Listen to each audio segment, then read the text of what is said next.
Selamlar hayali dostlarım. Gelecek, izleyecek ve şu anda zınk diye zıplamış olan arkadaşlarım. Yine yeniden bir yayınla birlikteyiz. Hemen kontrol ediyoruz. Kick'te bir sıkıntımız yok. YouTube'da da bir sıkıntımız yok gibi görünüyor. Evet.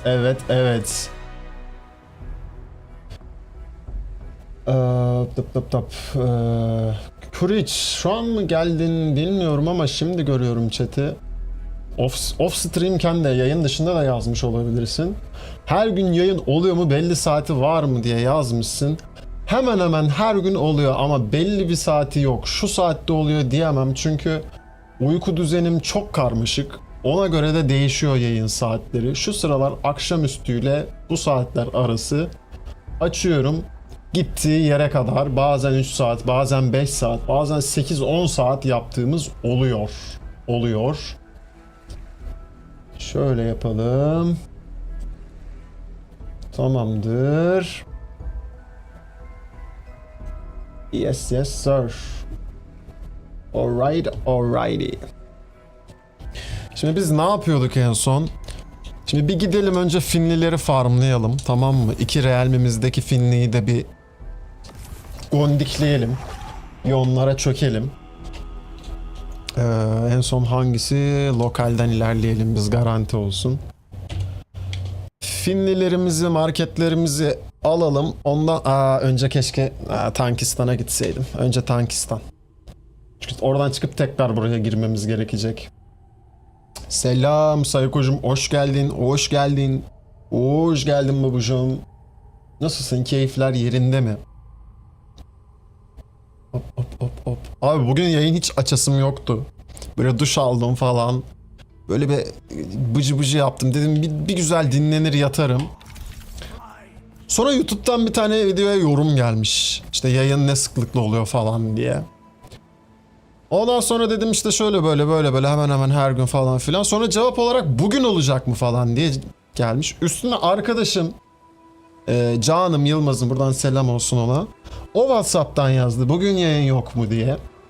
Lan dedim bu bir işaret olmalı o zaman. Kaldır kıçını, otur yayını aç dedim ben de. Buradayız. İyiyim çok şükür. YouTube'da da aynen artık Kick ve YouTube. Twitch'i saldım komple ya. Twitch'te çünkü çok bir Türk kitle yok. Gerek duymuyorum o yüzden. Oranın bir de partnerlik mevzuları falan çok karmaşık. Hani iştirak olmasına rağmen partner olmak çok daha zor olacak. O yüzden saldım yani. Globalde yok abi. Globalde zaten bu oyun çok izlenmiyor. İzleyen de hani küçük kanalları izlemiyor Twitch'te. Kick'te küçük kanalların şansı daha büyük. Bana özel yayın mı o zaman? Hako hoş geldin. Biraz öyle oldu. Senden sonra arkadaşım da yazınca dedim bir açayım. Kuriç hoş geldin. Selam. Abi Kuriç de yazmış, off stream yazmış galiba. Dedim ne oluyor? 2 kişi 3 kişi, bir tanesi de gerçek hayattan arkadaşım yani. Yayın yok mu deyince dedim abi açayım ya. Bu bir işaret olmalı dedim yani. Twitch salmasaydın keşke, öyle hayatta bakmıyorlar mı No Rest for the Wicked ekibi? Yok abi, onlar daha çok YouTube'a odaklı ya. Twitch değil. Her türlü yayın platformuna okeylerdir zaten de. Kick'e de hani şey demezler. Biz Kick'te şimdi bir 1000 takipçiye falan ulaşsak, işte anlık 20-30 garanti izleyicimiz olsa mesela, hani adamlar şey demez çıkıp da ya yok sen Kick'te yayın açıyorsun işte, yok biz seni şey var falan filan demez yani. Öyle bir dünya olmaz. Mantıken. Asıl bir de YouTube'a bakıyorlar. Hani YouTube'da şöyle bir 10.000 abone falan olmak gerekiyor partner yayıncısı olabilmek için. Biz daha ilk ayımızda 100 aboneye ulaşabildik. Çok şükür ikinci ayda 1000 abone yaparsak ne mükemmel olacak, ne mükemmel. O yüzden kamu spotu YouTube. YouTube'daki arkadaşım, hayali arkadaşım, bu yayının tekrarını izleyecek olan arkadaşım veya şu anda beni keşfetinden bulmuş arkadaşım. Hemen abone olmayı unutmuyorsun. Hemen like'ını atmayı unutmuyorsun. Bunun bana nasıl büyük bir destek sağladığını sana burada anlatmakla bitiremem. O yüzden boş ver. Hiç anlatmayayım. Devam edelim yayınımıza ama sen bunları yapmayı unutma. Oo Yılmaz'ım hoş geldin. Kulağını çınlattık biz de senin. Ha Hako sensin aynı zamanda Kuriş. Okey. İki taraftan destek reis ya. Sağ ol, sağ ol. Şu Twitch'te drop falan veriliyor. Ufak kanalları da seçiyorlar. Ya evet Twitch drop falan şey için mantıklı bu arada. Vox'cum hoş geldin sen de. Nasılsın, iyi misin?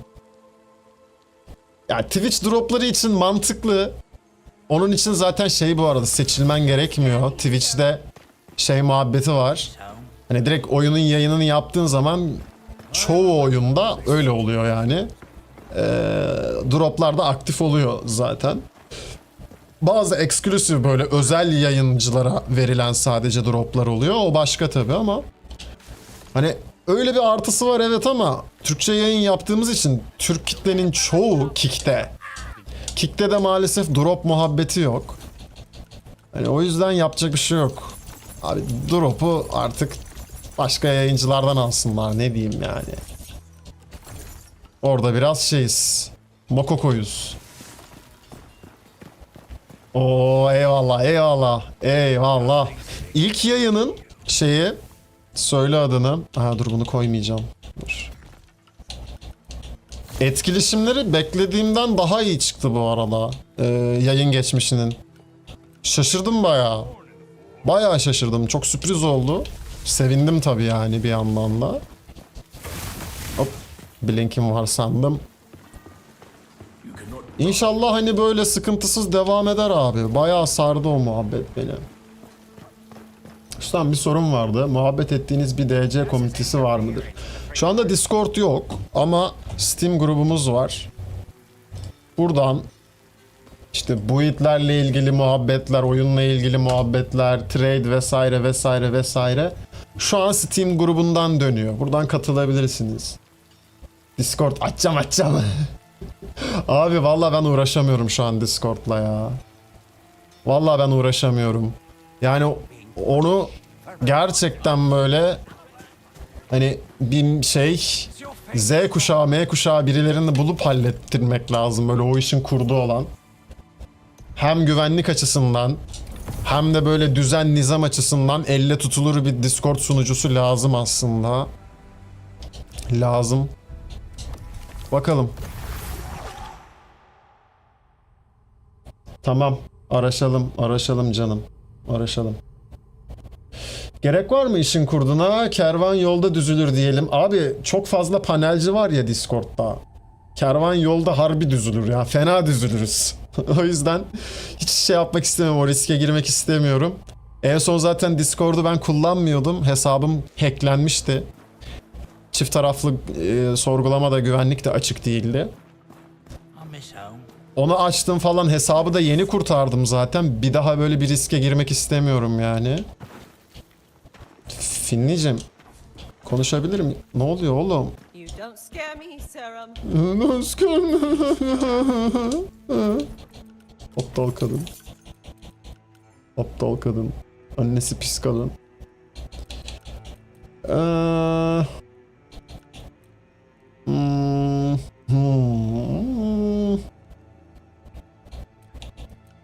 Güzel oranlı bir şeyler yok. Yok. Vallahi yok. Yok. Faceit. Güzel Faceit'li bir şey var mı? The Caretaker. Durability remove'muş. Durability increased The Caretaker olsaydı var ya. Direkt şu anda tam şu anda Mage build'ine başlıyorduk. Tam şu anda. Tam olarak şu anda başlıyorduk. Durability increased The Preacher's Rag var. Ama külot ya bu. Külot. Değer mi? Preacher's Rag. Preacher neydi şey? Papaz mıydı? Papaz mı demekti? Vaaz veren baba. Al sakso mu ya? Ne yap sakso? Yapar mıyız set? Belki bir gün. Ver belki bir gün yaparız. Okey. Gidelim şimdi üstümüzdeki fazlalıkları bırakalım.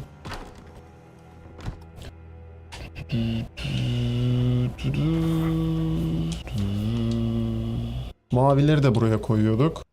Bu ne? Armor pen var. Şuraya fırlatsam bunu. Bunda ne var? Crit chance var. Silahları, kalkanları da alalım. Onları da ötekine fırlatırız. Yes sir. Zaten buraya fırlatıyormuşuz kalkanları. Buraya da silah mı fırlatıyor? O zaman silahları buraya fırlatıyoruz. Kalkanlar burada kalıyor. Pıt pıt. Wise. Wise, doğru, yaşa. Bir adı vardı onun, Preacher'ın. Hatırlıyorum. Gelmedi. Yaşa. Yaşa. Wise. Çok şey yapmasam da hoşuma giden bir kelime ya. Tanım olarak hani Preacher, wise, böyle vaaz veren falan. Çok sevdiğim bir sıfat fonetik olarak. O yüzden belki yarın öbür gün bir set yapabiliriz ona. Dursun şimdilik kenarda. Bir de dizisi vardı onun, Preacher diye, izlediniz mi bilmiyorum. Çok Amazon Prime'da vardı. Hala var mı bilmiyorum. Bir arkadaşım önermişti, öyle keşfetmiştim. Çok sarmıştı dizi. Sağlam dizi, evet ha, izleyenler beğendi bile. Diziyi bilenler yorumlara tıkladı bile abi. Bayağı sağlam dizi. Böyle Supernatural'la işte efendime söyleyeyim birazcık böyle American Gods falan karışımı bir dizi ama o kadar yoğun American Gods kadar ağır bir dizi değil. Supernatural kadar da böyle hareketli, sürekli aksiyon olan bir dizi değil. Tam tadında, böyle kıvamında, şukulo bir dizi. Öneririm. Hatta keşke devamı gelse falan diye beklediğim bir dizidir yani, içten içe. Aşırı tadında bir dizi yani. Hiç baymaz etmez, efendime söyleyeyim, sıkmaz. Benim gelip şu şeyler burayaydı.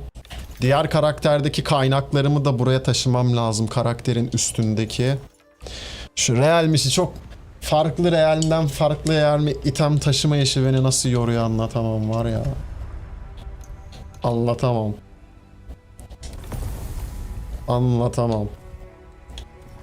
Finalistan. Join. Onu düzeltmeleri lazım 1-0'da. Ümidim Yama 1'de düzelmesi. Yama 1'de bir sürü ev sistemi gelecek çünkü. Yama 1'de artık ne zaman gelecek bilmiyorum. Duyurmaların üstünden 2 hafta geçti. Herhalde artık önümüzdeki hafta gelmiş olur. Bu haftayı geçtim, artık salıdayız zaten, duyururlardı öyle olsaydı. Muhtemelen bu cuma falan, en iyi ihtimalle umuyorum ki şeyi duyururlar. Wicked Insight, yani resmi sayfalarında onların Wicked Insight diye bir YouTube şeyi var, serisi. İşte şeyler falan, developerlar çıkıyor, şunlar gelecek bunlar gelecek diye önden, yama gelmeden videosunu yapıyorlar. İnşallah bu hafta sonu gelir artık diye umuyorum ben. 3. hafta olacak çünkü duyuruların üstünden. Haftaya da yama gelir. O yamada da bir sürü ev sistemi gelecek. Depolamalar falan güncellenecek diyordu Thomas. Ben onun yalancısıyım. O biraz olsun şu depolama, ev düzen işini inşallah toparlar gibime geliyor. Da yani bu evi böyle bozmadan nasıl yapacağız onu da bilmiyorum şahsen. 1-0'a kalacak gibi bizim iş, ya da yeni bir ev alacağız. Komple onu böyle edeceğiz falan herhalde. Bu eve ben adam edemem çünkü baksana her yer her yerde ya. Benim evim gibi, benim odam gibi yani, resmen. Abartmıyorum. Şunu da koy. Bunları da buraya koy. Bunları buraya koyma. Gel bunları. Bunları buraya koy. Burada daha çok yer var çünkü. Selamlar, her yer vıcık vıcık Poe 1, azıcık kaliteli oyun izleyelim hadi bakayım. Dur, çok sert konuştum, Poe'ciler şimdi azotede ağlamasın. Şaka tamamen şaka, hiçbir Poe'ciyi incitmek değildir amacımız. Bu yayının çekiminde, kaydında hiçbir Poe'ciye zarar verilmemiştir. Veya hiçbir Diablo'cuya. Abi gerçekten hala anlamıyorum bu arada, Poe'ciler, Diablo'cular niye bu oyunla haşır neşir olmuyor, zaman geçirmiyor. Geçen Vox'ta da konuştuk. Yani çok saçma. Bir başlasalar aslında yüzlerine bakmayacaklar bir daha. Bak ben o kadar saat Diablo 4 oynamış adamım.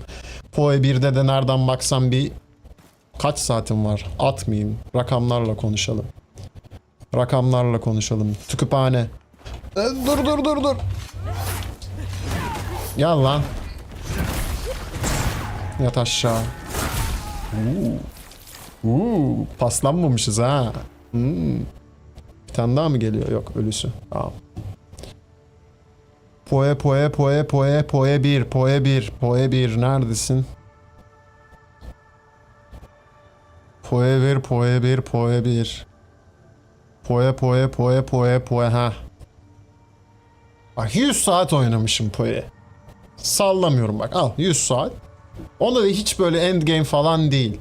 Hani Diablo'da da en az Diablo 4'te bir 600 saatim vardır. O da en ölü 600 saat. 1K bile olabilir. Diablo şeyde oynadığım için, Blizzard'ın şeyinde oynadığım için bilmiyorum kaç saat olduğunu. Diablo 2'de en az bir 100 saatim vardır. O da en az 100 ila 200 saat arası. Bu oyunu oynamaya başladıktan sonra hiçbir gram umurumda değil artık. Gram umurumda değil ya. Ayarlayamadım arada. Bunu promote ettirecektim o tayfaya. Evet abi, evet. Onu hallederiz ya. Geç olsun güç olmasın Onur. Olması gerektiği zaman hallolur. Hiç sıkıntı yok yani. 22.450 saat Poe 2 mi? Ha 22.000 dedim. Ne oluyor, tamam. 2450 saat Poe 2 oynamış biri olarak bu oyunu daha çok seviyorum. Yani abi işte bak. Hani lan dur. Bir saniye. Dur. Ha şöyle bir vuramadık ya.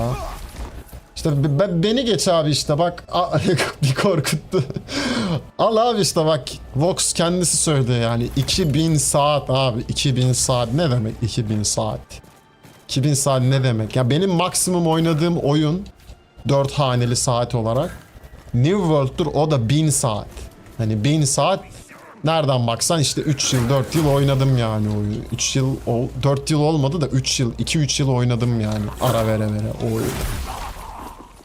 Gel. Hop yat aşağı. Sen de gel. Hop yat aşağı. Bakayım. Bana mı vuracaksın? Kendine vuracaksın kanka. Bana değil.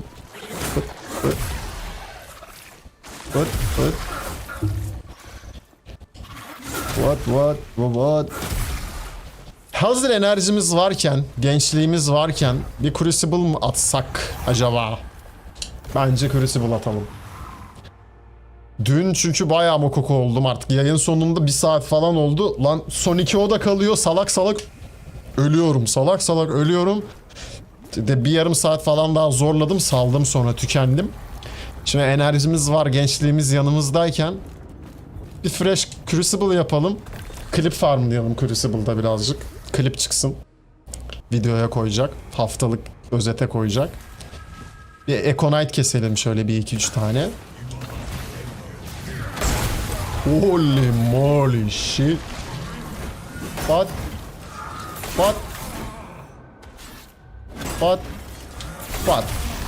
Bu gitti. Şuradan şunu bas.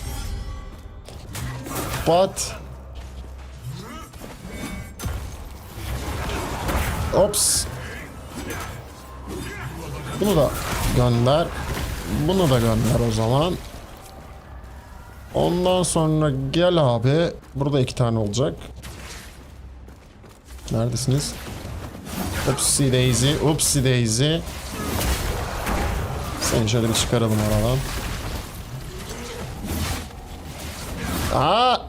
Sen de git hadi. Perileyemedik bunu. Bunları perileyemedik. Abi sen de mi hastasın ya Yılmaz'ım? Yapma ya. Bir şey var o zaman yine bir. Mevsimsel mi diyeceğiz artık? Bir kırılma var. Onur da hastaydı. Da yeni toparlıyor. Benim tek el kılıç karakter çok güçlü olmadı. Bosslarda zorlanıyorum ama 26 level'ım. Bir ara onu şeye at. Build planner'ı varsa.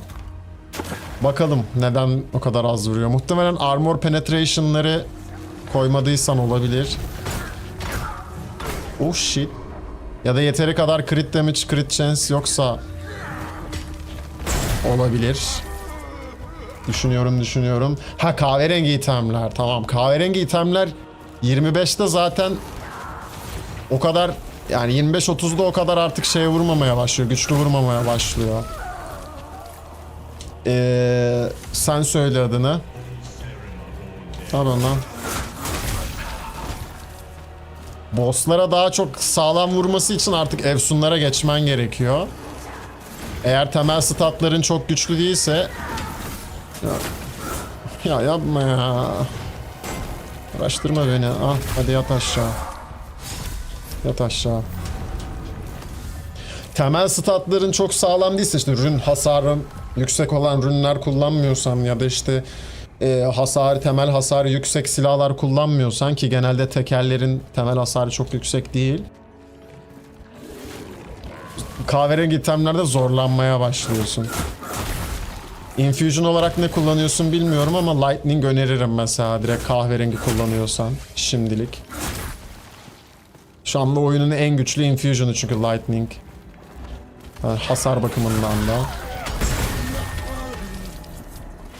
Kahverengi itemli. Kahverengi itemler grilere 4 taş dizdiğinde dönüşmüş hali.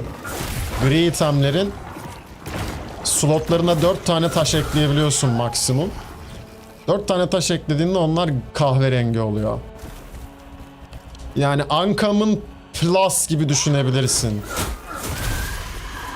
Tam regular item de değiller ama mavi item kadar güçlü de değiller ama gri itemler kadar zayıf da değiller gibi oluyor. Kahverengi itemler. Geçiş itemleri aslında. Eleanor'a gidip infuse diyorsun ya, kahverengi itemlere taşları kırmadan ya da silahı kırmadan tak çıkar yapabiliyorsun. Birileri build yapma videosunu izlememiş. Hemen gitsin yayından sonra detaylı item yapma rehberi videosunu, build değil doğrusunu söyleyeyim, izlesin abi. Kanala ilk attığım rehber videosu. Ya bakayım.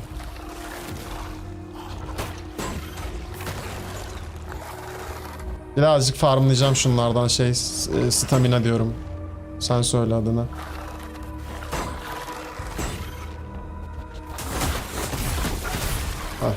Şu Zamazingo'dan farmlayacağım ki şunu basabileyim.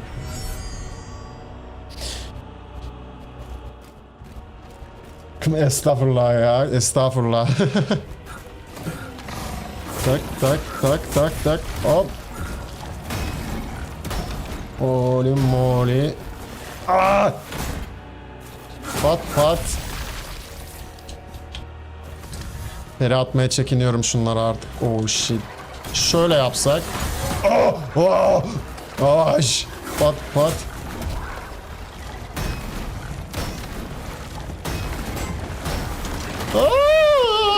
Aşağı düştü.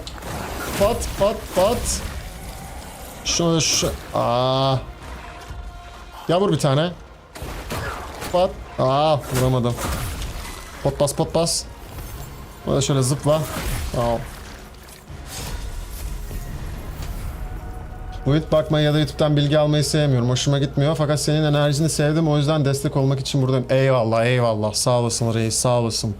Çok önemli bu feedbackler benim için. Moral oluyor bize.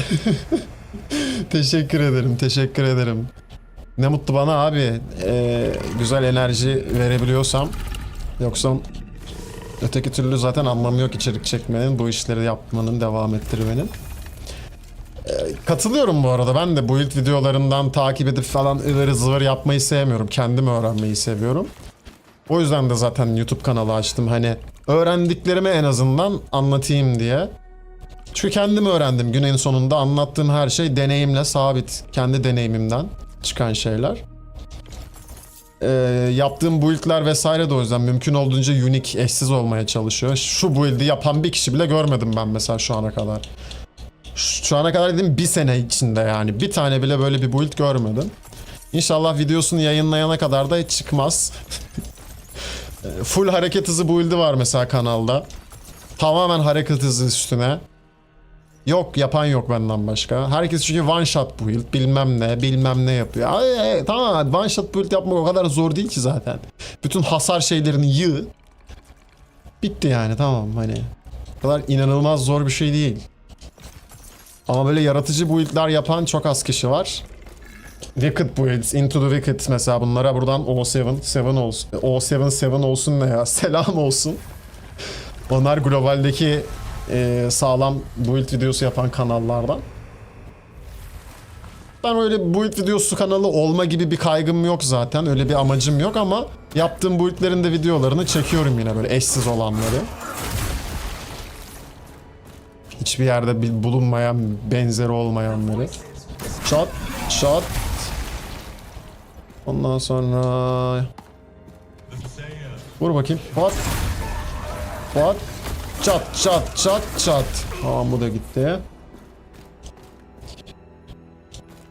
Ama tavsiye ettiğim build videosu değil ki. Onda nasıl kıran... Evet, o video build videosu değil. Daha çok hani rehber işte dediğimiz gibi ve katılıyorum. Ya bu oyun yeni oyuncu dostu bir oyun değil çok. Ya ağzını sıçtırtma, hadi yat aşağı. O yüzden hani birazcık faydasını görmek gerekiyor. Ben de mesela oyunla ilgili bir video gördüğümde falan bildiğim bir şey bile olsa açıyorum, izliyorum. Sırf mevcut bilgilerimi güncellemek için bile olsa ya da işte efendime söyleyeyim belki yeni bir şey öğrenirim diye de olsa açıp bakıyorum yani. Çünkü gerçekten oyunda öğrenilmesi, bilinmesi gereken çok şey var. Hani hepsini tek başına deneyimleyerek A noktasından B noktasına kadar gelebiliyorsun. Senin hiç denemediğin başka şeyleri başkaları deneyebiliyor. Bu var mı bilmem ama hop bir saniye.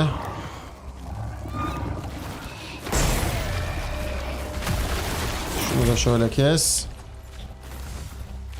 Crucible'dan sonra hatırlatsana bakalım ona. 3 oda kaldı zaten. Şu anda kullanıyorum. Çok basitleşti. Oyun, yürüyorum, ölüyor herkes. İşte mesela one shot build'leri yani. Sıkıcı abi. Bir yere kadar eğlenceli, bir yerden sonra çok sıkıcı oluyor bu build'ler. Şunu ver, canı fullleyelim. Pat pat pat. Bunu da böyle al. Şöyle yap. Pat pat pat. Ops. Pat. Hadi siktir. Hadi. Hadi becer kendini, git. One shot değil, tank. Geçen başka biri daha bahsetmişti. Sen mi bahsetmiştin? Başka biri miydi? Hatırlamıyorum.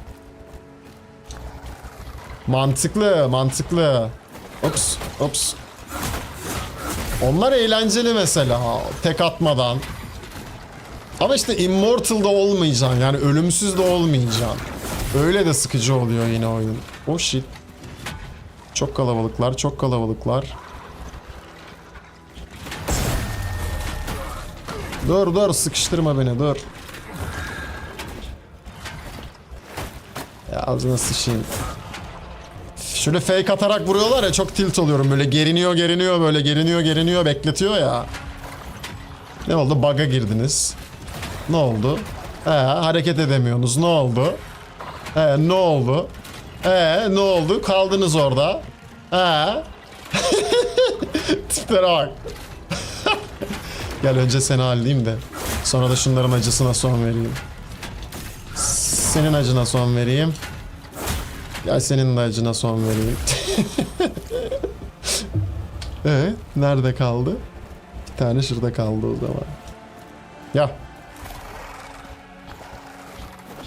Hop. Hadi git.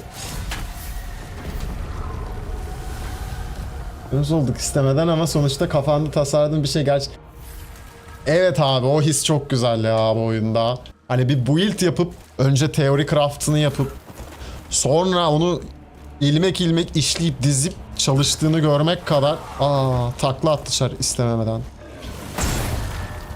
Aşırı keyif. Ya bu build de öyle mesela. Ben çalışacağına hiç şans vermiyordum. Çünkü teoride çalışıyor ama diyordum hani Belki çalışmaması lazım. Hani matematiğinin bilmiyorum çünkü. Belki çalışmaması lazım pratikte. Denemeden bilemiyorsun. Ulan o ilk periyi attık daha kahverengiyken. Yoracağım bir vurdum. Asiktir dedim, bu build çalışacak ya. Belli oldu yani. Nitekim şu an görüyorsun işte. Hani perim düz vuruşumdan fazla vuruyor. Nerede kaldı? Burada mı kaldı? Yukarıda mı kaldı bir tane? Arkada mı kaldı yaratık? Nerede kaldı ya? Hadi Econite'a gideceğiz son oda hadi. Benim yıllardır ARPG'lerde aradığım şey de bu arada ya. Ha, şurada solucan kalmış. Yani sürekli önceden belirlenmiş mecburi build'ler oynamak kadar artık sıkıcı demode bir şey kalmadı. Artık janrayı böyle bir üst düzeye taşıyacak bir şey gerekiyordu. O da bu. Hele ki class sistemi gelince var ya, Allah Allah. Neyse gel bakalım. Pat. Pat. Pat. Pat. Bir daha vur. Hop. Çat. Çat. Ups. Bir daha vur. Pat.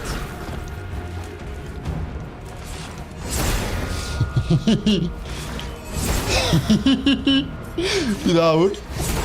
Hop. Pat. Hop.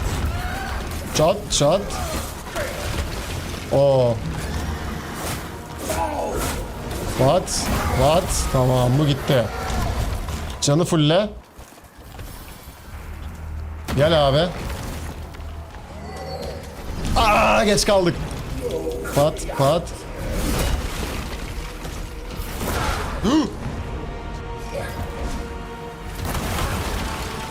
Dur dur dur dur. Gel vur vur vur. Ops. Ops. Ops. Pot bas pot bas pot bas.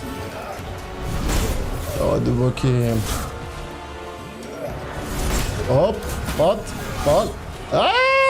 Ne yapacak? Ne yapacak? Atlama mı? Yapma yapma. Pat. Oh! Oh! Pot bas pot bas. Hayır, ben ona peri attım. Pot bas pot bas. Oh! Shit shit shit shit shit. Pot bas pot bas. Aa!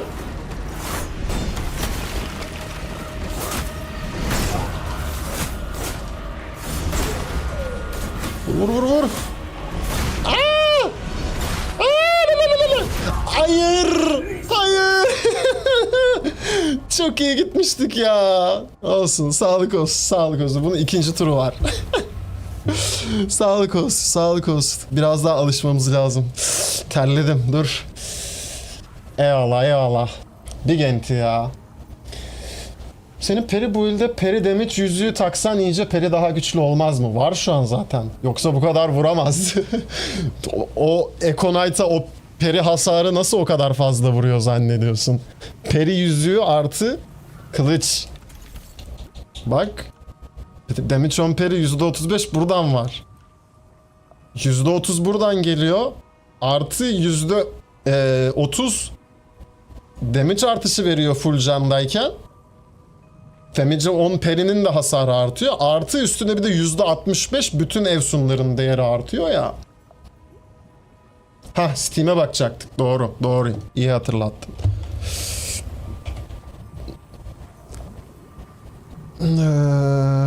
Tamam. Öncesinde de bir şey kalmış mı diye bakayım dedim. Harici siteye devam et babuş. Aa bak, o da bu kılıcı kullanıyor, güzel. Bu kılıç bayağı güzel bir kılıç ya. Damage on block. Aa, kalkan olarak bunu takabiliriz aslında biz de ha. Damage on block için. Mantıklı ama damage on parry gidecek o zaman. Doğru. Mantıklı. Torn. Physical damage. Burn damage. Burn'ü infusion'dan alıyorsun herhalde o zaman mı? Fire. Regainable health. Regainable health mantıklı. Mantıklı. Burada damage alınca vurma, evet. Damage on taken, damage on block. Food healing apply overtime, mantıklı aslında. Yavaş yavaş yediğin için blokta hasar. Pot basıp. Ama onun yerine bakıyorum bir heal. Ha, life steal'den alıyorsun. O yüzden hasar damage deal oldukça buradaki life steal'lerden can çekiyorsun. Mantıklı. Bu yüzük yerine o zaman eğer fokus kullanmıyorsan kafalığa physical resistance yerine healing increase at low focus getirirsin abi. Tamam mı? Downside olarak da max focus reduce koyarsın ya da zaten drain fokusların var. Hep low focusta kalacaksın o yüzden. Kafalığa physical resistance yerine healing increase at low focus koy. Bu yüzük yerine de şey koy. Sen söyle adını. Ring of Broken Promises. Overall damage'ini arttırıyor. Yani verdiğin hasarı arttırıyor. Artı aldığın hasarı arttırıyor. Aldığın hasar artacağı için doğal olarak Tornus'la vuracağın hasar da artmış olacak. Hani bunun yerine onu kullanabilirsin. Ring of Broken Promises'tı galiba. Evet. Bak burada %30 artı increase damage taken koyarsan ne olacak? Hem %20 vurduğun hasar artmış olacak. Hem aldığın hasar da %30 artacağı için Tornus aldığın hasarın belli bir miktarını iletiyor ya. Daha çok vuracak Tornus. Hani şu yüzüğü kullanabilirsin. Physical damage yerine de physical damage diyorum. Physical resistance yerine de healing increase at low focus koyarsın. Zaten life steal'in var, regainable health'ın var. Hani düşmeyecek canın hiç aşağı.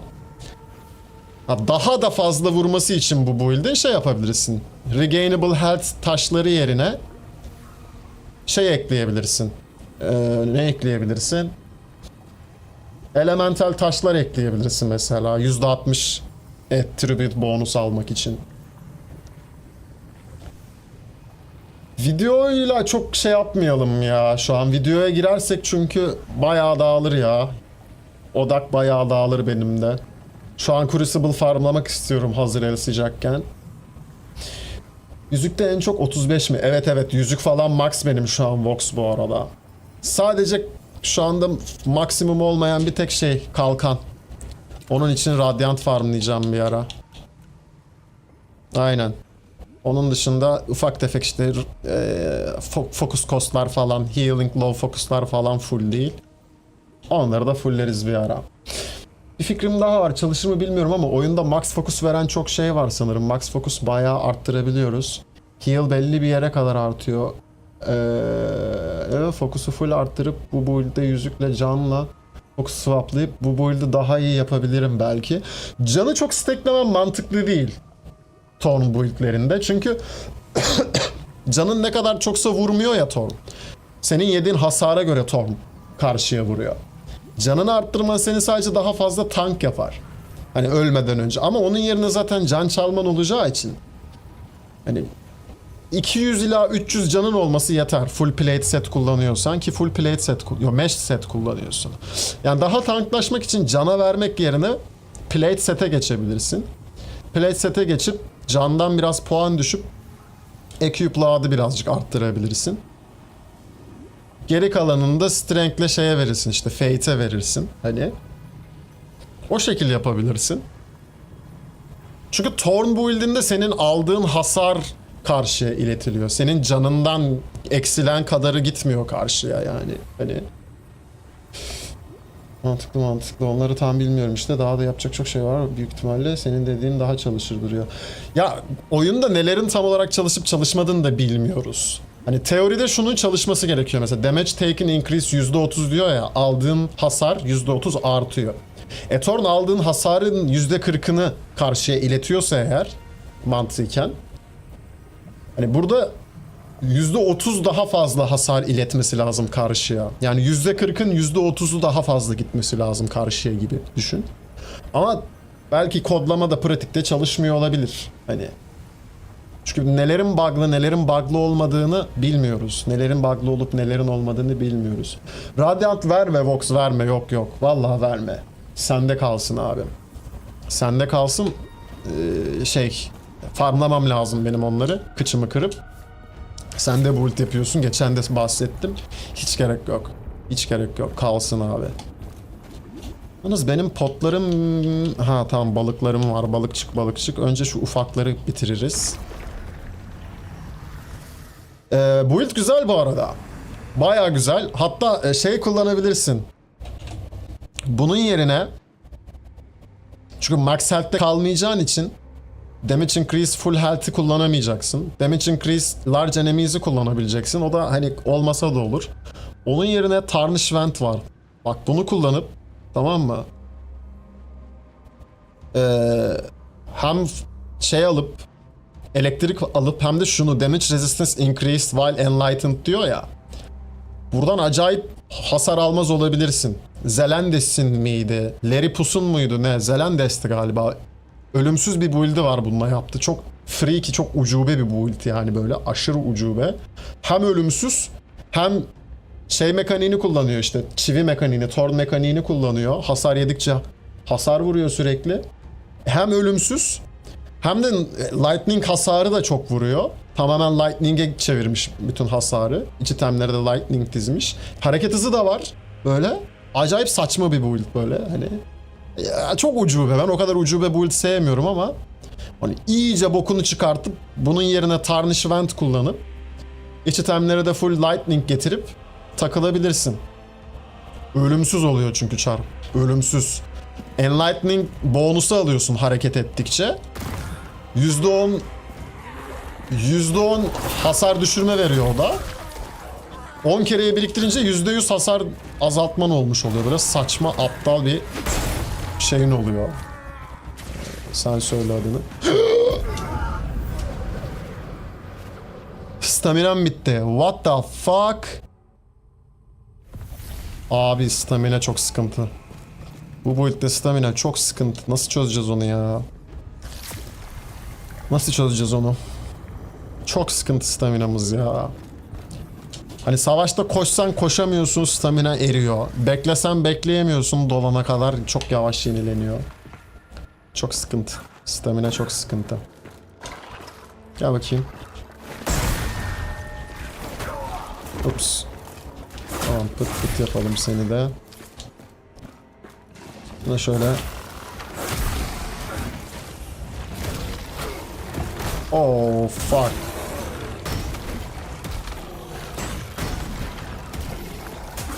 Pat. Repair'imizi atalım.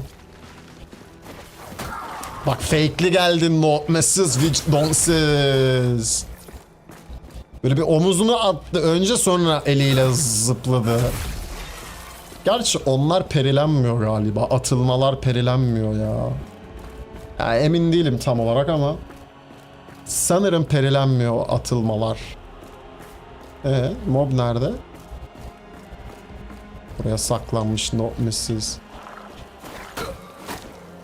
Bir daha vursana. Perileyeceğim ben seni, gel. Vur. Tamam. Bariyer doldurmak lazım çünkü. Birazcık bariyer dolsun. Sen de bir Beyblade yap kendini. Seni de şöyle perileyelim. Seni de perileyelim. Oğlum çok eğlenceli ya. Gel atla sen de. Hop dur, ısırma. Dur hoş. Hadi yat aşağı sen de. Şimdi ben buraya geleceğim, o karşıya geçecek derken tamam, döndük. Tamam. Hop sana bir blok. Hop bir blok daha. Pat yat aşağı. Karşıda olmasın. Karşıya kadar yürümek istemiyorum. Çok iyi yok. Sonra şöyle uçsam ne yapabilirsin ki? Hiçbir şey yapamazsın. Sen de gel.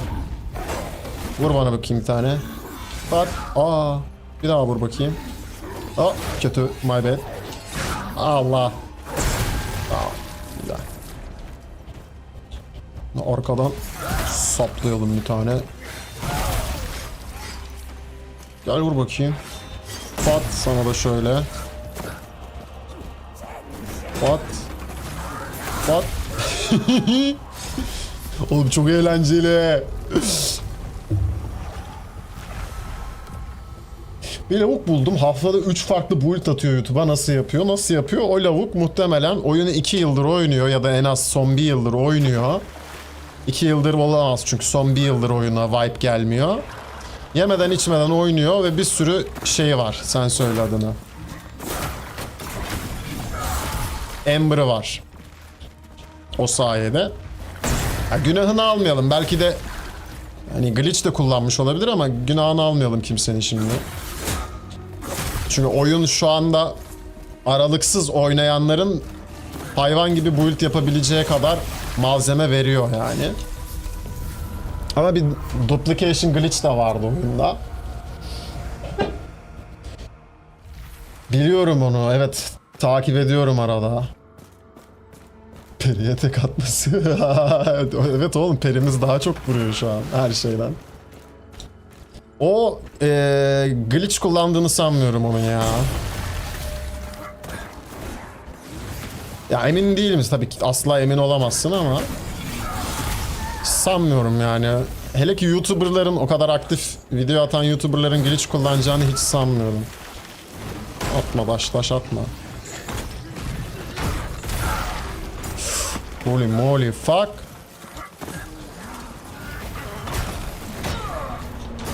Çok vurdun annem, çok vurdun annem. Dur, çıkamıyorum sudan da. What the fuck? Suda dondum. Holy shit. Pot bas. Ya bir daha vur. Ya bir daha vur. Yeter be. Yeter la. Ben seni de keselim. Allah, bakkala gittik.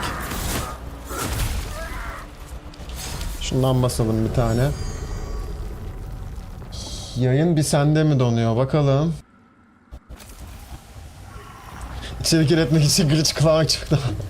Yani evet ama işte bir sende donuyor bu arada muhtemelen. Ya da Restream'de de problem olabilir. OBS'de herhangi bir drop yok. Restream'de olabilir belki. Abi şeyin handikapı şurada ama işte. Offerings. Dur, buradaki dükkanı açalım da.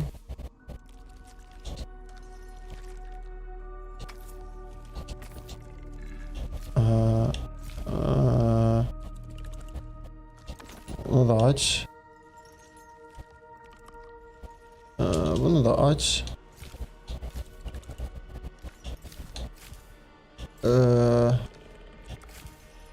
Bunu da aç. Hadi bunu da aç.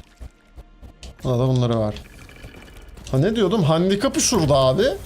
Şimdi glitch kullandığın ortaya çıkarsa ve senin kanalın büyürse, çünkü glitch kullandığın için ne oluyor? Çok video atabiliyorsun. Çok video atabildiğin için çok etkileşim alabiliyorsun. Hızlı büyüyorsun. Ama glitch kullandığın ortaya çıkar ya da adın çıkarsa orada sıçıyorsun. Yani ağır sıçıyorsun. O yüzden çok hani mantıklı değil uzun koşuda glitch kullanmak. Yayın az önce bende de dondu. O zaman Restream'de bir problem olabilir. OBS'de çünkü bir drop yok. Restream'de oluyor öyle arada.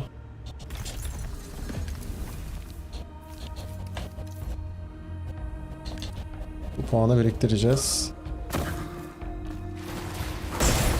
Hop. Gel sen de. Hop. Sen de gel. Bak. Kusma. Kusma. Git. Abi o kadar keyifli ki, o kadar çok peri klibi çıktı ki 2 günde. Onların elemesi o kadar uzun sürecek ki. Hani anacım, zor iş, zor. Bak yine yedik fake ya. Şöyle şunu bir çıkardık aradan. Buradan bunu çıkardık aradan. Buradan şuna ya hak dedik, çıkardık aradan. Gel bakayım. Dur. Abi sürekli yiyorum o fake'i. Vur bakayım. Bir daha vur. Bu nasıl bir atak paterni bu ya? Gel bakayım. Bak. Bir daha vur. Ya. Tak. Ah. Bir daha gel. Göremiyorum. Suyu çeker misin suratımdan?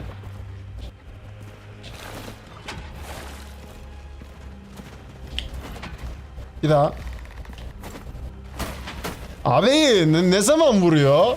Bir geriliyor sonra bir anda vuruyor. Bak. Pot bas. Ben buna perilemeden uyuyamam gece. Şu an buna bir peri atmam lazım. Gel.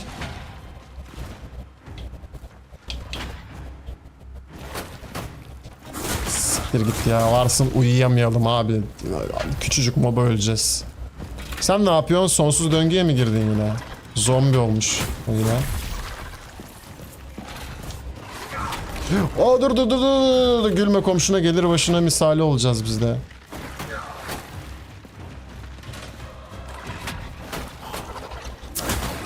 Ben bunlara... Allah. Dur peri atabiliyordum. Vallahi atamamaya başladık. Hah.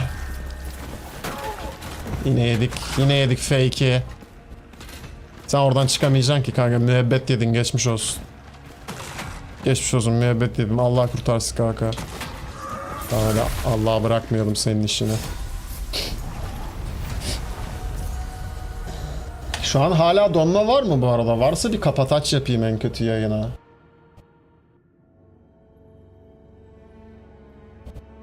OBS'e bakıyorum tekrar. Abi OBS'te drop yok. Restream'den kaynaklı %90. Şimdi ben direkt OBS'ten vermiyorum yayını. OBS'ten Restream diye bir program var. Ona veriyorum. O yayınları hem Twitch'e diyorum. Hem Kick'e hem YouTube'a gönderiyor. Restream'de önce bir yayınlandığı için yayın. Sonrasında Restream'in sunucusundan tekrar işte YouTube'a ıvır zıvıra gidiyor. O yüzden drop olduğu zaman OBS'te olmuyorsa Restream'den kaynaklanıyor demek oluyor.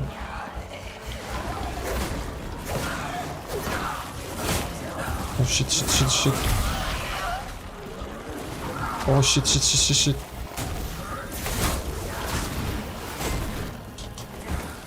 Oh shit. Holy shit. Oh no. Şöyle duvara yaklaş.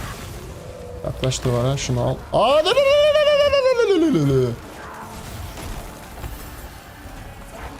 Şunu bas yalanla.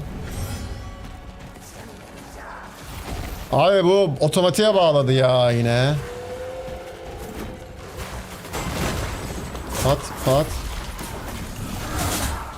Pat. Holy shit. Şuna al çıkar aradan. Pot bas. Ya dur. Geldim, acını bitireceğim senin. Dur. Ha. Acını dindireceğim ben. Tamam. Canı fulllemek lazım ama. Allah hala donuyor mu ya? Hayda, niye öyle oluyor ki?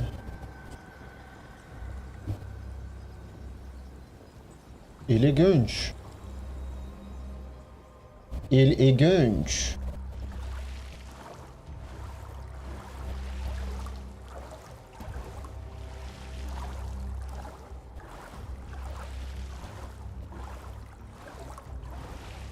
Restream'den oluyor. Evet, OBS'te bir sıkıntı yok ya. Sunucular şişti mi, ne oldu herhalde? At şunu bir bas. Tak.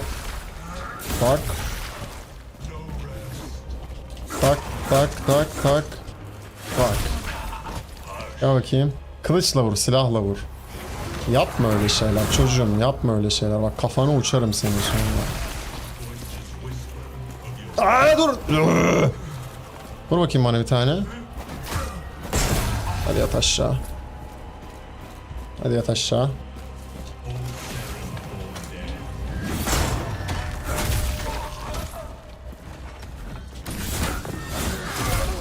Hadi sen de git. Şimdi canı fulllemek lazım ki. Şu fuller mi? Fuller bence. Aynen. Haydi bismillah. İkinci round başlasın. Hazır mıyız? Ha, okey. Tamam. Tamam. O arada o restream'den oluyor o zaman. Yani dediğim gibi. Bizim gidişte sıkıntı yok da onun size verişte sıkıntı var. Pat. Ya bakayım. Öyle diyorsun. Yo. Çat. Çat. Allah. Allahümme.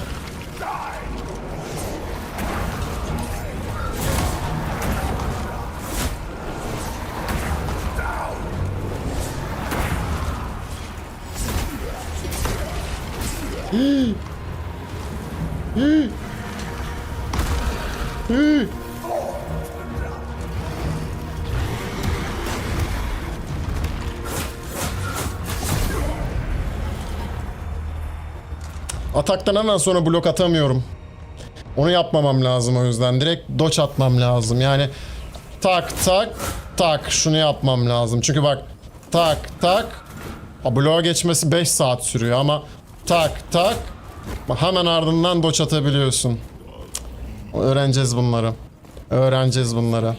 Bir de çok fazla peri kaçırdım abi. O zınk yapıyor ya. O fena poise hasarı vuruyor. Stagger resistance'ımız da düşük ya bizim. %30 düşüyor. Hani poise defense sadece bloklarken artıyor. Onu kaçırdığın zaman o yüzden bloklayamadığın zaman o zınkları Mokokoyuz fena. Sağlık olsun.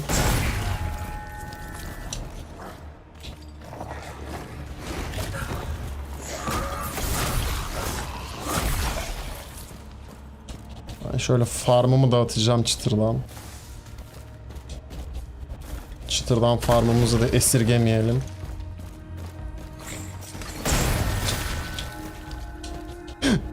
Bir de çarın hissiyatı o kadar güzel ki şimdi yavaş hareket ediyoruz ya mesela böyle heyecanla mob geliyor böyle falan ya siktir yapıyorsun böyle bir tane yok oluyor. Çok keyifli o muhabbet ya. Oo, sağlam vurduk ha. Aşırı keyifli o muhabbet. Ya hadi.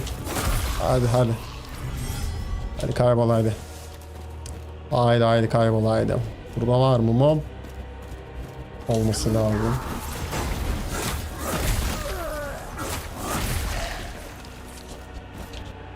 Şuradan vurdur aşağı. Hop, çık bakayım. 30 level'da evet şeyimiz artacak çünkü artık. Silah hasarı maksimuma ulaşacak.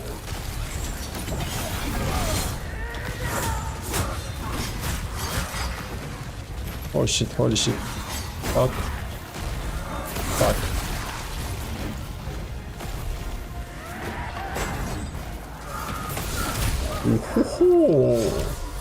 Okey. Şeyi düşünüyorum hatta işte.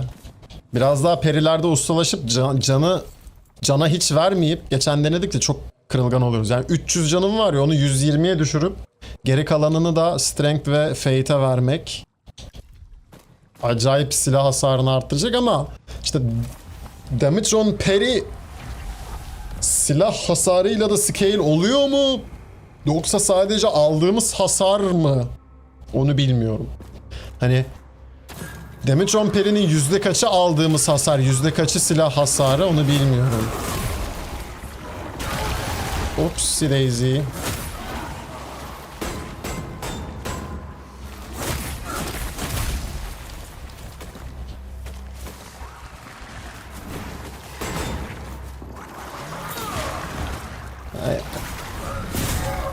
Siktir pezevenklere bak. Uf, kulağımın yanını sıyırdı var ya o bir tane diken.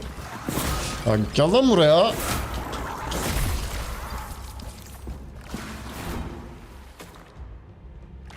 Şundan fokus farmlamam lazım. Tamam. Bas abi.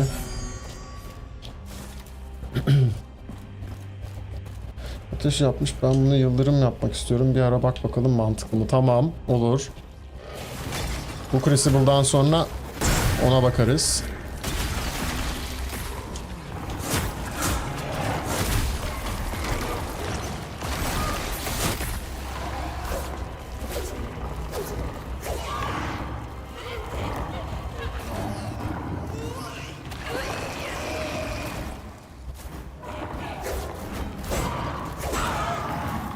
Dur bir tane daha.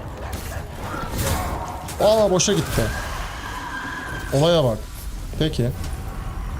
Okey. Olur öyle.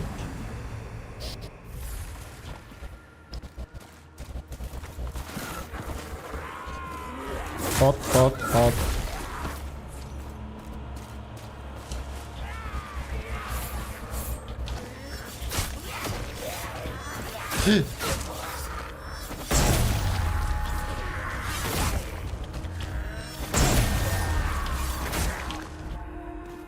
Peri'yi saydı ama saymadı. Çok saçma bir şey oldu az önce.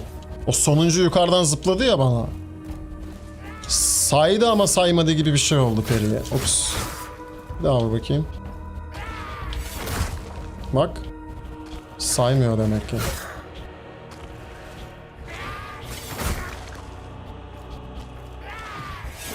Cık, yukarıdaki perilenmiyor.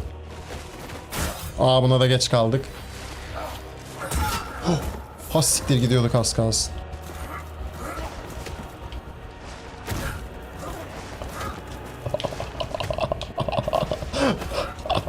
Lan lan. Ha, ne oldu lan?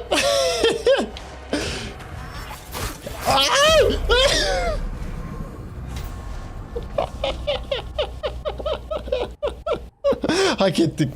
Hak ettik abi. Yapacak bir şey yok.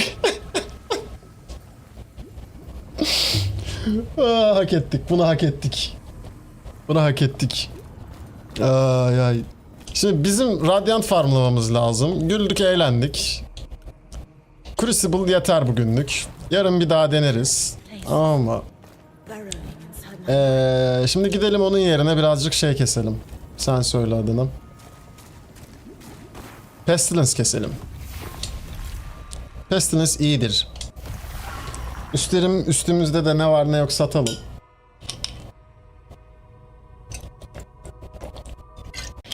Oh.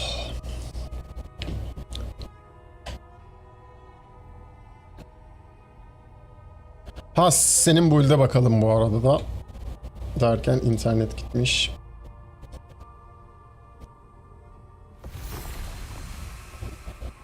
Hah.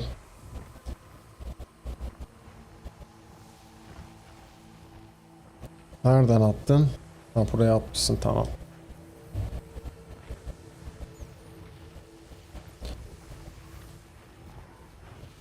Şöyle yapalım o zaman.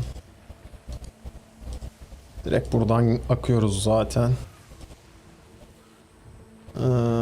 Şunun da adını genel sohbet yapalım. Nereden değiştireceğiz?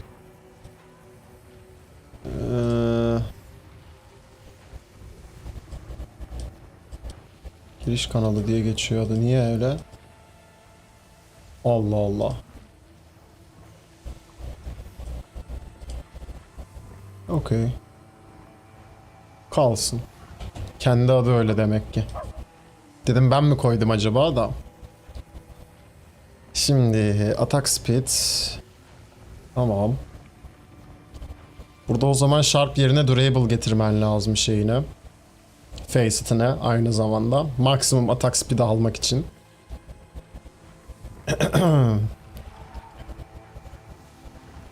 Burada ne var? Block die can regen. Tamam, tamam. Stagger resistance, healing increase. Bunu kullanmasam da olabilir. Bakayım itemler ama crit damage, fire damage. Fire infusion'dan alıyorsun, tamam. Armor pen. Armor pen, armor pen, aynen. Armor pen sınırın muhtemelen evet overkill'de şu anda.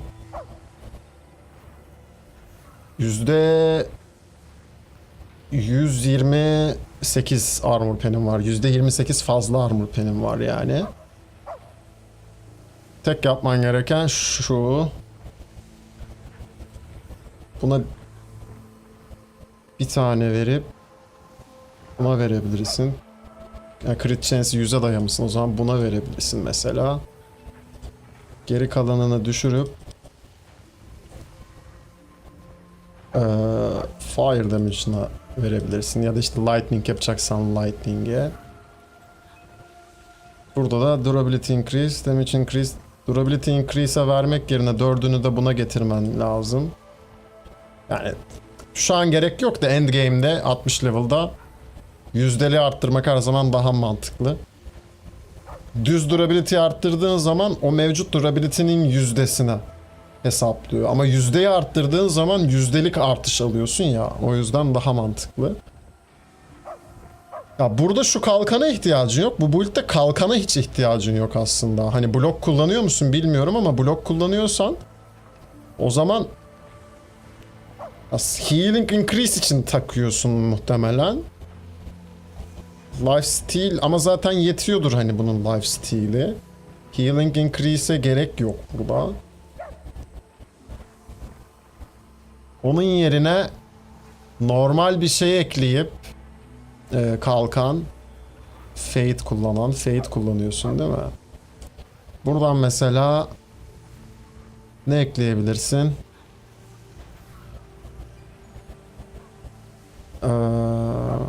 Damage resistance while block koyarsın. İşte poise resistance while block koyarsın.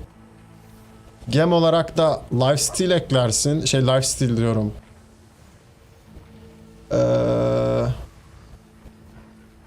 Healing increase yok muydu? Ha, lifesteal. İkisi de lifesteal veriyor bunda. Ha.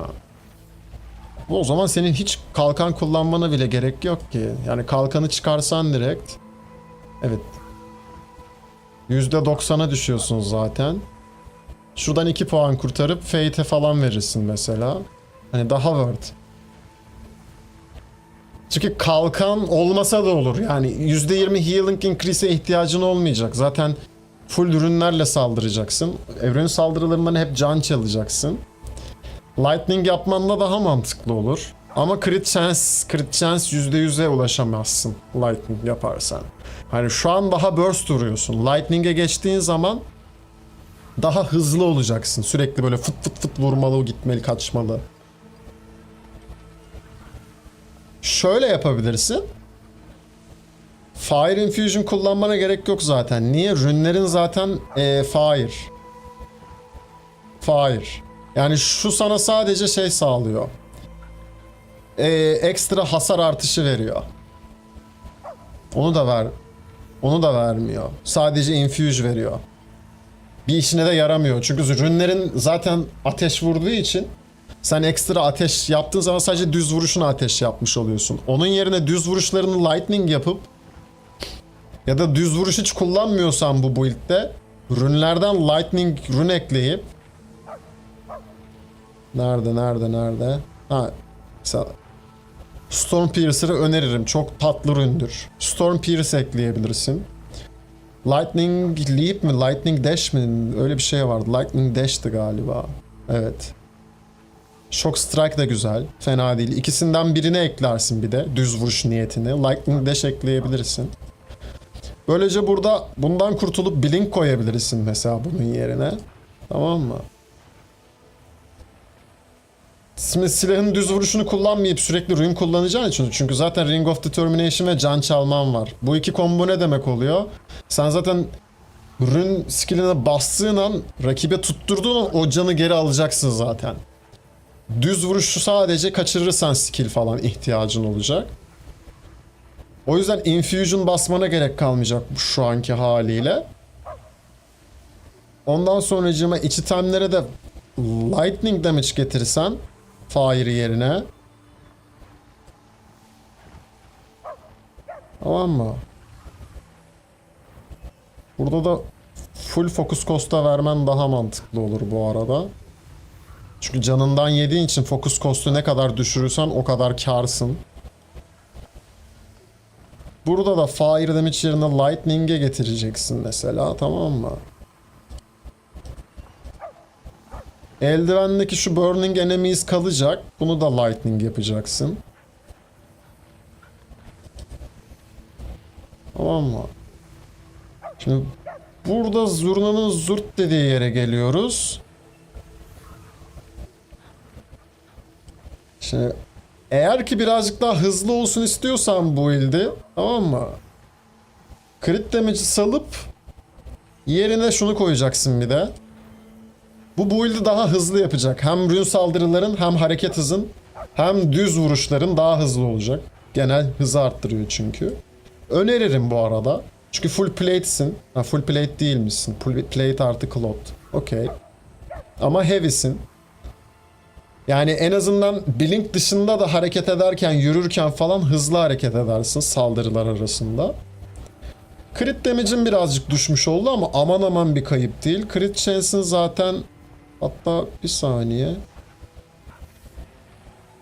Şu crit chance'i crit damage yapsak crit şansın kaça düşüyor? Tamam, 100'e çıkmak için lazım o zaman o, evet. Tamam.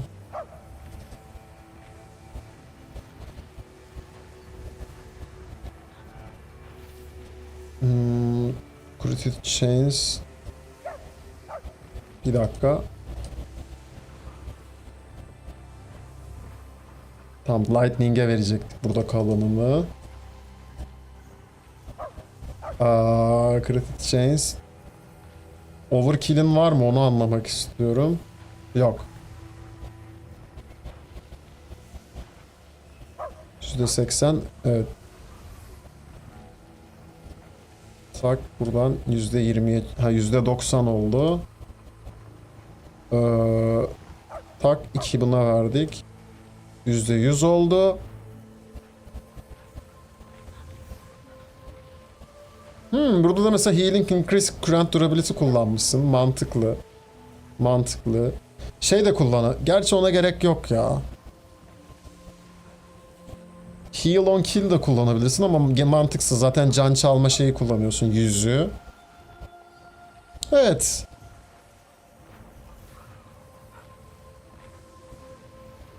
Attack speed yerine durable getirebilirsin yine ama burada da durability koy... Ya gerek yok. Mevcut durability'si kaç zaten bunun şu an? 150. 15 oradan. 7 oradan. %20 falan, %21'e çıkıyor. 2 ile çarp %40, gayet ideal, gayet ideal. Evet, şu anki hali çok okey mesela. Değiştirmedik mi onu? Ha, Sharp'ta duruyor, evet. Silahın faceitini de buradan gelip durable mıydı? Durable'dı. Nerede? Geçtim galiba. Evet. Durable yapıyorsun abi. Maksimum atak speed'e ulaştırıyorsun silahı. Hatta atak speed'e daha fazla vermek yerine crit damage'e vermek daha mantıklı olur burada. Çünkü asıl olayımız atak speed değil ya bu build'de. Damage'ı bufflamak. Hatta bunun yerine şunu da kullanabilirsin. Daha çok vurmak için bu build'de damage increase by durability deyip bunu fullersen, çünkü rune saldırılarıyla oynaman gerek şu an bu build'i mantıken. Olayı bu. Fire Flurry ya da işte Blazing Rupture'la neyse yaklaşıp ya da dibindekine vurup yakıp üstüne ölmezse daha da Lightning Dash ya da Lightning Dash de değil. Dur. Onun yerine Lightning Slash miydi?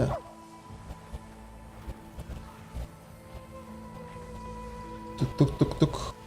Lightning Dash değil. Nerede abi o? Ha, Shock Strike. Şunu kullanman çok daha mantıklı. Yani öyle bir combo olacak ki. Önce yakacaksın. Sonra elektrikle vuracaksın. O elektrik yanan rakiplere daha çok patlayarak vuruyor ya. İçtemlerde de zaten Lightning Damage bufflıyorsun. Ana hasar kaynağın elektrik olacak. Tek yiyen moblara mesela direkt Storm Piercer'la dalarsın. Bu gir çık yapıyor. Gir çık yapıyor. Çok güzel bir ürün. Tek başına yetiyor sana. Evet, create a fire extinction as... Mesela Fire Flurry yerine o zaman bu, çünkü alan vuruyor. Fire Flurry hani mantıklı Ama onun yerine rakibi uçarak yakacağım bir skill var mı ona bakıyorum mesela. Fire Dash.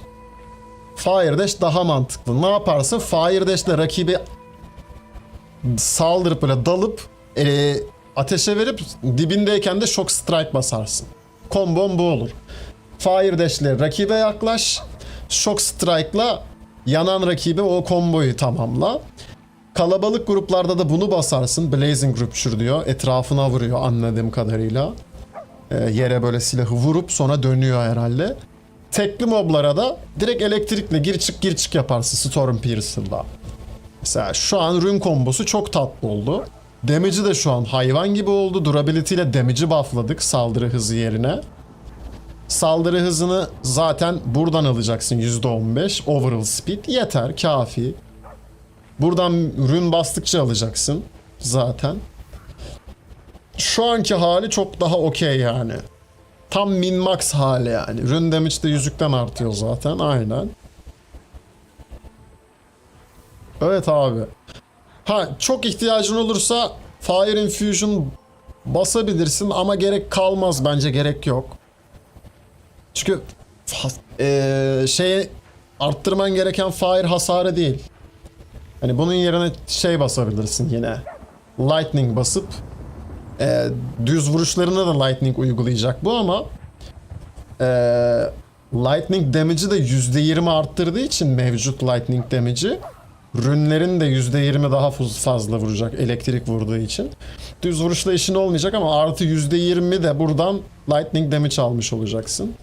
Hani şu anki hali bu build'in çok daha etkili, çok daha güçlü oldu. Hem hasarı artmış oldu. Silaha çünkü attack speed değil damage increase koyduk. Yani saldırı hızını değil silahın hasarını, genel hasarını arttırdık durability ile. Yaklaşık kaç oluyor? 32. 250'nin %32'sini düşün işte. %64. 2'ye böl 16. 64, 16 daha 70. %80 damage artışı oluyor. Eğer ki Exalt'ı da şeye getirebilirsen. Damage increase'e getirebilirsen. Exalt'ın 4'ünü de buna getirirsen %70 hasar artışın oluyor. Yani tek atacak her şeye. %90. Eldivene bakalım tekrar. Tamam şu an ya. Crit şansın da %100. Lightning damage var. Evet. Burada crit chance'e getirmemiz lazım Exalt'ı ki crit şansı %100'e atabilelim. Her vurduğun crit olacak. Crit damage de %230 gayet kafi. Zaten %150, %150'den %230'a çıkartmış olmuşuz. Gayet kafi. Hoş geldin babuşum tekrar. Yani şu an attığım o linkteki halini yaparsam bu build hani bosslara bile muhtemelen tek atacak. Bosslara şöyle tek atacaksın. Fire Dash'le dibine girip Shock Strike. Yani bosslarda muhakkak önce yakman lazım ki o Lightning artı yakma hasarı, elektrik artı yakma birleşince daha patlıyor ya elektrik. Bosslarda o mekaniği %100 kullanman lazım. Tekli moblarda Storm Piercer'la gir çık yap, bitti gitti zaten. Hepsini yok edersin. Çok keyifli bir build'e benziyor bu arada. Bunu yani şu anki hali kullanılır. Ben kullanabilirim bunu. Fate'i de 61'e attık. Health 45'te 400 health. Gayet kafi. Baktın çok rahatsın artık. Health'ten birazcık daha puan düşer. 300'e indirirsin. Gelir kalanını buraya basarsın abi. Daha da hasarın artar. 73'e çıkarırsın. Bayağı lezzetli build abi. Bayağı lezzetli build yani. Bu oynanır. Hatta şunu bile yapabilirsin yani. Silahın bir tane skilline ateşi salıp ya da işte Storm Pierce'ı salıp artık freeze koyup düşmanı freezeleyip düz atakla da patlatabilirsin. Silahın physical ya. Ama o çok daha artık dudisinin dudisi olur. Gerek var mı? Bence yok. Bana sorarsan yok yani. Tatlı. Şimdik. Gelelim fasulyenin faydalarına efendim. Bizim Pestilence dönmemiz lazım. İnşallah sabun düşmez bu evrende de. Storm, evet tahmin ettim. Firestorm, çünkü açıklamasından da belli. Alan hasarı vuruyor, muhtemelen şey de almıyorsun. O rünü basarken saldırı yesen bile bozulmuyor değil mi rün saldırısı? Öyle bir şey var çünkü anlatımında. Öyle bir etkisi var yani. Hem de alan vuruyor. Rica ederim reisim, ne demek? Rica ederim. Hop. Hop hop hop. Şöyle bir balık farmı da yapalım bir yandan. Balıkları da tutalım Ember için. Balıkçık, balıkçık.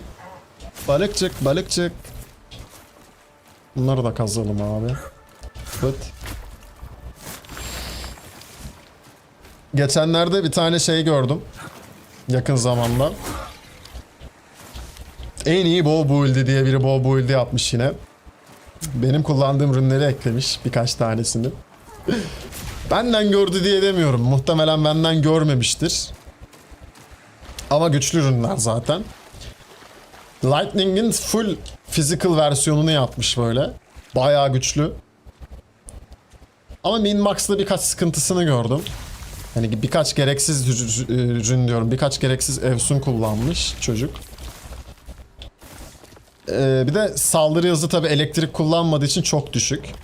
Biraz hantal build yani. Bence bu oyunda dagger ve bow oynuyorsan, yani çiftel hançer veya yay oynuyorsan olabildiğin kadar hızlı olmalısın abi. Mantık o çünkü, hani mantık o. Oyunda şey yok ya, hani taramalı silah falan yok ya, onun yerine yay var. Ratatatatata diye. O ne kadar hızlı ateş ederse o kadar tatmin edici oluyor bence ya. Aa, bu gelmemiş yerine. Peki.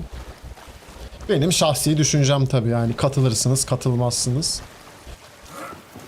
Wicked Builds de şey yapmış bir tane. Tabanca build'i, silah build'i. Oyuna silah gelmeyecek dedi Thomas ama ben yaptım diye böyle. Onu da izleyin, öneririm. Adam tamamen şeyleri kullanıyor. Büyücü silahlarındaki dartlar var ya. Plug dart, fire dart, shock dart, işte ice dart. Stamina ile böyle geri çekilip böyle tık diye Wingardium Leviosa deyip atıyor ya. Onları kullanmış. Tamamen stamina ile çalışan bir build. Fokus kullanmıyor.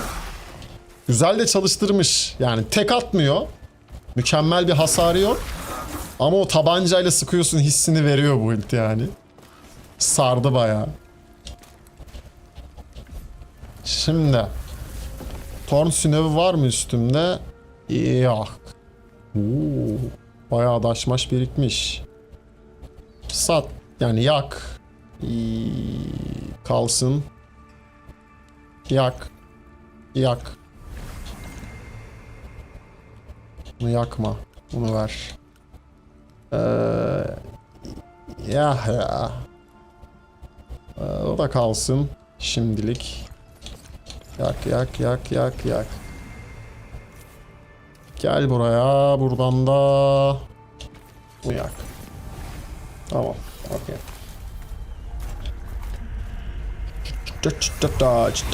Lan dur.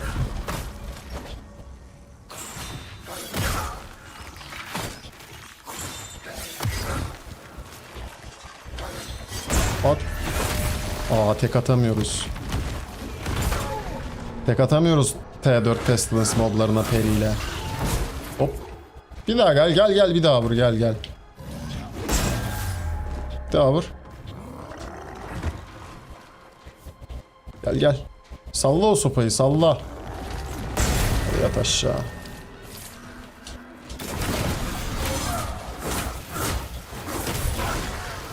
Shot. Tamam.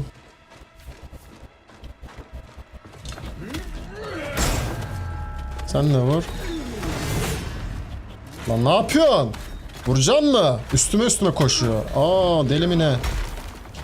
Sizi şöyle bir yatırayım ben. Tak. Tak yapıyor sonra. Ne dediniz o işe? Güzel oldu, güzel oldu. Şurada kalmış ama onu alalım geri.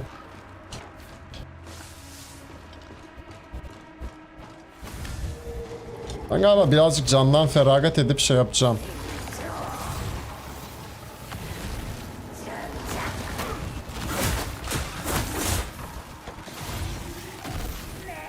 Sıkışmışım. Pat pat pat. Ya fuck you ya.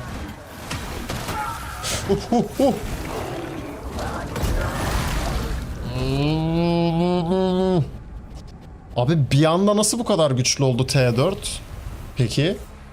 Ha, level'ı arttı çünkü map'in. Muhtemelen ondan. Biz en son geldiğimizde 20 level falandık galiba buraya. Ya 20 ya 25 level'dık. Şu an kaçız? 26'ymışız gerçi. Anlamadım. Ama çok tanklaştılar yani. Hasar yememeye başladılar. Pat pat pat pat. Pat.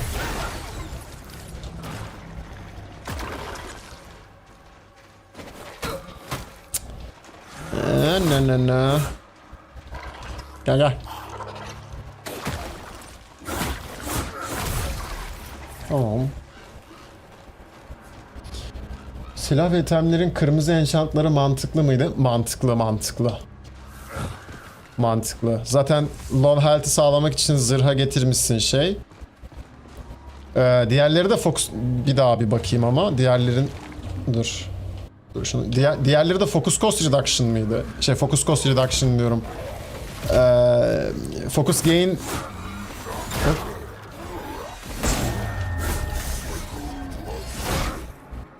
O. Focus gain diyorum. Focus gain reduction mıydı diğerleri de? Ya da işte drain focus in combat falan. Onlarsa tamam. Olması gereken o zaten.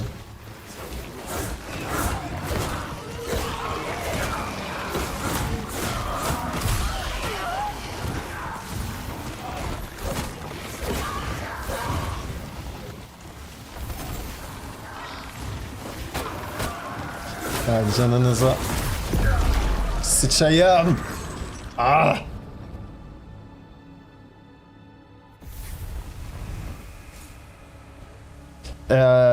Temel hasarın düşük senin ondan. Silahın hasarı da düşük yani. Atak speed yerine damage koyduğun zaman o artacak bayağı. Bayağı artacak. Merak etme.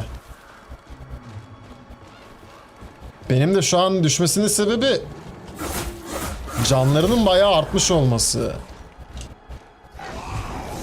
Holy shit. Holy shit. Here we go again.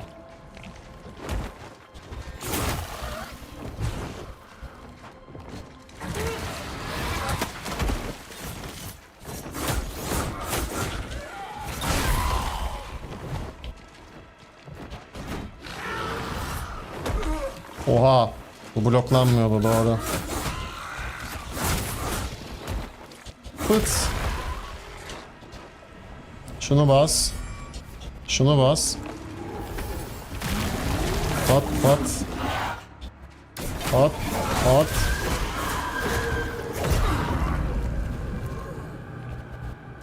Bir de damage pot içtikten sonra fazla damage yiyorum ben onu unutuyorum ya. Pot içtikten sonra hasar yememem lazım. Daha fazla vuruyorlar çünkü.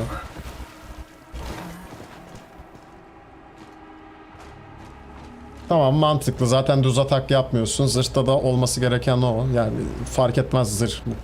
Pantolon ama.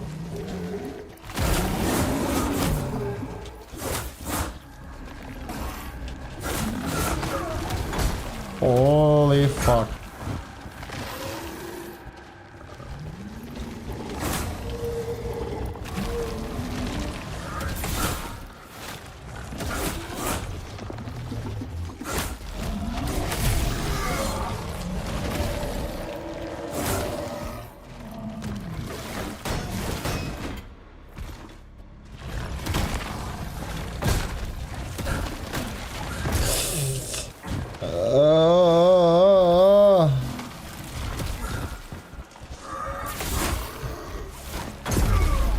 Nasıl peri saymadı onu ya? Nasıl kaçırdık onu? Oo. Kalkana hiç gerek yok. Kalkana hiç gerek yok. O build'de olayın senin blink atmak olacak zaten. Blink atıp rünlerle saldırıp tekrar canını geri çekeceksin. Blink atıp yani dodge da atmayacaksın. Blinkle nereye kayboldu lan? What the fuck?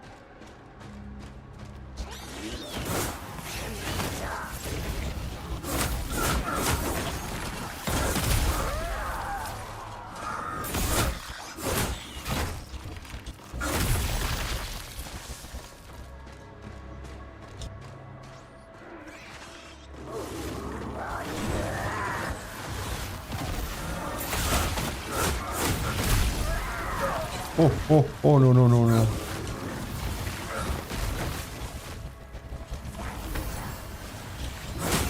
Pot içince hasarımız da düşüyor buradaki şeyden dolayı. Sen söyledin. Boss da çıktı. Neyse direkt boss'a girelim. Uğraşmayacağım onlarla. Abi benim galiba gerçekten ama 24'ten de aşağı çekemem ya. 26 level'ım. 27, 28, 29, 30. 3 kere 4, 12. 13 olacak. Bunu cana vereceğiz o zaman. Mı? En son bakarız ona. Şu an 30'a kadar bütün statları şeye vereceğim artık o zaman. Sen söyle adını.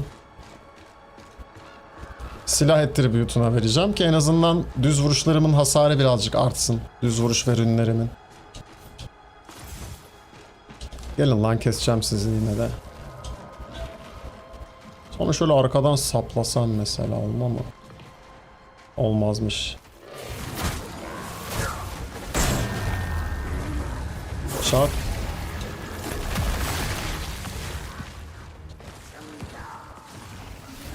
Şunları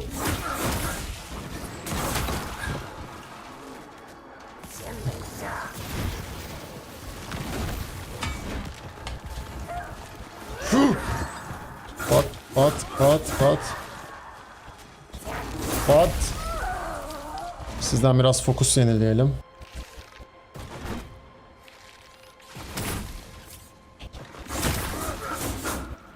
Yeteri kadar yenileyemedik. Tamam. Gel senden yenileyelim. Hop.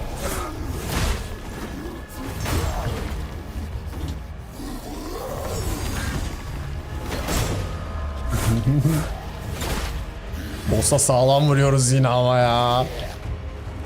Hop bunu kaçırdık. Allah.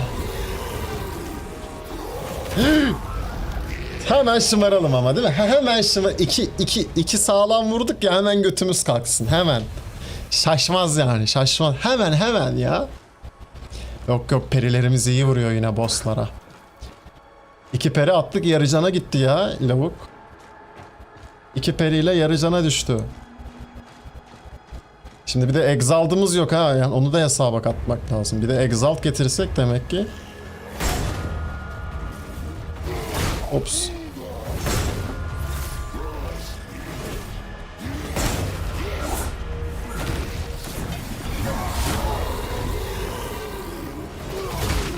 Gel bir daha vur.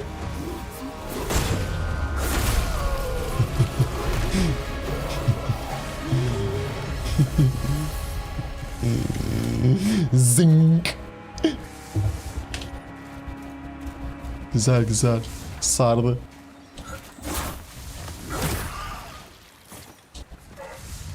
Bıt. Şuradan bir repair daha basamıyoruz mu? Gel.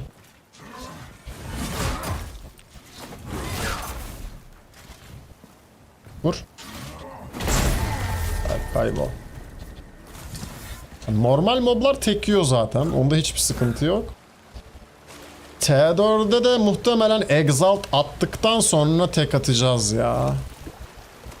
Bir tek uniklere Exalt getiremiyoruz. Onlara Exalt... kameram gitti. What? Tövbe bismillah, tövbe tövbe. Niye böyle bir şey oldu? Allah Allah. Bir saniye. Açıyorum tekrar. Gül cemalimi göreceksiniz. Aa. Uygulama bug'a girdi. Durmaya zorla diyelim. Aa. What the heck?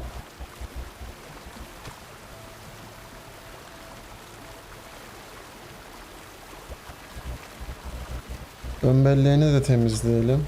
Temizleyemiyor muyum? Temizleyemiyor. Ha, ön belleği temizle diyelim bir de. Aa, ne oluyor abi? Ha? Kendine gel ya. Kendine gel ya. Tamam abi. Geldim. Kameramız cinlendi. Onur hoş geldin. Selam selam. Nasılsın? Keyifler yerindedir umarım. Pat pat pat.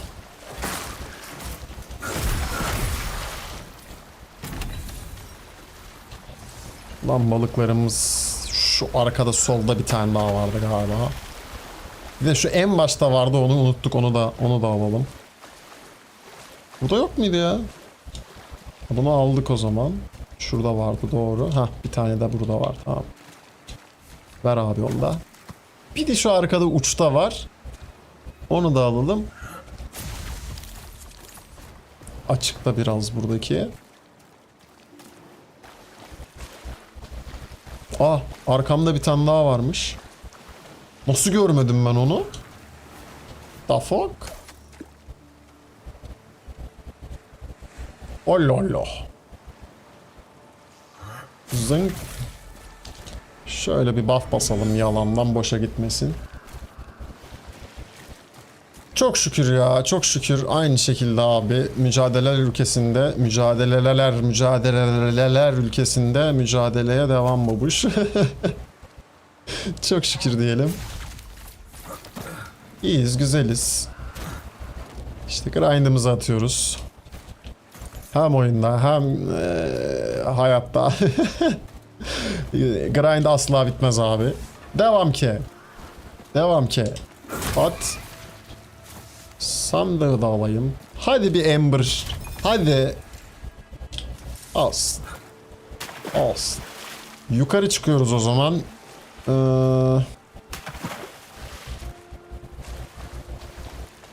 Çıkmışken balıkları da tutup mu çıkıyoruz? Yoksa balığı en son dönerken. Balığı en son dönerken ya. Buradan biz direkt şeye gidelim. Marine Keep'e. Burayı yapalım. Buranın çıkışında balıkları da alalım. Orban Glades'in. Sonra Orban Glades'in Pestilence'ını temizleyelim. Evet. Evet. Yes, yes. Yes, sir.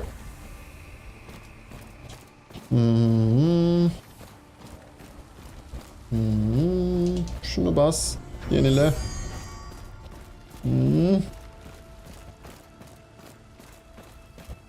Buradaki sandıkları açalım önden. Umarım büyük vardır. Ups.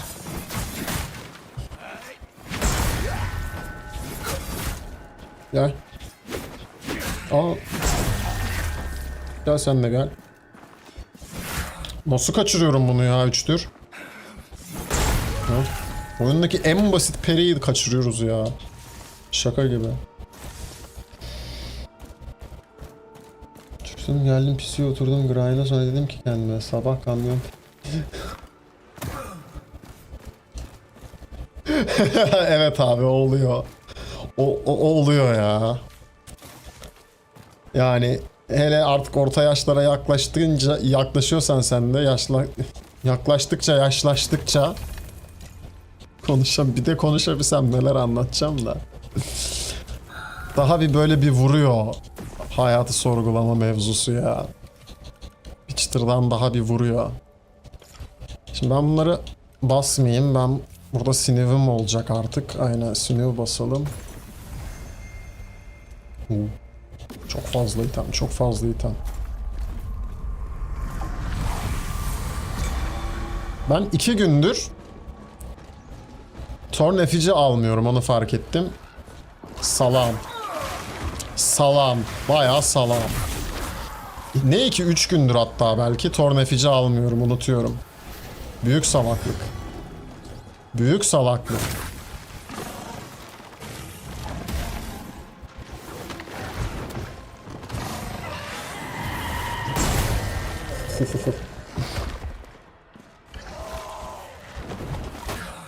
Hadi, hadi, hadi.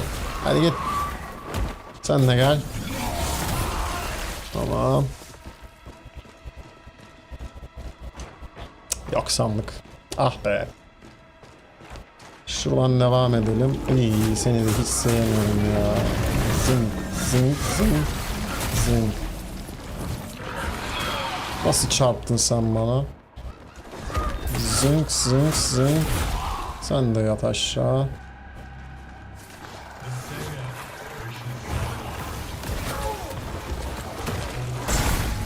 Ben de vur bakayım bir tane.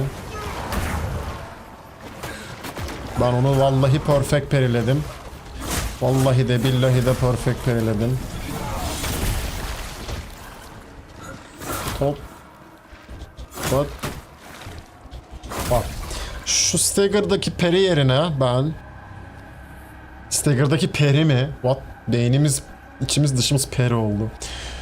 Focus Cost Reduce Stagger yerine Health Generating Combat koyacağım ben galiba ya. Böyle yapacağım. Orada da bariyer gain'e fulleriz, tamam mı? Exalt'ını da verelim şimdiden. Burada Focus Cost Reduction'a vereceğiz. En mantıklısı o çünkü. Ardından buradan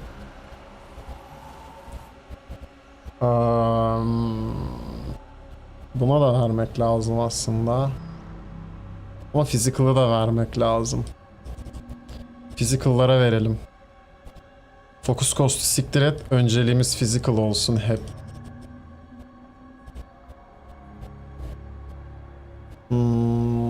Burada da physical'a ver abi. Armor pen %63. Armor pen'i de aslında yükseltmek lazım. Nasıl yapacağız o işi? Bariyer gain'i salla. Armor pen'i 2 ver. Buna 2 ver. Kaç oldu armor pen? 76. Burada da armor pen'e 2 ver. Buna 2 ver yapacağız o zaman. Kaç oldu armor pen? 89. Burada da 2 versek 100'e yaklaşır herhalde. 97 kafi.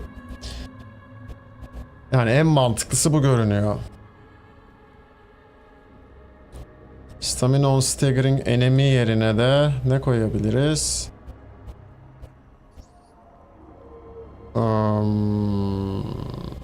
Elemental resistance koyalım hadi. Yalan lan. Hop yapma be, internet gitmiş. Yapma.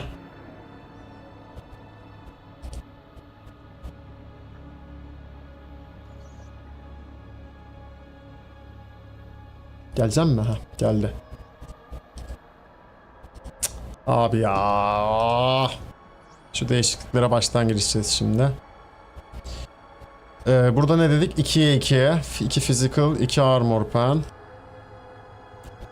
Bununla da 2'ye 2. 2 physical. 2 armor pen. Bunda full deal damage on parry'e vermemiz lazım aslında. Buraya da ne koyduk? Elemental increase çakalım. Şöyle bir yalandan hemen save atalım. Burada da buna 2, buna 2. Bunun yerine de şunu koyduk. Tamamdır. Kalkanda damage on parry'i fullleyeceğiz tabii ki. Uf, %50 oradan oluyor. %50 buradan, %100. %50'nin %60'ı ne yapar? 30 yapar değil mi? 30 da oradan. Tabii %160 damage on parry. Buna exalt getirebiliyor muyduk? Yok. %160 kalkan ve eldivenden geliyor. %130 buradan. %130 değil pardon. %30 buradan. %160, %30 daha. %190. 35 de buradan. %125. Eğer istediğimiz exaltları bulursak %125 vuracak. Bir peri atacağız, %125 vuracak çar. Holy shit. Holy shit. Bunu görmek istiyorum ben. Ben bunu görmek istiyorum. O exaltları damage on parry'e getirmemiz lazım. Ben bu maksimum parry hasarını görmek istiyorum abi. %225 ne demek abi? Yani bir boss'a bile tek atabiliriz muhtemelen. Abartmıyorum. Muhtemelen boss'a bile tek atabiliriz. Baksana şunlar zaten tek yiyor.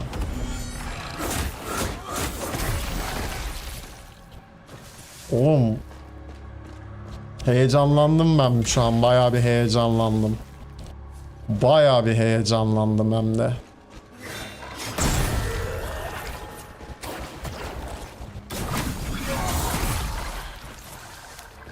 Direkt exalt'ına mı girişsek? Bilemedim. Bilemedim.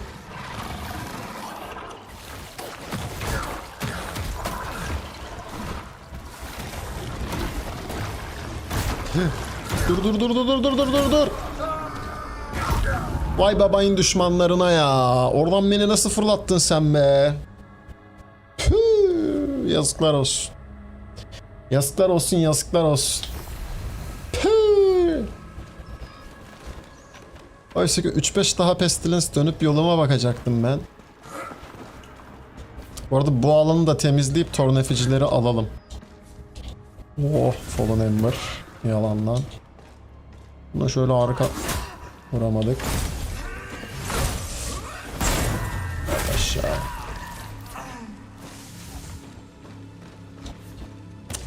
Burayı açmamışız daha. Tekrar buradan gideceğiz.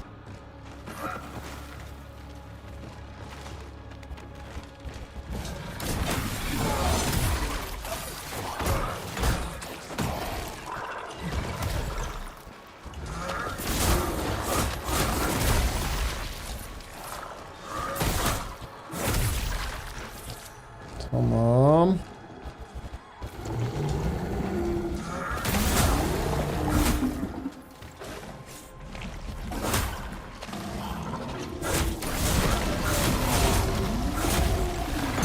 Holy shit.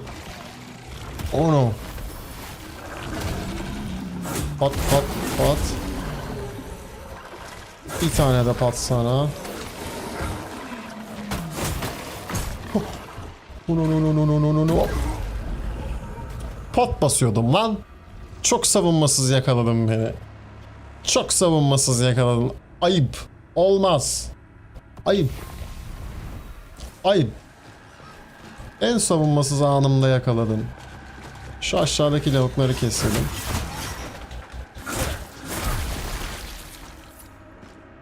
Bu sandık yoktu.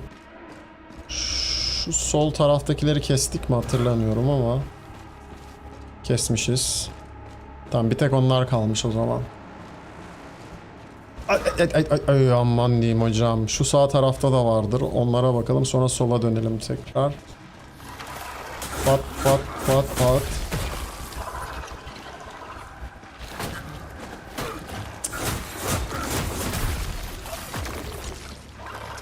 Gel.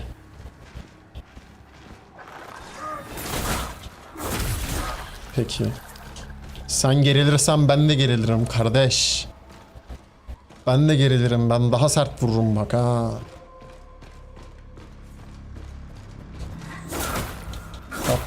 Pat.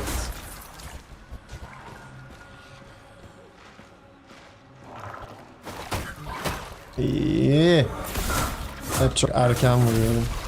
Hep erken atıyorum şunlara peri. Hep kaçırıyoruz oradan. Ha? Ne erken attık. At. At. Yat aşağı. Şurada var mı daha? Var.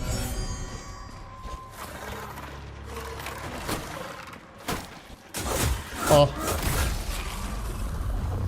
Kayboldu bir anda. Peki. Temizlemiş olduk. Boss burada galiba. Evet. Canı burada çıktığına göre. At. Sadece peri. Sadece periyle keseceğim. Bak 2 peri de gittiği cana bak. 2 peri.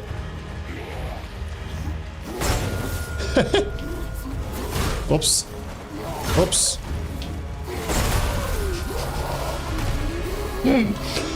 Dört peri de kestik. 3 de sen ona, yani bir canı kaldı. Sen ona 3 de. Şu yüzde nerede o? Ha şu %23 değil %25 olacak. O %25 olsaydı 3 peri. 3 peri de kesmiştim boss'u. Çok iyi. Çok iyi oğlum. 3 kere peri atıyorsun, boss ölüyor. T4'tü bu arada ha. Pestilence. Tier 4 yani. Hani boş Pestilence değil. Tier 4'tü yani. Oh shit. Bunu Wicked'a atmam lazım bir ara. Bunu bir ara Wicked'a göndermem lazım. Oh my god.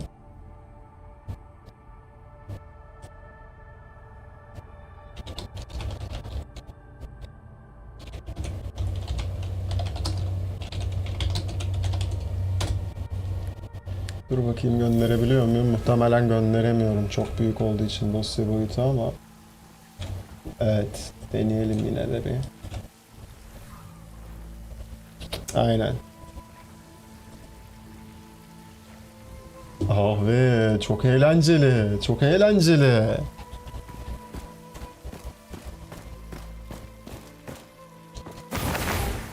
Wouldn't you like to see some?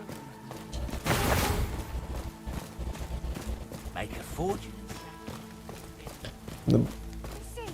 Bu kadar niye koştum ki ben? Asansörüm var burada.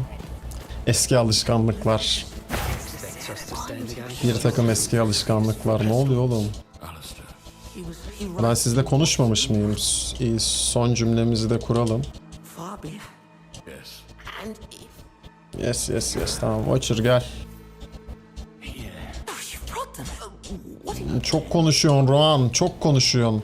Sus. Sus artık. Sus. Hatta. Hatta.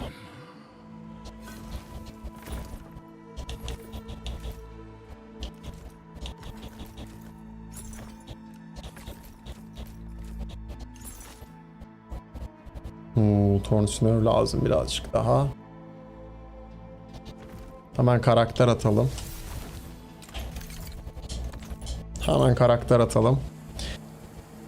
Bolca Tornsinör alalım şeyden. Sen söyle adını. Buradan. Karakter atmayalım hatta, direkt internetin mi gitmiş benim yine, evet. Lan ne oluyor? Ekran kartına da güncelleme gelmiş, bir ara onu da atmak lazım. Real mi atalım önce? Finalistan'da bolca Zamazingo'lardan var. Buradakilerle alalım. Ondan sonra dönüp bizim şeydekilerden toplarız işte. Burada Tornsinöv Grilla var çünkü.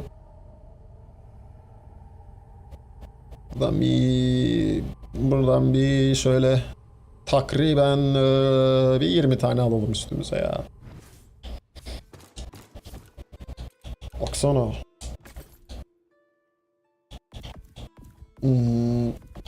Hatta 30 tane versen, 20 de az.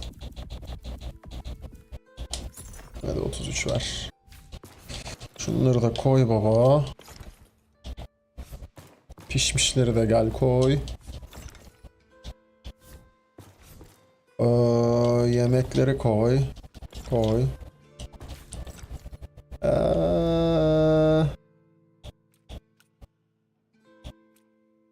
Sanırım ihtiyacım olmayanları da koydum.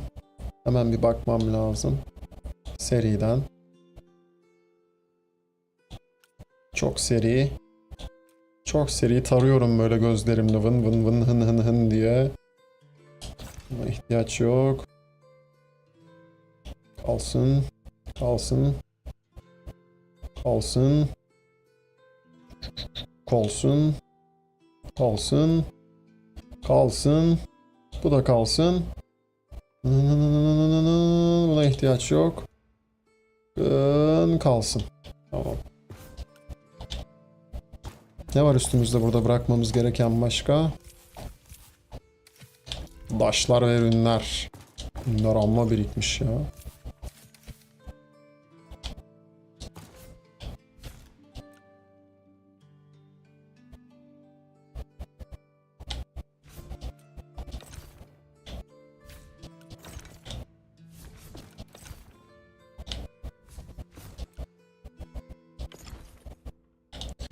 Down, down, down, down, down. Down, down, down.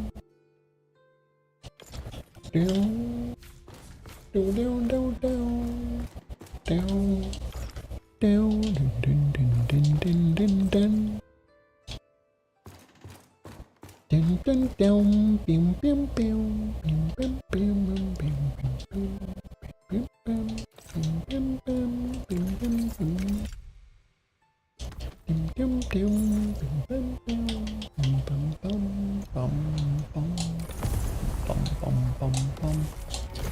Evet.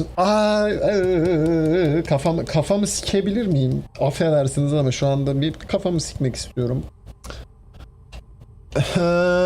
Gittik Finalistan'daki şeyleri almadan döndük. Sadece envanter boşalttık. Fuck. İşte bu yüzden nefret ediyorum abi. Şunu oradan oraya git, oradan oraya git falan beyin yakıyor, beyin yakıyor yani. Neyse şunu da alalım geri. Bir daha şimdi dön oraya geri. Sonra bir daha buraya gel. Daha buraya gelmeyeyim, ben orada kalayım. Bir daha buraya gelmeyeyim, orada kalayım. Finalistan'daki şeyleri döneriz, Pestilence'i döneriz. Daha uğraşamam. Oraya geri dönmekle uğraşamam.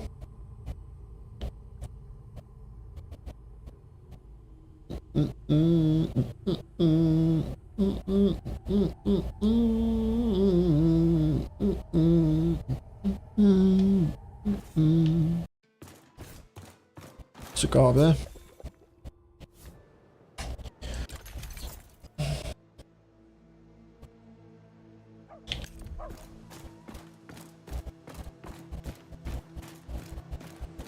The ocean wants in, Diyorum ki acaba itemlere Focus Generation mı taksam da Min-Max için her türlü bu gemi takmam lazım ya. Enchantment Increase gemini takmam lazım. Min-Max'lamak için şart. Yani maksimum damage'a, potansiyel olarak maksimum damage'a ulaşmak istiyorum.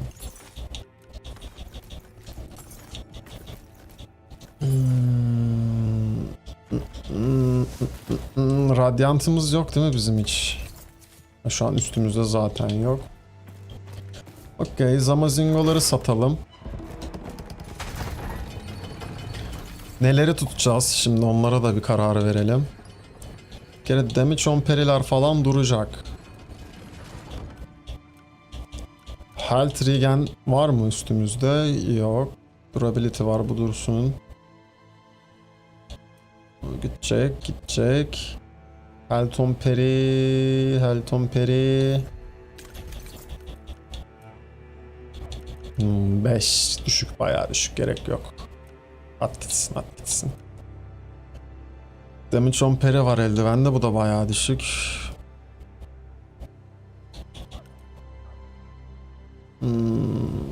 Yok. Çöp. Elemental Resist 10 var, çok iyi, bunu takacağız. Physical Damage 5 var. Standard Low Focus var. Bu da tutacağız. Şimdi şöyle yapıyoruz. Hemen bir eve gidiyoruz tekrar. Değişeceğimiz Efsunlar vardı ya. Onları da unutmadan değişelim. Güncelleyelim.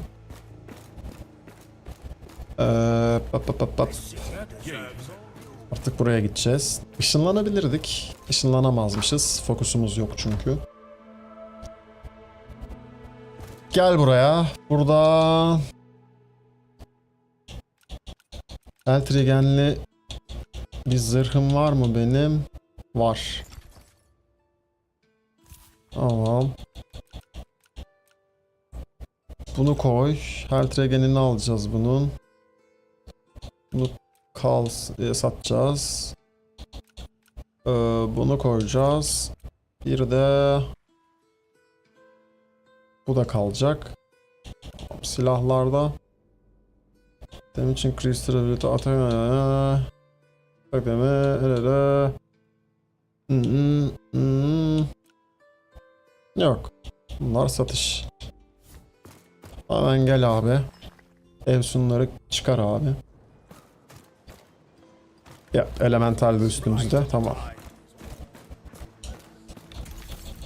Bir dakika. Biz eldiveni mavi yapacağız ki. What the fuck? Biz eldiveni mavi yapacağız ki abi. Biz onu unuttuk. Dur. Damage on parry. Biz eldiveni mavi kullanıyoruz. Burada mor kalmış. Physical. Ve focus on parry mi ya? Bariyer on parry ha. Tekrar kaydet. Focus on parry yerine physical damage koysak daha mantıklı.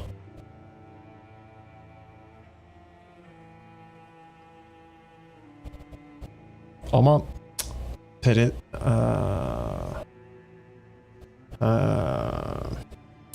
physical koysak daha mantıklı. Hasarımız artacak. Fokusu düz vurdukça alırız. Fokusu düz vurdukça alırız. Yapacak bir şey yok. Evet, physical damage koyacağız onun yerine. Orada bir amatörlük yapmışız.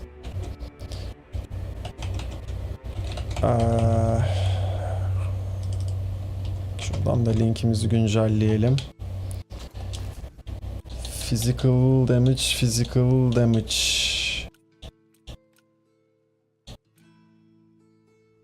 Physical damage.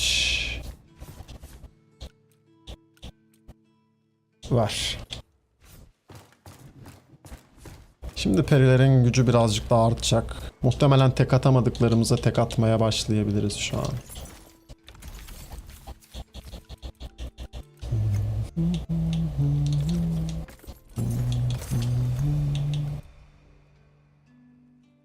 Physical 9 ver abi. Elemental 10 neye getirecektik ki biz onu?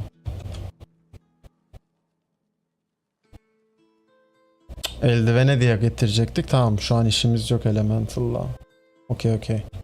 Boşa harcamayalım abi. Ember harcarken kazanılır agalar. Unutmayın. Boşa Ember harcamayın o yüzden. Gel şimdi. Dur, hatta şurada da ihtiyacımız olmayanları aktaralım.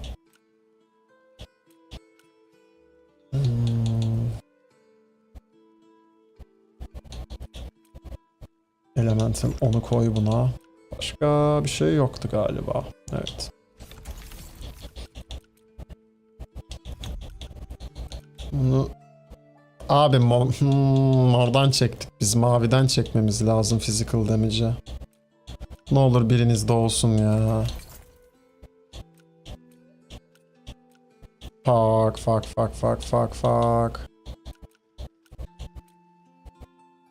Gece 12'yi de geçti. Finley'e gidip tekrar bakamayacağım. Fuck.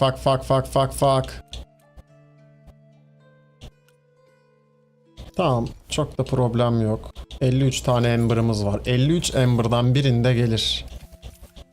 Birinde gelecek illa. Bat tekte gelsen daha güzel olur.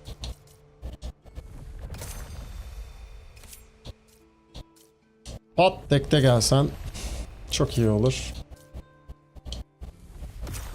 Fire damage değil. Physical. Physical 9.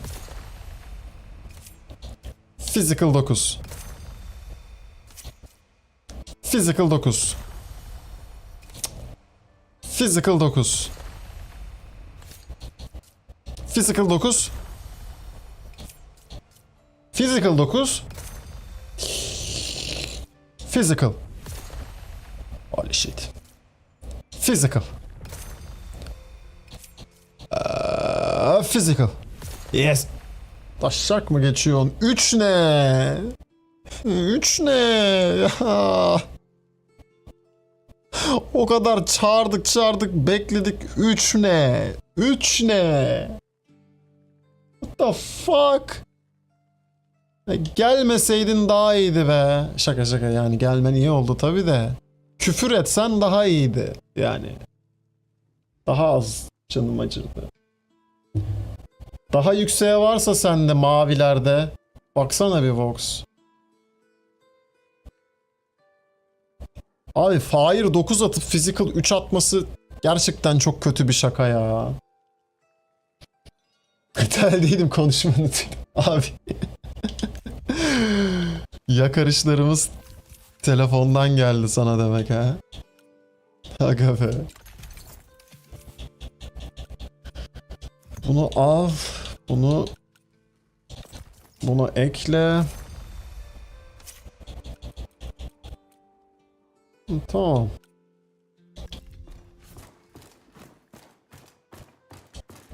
Burada bende var mı bakayım physical?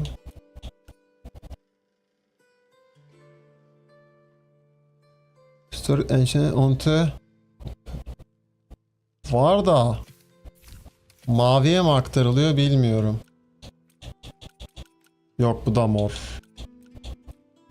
Mor evet.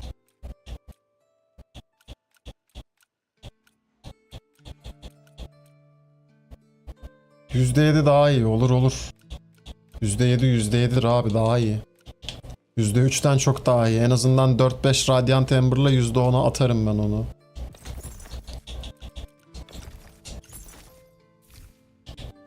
Hemen geliyorum Voxland'e.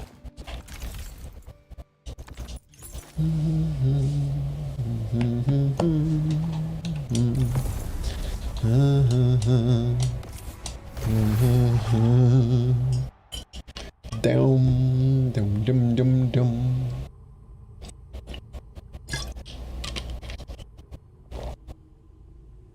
Oh.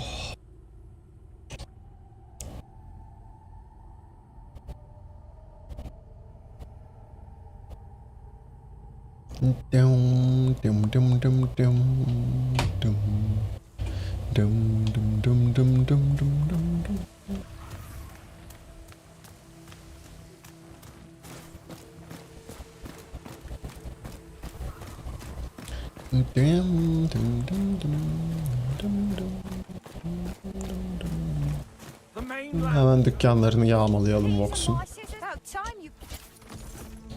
Çaktırmadan. İndir. Şş, çaktırmadan. Karşılığını da veririz ama. Alıyoruz, satıyoruz, ekonomiye can veriyoruz. Ne yapıyoruz? Ekonomisini kalkındırıyoruz.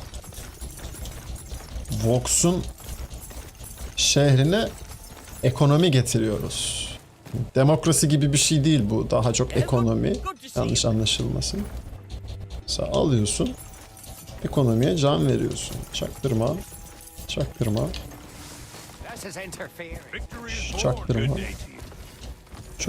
Çok Esma. Çok. Ünlü No Rest for the Wicked yayıncısı izleyicilerinin dükkanlarını yağmalıyor. Böylesi de pes dedirtti. Daha yükseğe var mı bakayım. 7 de yatar ya. Hiç uğraşmana değmez. 7 de yeter. Her türlü zaten eşek yüküyle Ember farmlamam gerekeceği için Radiant Ember. Hiç uğraşmana değmez yani. Boş ver. Mavi ama değil mi? Mor değil. Hop pardon. Unuttum. Yikes. Ben bir şey veremiyorum maalesef. Bu sefer senden olsun Vox. Bu sefer senden olsun. Yani pot verebilirim ama ihtiyacın olduğunu sanmıyorum. Teşekkür ederim. Teşekkür ederim. Bu sefer sendeniz abi. Koyacak bir şeyim yok. Bu sefer yaz bizim deftere. Eyvallah, eyvallah. Bizim deftere yaz baba. Bir düze çıkalım, ödeyeceğiz inşallah. Bir kafayı suyun üstüne çıkaralım bir. Ödeyeceğiz inşallah reis. Sen yaz. Sen yaz sarı çizmeli Mehmet Ağa. Yaz. Yaz. Aa. Abi ben şu Radiant farmını hala çözemedim yalnız. Millet nasıl bu kadar deli gibi Radiant farmlıyor? Ama ben o sırada hiç farmlayamıyorum. Çözemedim o işi. Bir yerde hata yapıyorum herhalde ama nerede?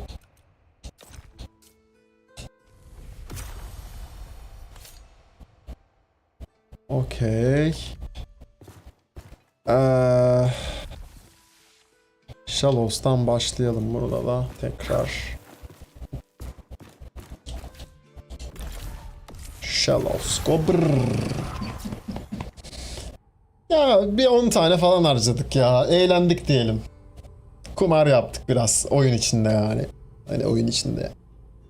Azıcık kumar yaptık diyelim ya. Kalabalıkken balıktan daha mı yüksek ihtimalle düşüyor? Onu bilmiyordum bak.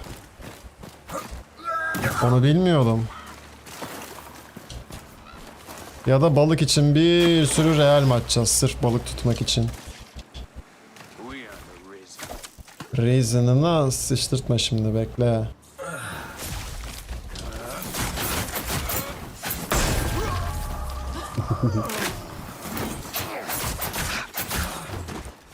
Ne var lan ne?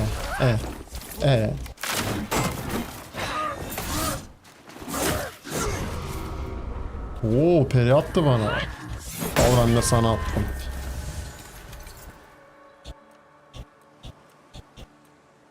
Okey. Yo pestilens ya da... Ha. Tamam doğru. Doğru. Oralardan fazla geliyor tabi. Tabi. Ama işte o da çok uzun sürüyor abi. Çok uğraştırıcı yani. 3-5 Ember gelecek diye Crucible'ı o kadar dön. Sıkıcı. Pestilence'leri de torneficilerle dönmek lazım. Sen alıyorsun değil mi her gün torneficilerini? Pestilence dönmesen bile halihazırda biriktirdiklerinle torneficileri satın al şeyden. Thomas'tan. Kod adı Thomas. Neydi şeyin adı? Rookery'deki. Watcher. Watcher'dan torneficilerini almayı unutma abi. Ben buna backstep atabiliyor muyum? Yok, hayır backstep atamıyorum. Peki. Yani mantıken atılmaması lazım zaten de.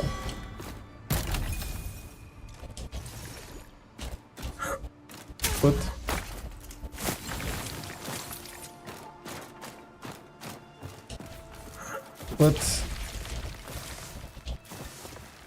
Tamam.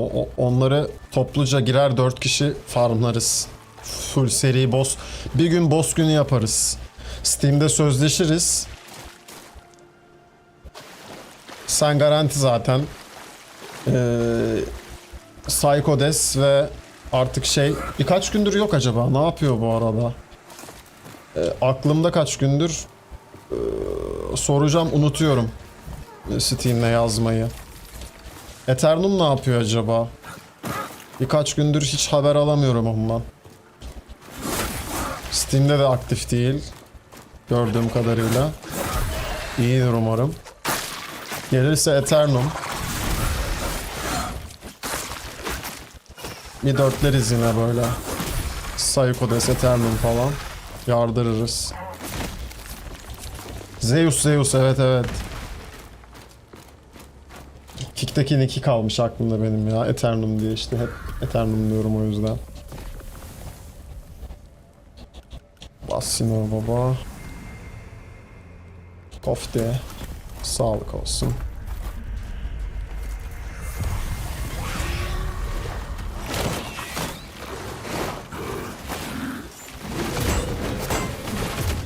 Gel vur bakayım.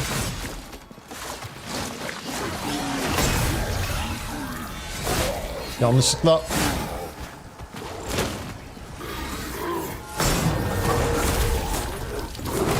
fareyi periledim abi istemeden. Büyüyü peri atacakken fare kaynadı arada. Pat. Pat. Böyle kafana geçiremiyor muyum ben bunu yani? Ama ben peri bastım ama hadi sen bilirsin kanka. Blok basmayı unuttuk ya.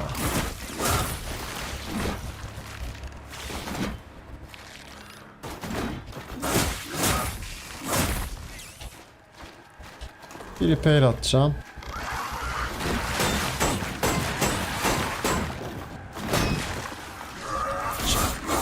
Al.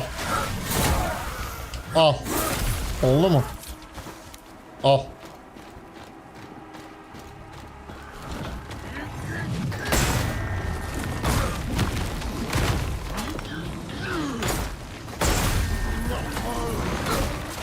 Bastım ben ona peri ama hadi basmamış olalım.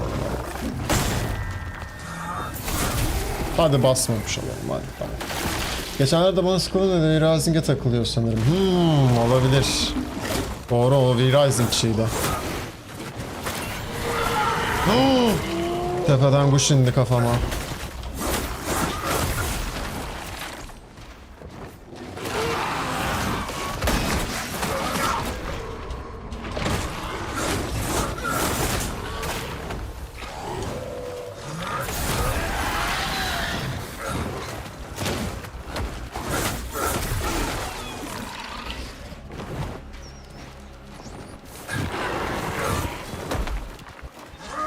Pat pat pat pat pat. Pat. Şunu da bas. Şunu da kes. Sıra sende. Pat pat pat pat. Bir tane vur bana şöyle de. Point blank oldu. Saymadı. Okey. Pat pat pat. Zın. Dur tükürme. Heh. Yine de tükürdü mü o? Yok tüküremedi tamam o. Tükürmeden stunladık bile bu.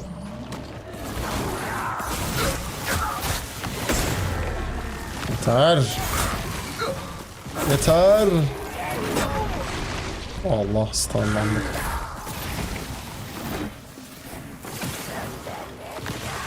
Pat pat. Pat pat. Oh shit vurdu. Çok vurdu anneciğim çok vurdu.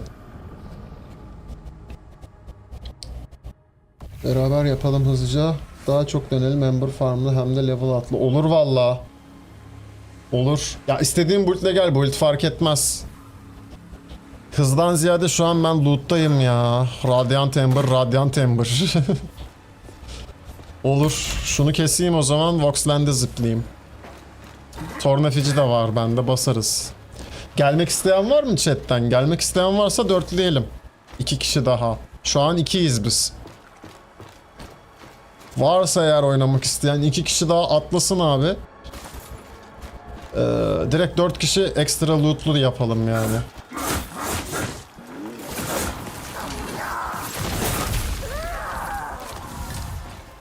Olur.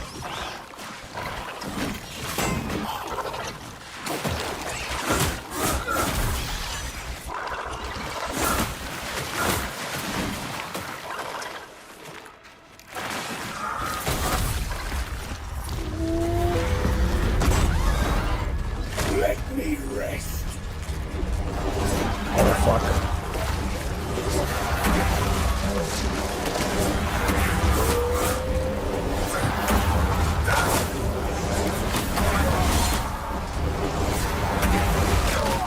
Ya Gurduna şimdi. Aa.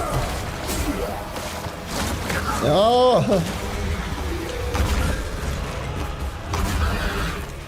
Always deeper.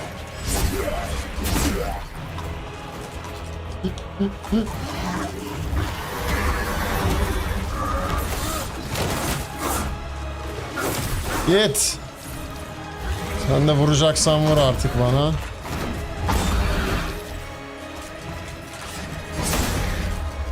Bir daha vur. Yapma ya.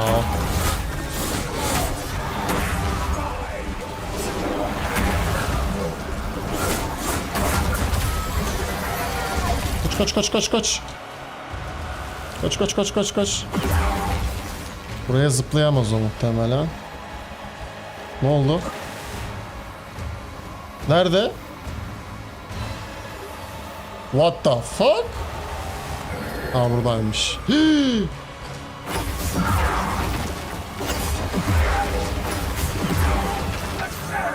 Pusu kurmuş namussuz. Aa, nasıl kaçırdım oğlum o periyi? Aa.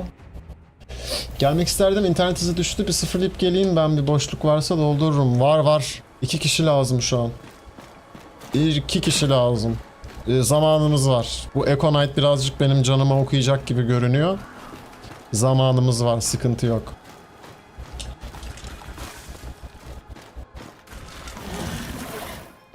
Die!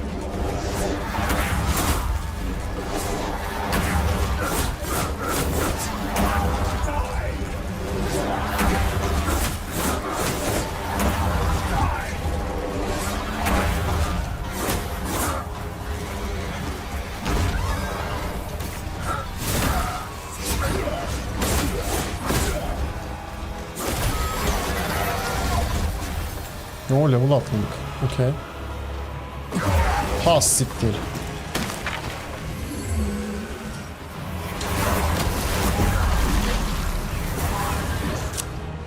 Nasıl ben hasar yedim o düşmeden ya? Açı çok kötü kaldı, göremedim. Tam sınırdan yedim galiba ya. Tam sınırdan yedim sanırım. Sağlık olsun. Neyse, iyi tarafından bakın, tankınız olacak abi. 4 kişi olsak da ben bütün agroyu çekip tanklayacağım mobları. Ona göre vurursunuz. Bana vurmayın da. Çünkü direkt stagger yerim sizin vuruşlarınızdan.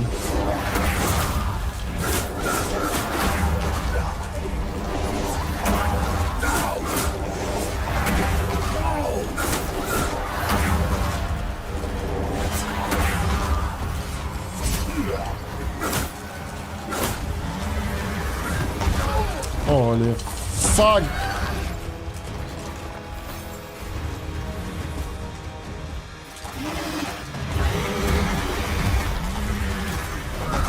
Shit.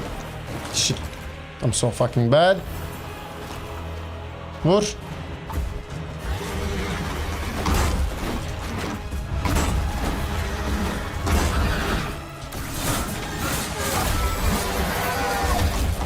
Gel. Açıkta kapışalım şimdi. Yok öyle. Gel atla. Ha öyle le. Pat. Gel şimdi uç.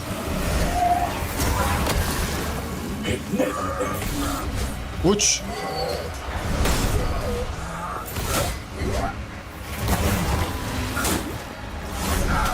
Of, fokusumuz çöp oldu. Aa, başlıyorum. Aa. Shit. Shit.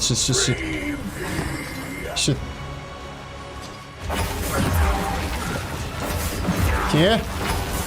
Ah, üçüncüyü kaçırdık. 1 2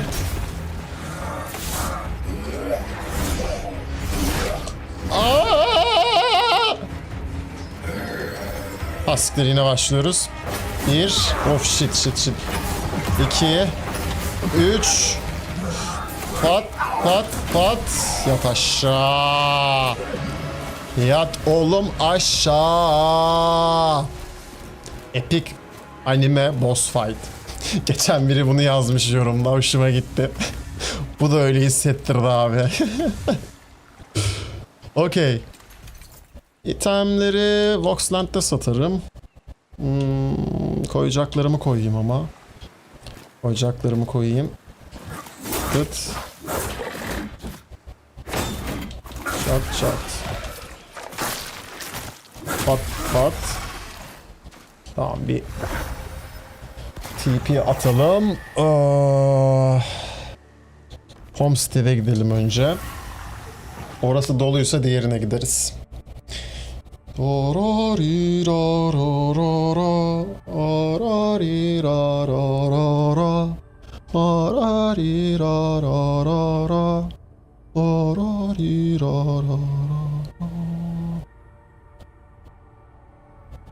Şey de gelmeli oyuna bu arada ya. Multiplayer var ya artık, co-op olduğu için. Agro taşı. Şeyde vardı. Sen söyle adını, New World'de. O taşı tank silahlarına taktığın zaman şey veriyordu sana. Thread'in artıyordu. Yani tehdit oranın artıyordu. Böylece moblar direkt sana dalıyor önce gördüğü zaman. İlk sana saldırıyor böyle. O sistemi de getirmeliler. Taşlara. Çok tatlı olur. Çok tatlı olur. Co-op'lar için, co-op build'ler için ideal olur.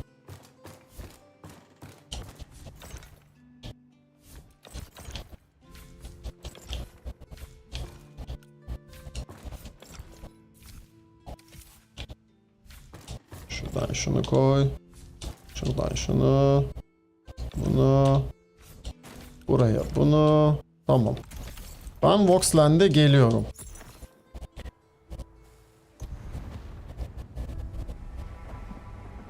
Turtle Wow'da vardı, skill ile alıyordun. Ha yok. Ya zaten MMO mantığı bu birazcık. Hani bu oyuna getirmeleri çok mantıklı olmaz tabii ki ama ileride MMO'ya dönüşme potansiyeli olduğu için co-op'ta bence olması yine tatlı olur yani. Sese gelelim. Evet. İnternetim var. Okey. Tap tap tap tap tap tap tap tap tap tap tap tap. Tap tap tap tap tap tap tap tap tap tap tap. Discord'da yapabiliriz istiyorsan bu arada. Discord'da yapabiliriz, Steam'de yapabiliriz. Hangisi istiyorsan. Abi o sıkıntıymış ya. Taş olduğu zaman en azından hep pasif. Yani hiçbir şey basmana gerek yok. Ve bir kaynak harcamıyorsun yani. Taş slotu harcıyorsun. Tamam, düzelttiysen sana da davet atıyorum hemen. Bir dakika ama oyunda ekli miydik biz seninle? Ben atamıyorum, bir saniye. Vox Onur sende ekliyse davet et Onur'u o zaman sende. Şu an 4'üz çünkü burada. Bir kişiyi çıkar AFK olanlardan. Senden ricam Onur'u da davet et. Mikrofonun kapalı görünüyor Vox. Bağlı mikrofonun yok diyor. Eğer bağlıysa da algılamıyor muhtemelen.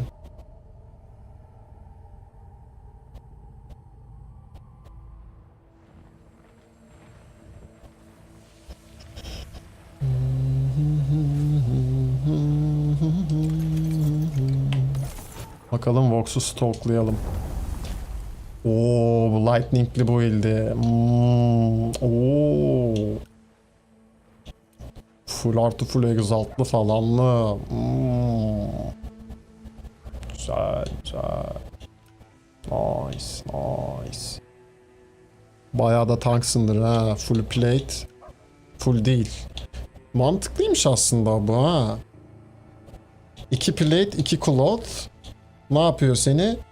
5 puanla heavy'de kalıyorsun. Çok mantıklı aslında. Bayağı mantıklı. O mekaniği bir ara denemek lazım. Belki bunda da yapabilirim ben onu. Ama ya full set de güzel görünüyor şimdi. Lezzetli görünüyor. Senin mikrofon hala yok olarak görünüyor. Benim sesim sana geliyor mu peki?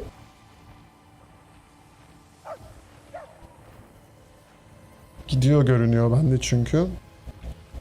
Okey, geliyor. Sende hiç mikrofon bağlı değil görünüyor. Bir ses ayarlarından mikrofonunu değiştirmeyi deneyebilirsin. Buradan olmuyormuş ya. Şu Steam ya da direkt Discord'da yapabiliriz. Belki Discord'da tanımlıdır. Yakın zamanda mikrofonunu tak çıkar yaptıysan buradaki ayar bozulmuş olabilir. Kanımca, tahminimce.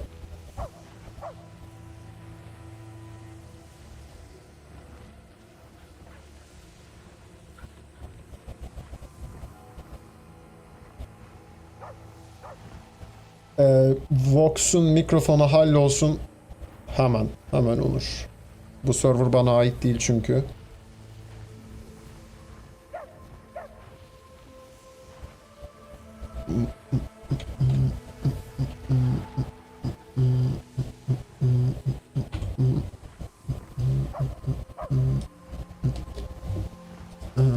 Abi şuradaki ayarlardan direkt yayından gösteriyorum Vox. Bulabilirsem ses. Şu ses giriş aygıtını bir varsayılan yap, sonra böyle ses test et de duyuluyor mu bakalım ses. Duyuluyorsa zaten gelir. Varsayılanla çalışmıyorsa diğerlerini dene.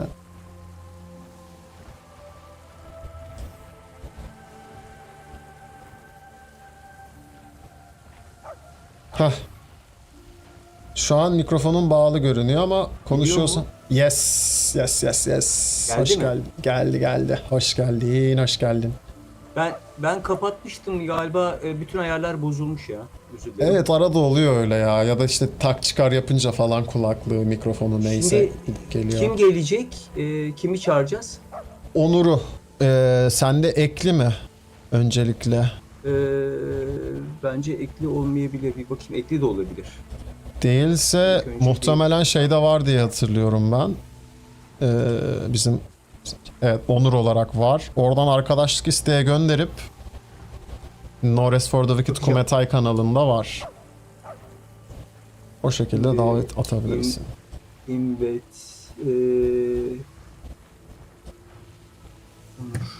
Onur'un şeysinde gözüküyor. Onur. Godless değil mi? Godless. Yok, Onur. Yine şeyi Onur. Steam ismi Onur. Şeyi bilmiyorum. Yani bizim arkadaş listemizden bakalım. Evet, arkadaş listesinde ekliyse direkt görebilirsin Onur. Gördüm. Tamam. Kabul ettim. Başka gelmek isteyen var mı göndermiş bana. chatte? Bir kişi arıyoruz, bir Göndermiş kişi ya. daha arıyoruz. Göndermiş mi? Göndermiş Güzel. şimdi. Tamam. Şimdi invite bölümüne bakacağım. Orada gözüktü mü Onur? Gözüktü. Nice. Tamam. Invite yaptım onu. Tamam. Oyun içinden de yapabiliyorsun bu arada onu. Server'ın içindeyken de yapabiliyorsun. Tabii dünya işaretine bastığında menüde oyuncunun Aa. üstüne tıkladığın zaman yapabiliyorsun. Seçenek çıkıyor böyle. Kick. İşte sonra o İyi boşluğa... hatırlattın ya. Tabii. Ben de şaşırdım, dedim şey için çıktım herhalde. Sonradan fark ettim burada olmadığını. Çok uğraştırıyor öteki türlü. Evet abi. Şimdi benim bu ilte baktın değil mi? Aslında kırılgan biraz ya. Niye? Çünkü yarı canda kalmam gerekiyor. Yani canım tabii. az kalması gerekiyor. Doğru. Ve kendimi bufflamazsam eğer sıkıntı var abi. Ama bufflarsam Tabii. tek atıyorum abi. Bir de söyle adını. Full plate yapsan yine bayağı hayatta kalırsın. Abi şeye İki bakar, tane silaha kulot bakar kullanıyorsun mısın? ya. Silaha bir bakar mısın? Oo, 4'te 4 crit damage gelmiş. Oha, çok evet iyi. abi. Ha siktir. İnanılmaz. Şimdi fark ettim. Her çok şey iyi. bunda. Ya nasıl ama? Oha, bayağı iyi. Bayağı iyi. Çok- 8-10 bin vuruyor biliyor musun? Çok rahat vurur abi. Çok rahat. Crit şansın da 100 galiba zaten. 15-30 buradan. Damage increase. Chance 24 buradan. 54. Silahta da 40 var. 94. 100'e yakın. Bir şey gelmedi diyor. Şeyde realmlerinde direkt Voxland'i görüyor olman lazım Onur şu anda. Evet. Evet. Ben şey yaptım, koydum çünkü. Invite gönderdim. Direkt realmine tıkla. Ana menüde realm kısmına tıkla, orada Voxland'i göreceksin. Ha. Birisini buradan çıkartmak mı gerekiyor? 4 Tabii. gözüküyor şu anda. Tabii tabii. Ben Ha. çıkarttın Onu nasıl zannettim. Üstüne tıkla abi. Onu nasıl yapacağım? İkisinden Tamam. birinin üstüne tıkla. Seçenek çıkması lazım böyle. Manage falan ya da direkt kick, promote falan diye. Ha. Bir dakika.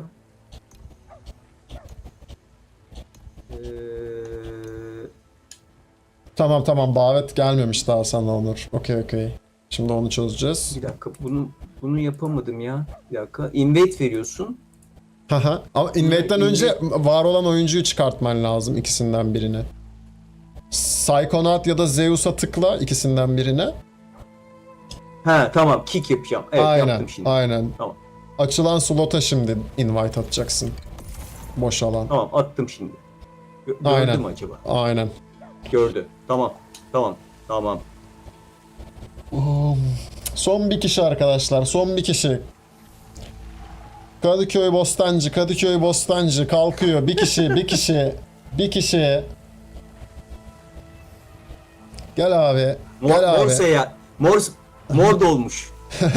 Mor dolmuş. Gel abi gel. Hadi.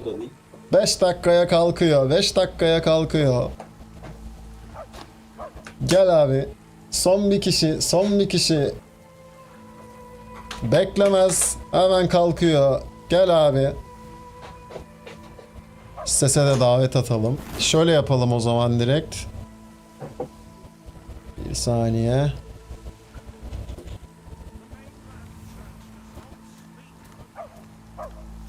Sesli sohbet kanalına davet et. Gelmiş olması lazım. Yes sir. Sanırım yok. 3 kişi gireceğiz o zaman. Tamam. Selamlar. Aleykümselam, hoş geldin. Hoş buldum hocam. Ses düzgün geliyor mu acaba? Daha Çok önce hiç düzgün podcast- geliyor. Sesin de bayağı erotik geliyor abi, böyle tok maşallah. Nazar değdirmeyelim abi, maşallah. Çok iyi sesin var Senin reis. kadar olmasak. Estağfurullah, olur mu öyle şey? Abi o zaman dış Alos'tan başlıyoruz. Gazamız mübarek olsun, haydi bakalım. Bende 10 tane torn efici var. Bende de İlk- 10 tane var. Çok iyi. İlk 2 map hariç hepsine torn efici basıyoruz o zaman. Orban Glade dahil. Orban Glade'den itibaren torn efici basıyoruz. Şeyleri ben yakarım. Burn işini ben yaparım. Orman Glade'e mi gittin? Yok, şu an Shallows. Shallows'tan başlayacağız. Ha tamam. İlkinden başlayacağız. Aynen. Işınlanma sırasıyla, ya öyle kazakla. Direkt ışınlanma sırasıyla rotasyonlu. Sizin ben ağzınıza sıçarım ha. What? Güzel. Essence Ember var. Essence Ember'ı alırım. Düşerse bir de Radiant Ember. Önceliğim bu ikisi. Her zamanki gibi. Tamam canım, renk şeyler Artık ben de tek atıyorum. Aa, bu tek yemedi. Aa. Bu arada haritayı bölüşürsek çok daha tatlı olur. Yani Tamam. hepimiz aynı moba dalmak yerine aynen. Yani etraftaki moblara dala giderek daha sağlıklı olur. Daha hızlı keseriz en Ama azından. sen dolaş ki bizim vurduklarımızın level'larını al. Ha, doğru. O da var. Tamam. Şu içeridekileri de kesersek çıkar mı? Çıkar herhalde. Şey sonraki olmadı. Şunu aynen. Alsanız abi. Oo, bura bayağı kalabalık. Dur ben gireyim oraya. Hocam yola açarsak ha bakıyorum. Oh. Oo, 3000'ler, 5000'ler, 4000'ler. Oh. Çok iyi. Hocam. Ah bir dakika. Eyvallah, eyvallah. Yetmedi burası. Kısa kaldı. Burada var mı? Ya. Ben arkadakini keseceğim. Siz direkt boss'u kesersiniz. Neredesin? Burada muhtemelen 1-2 mob var. Aynen.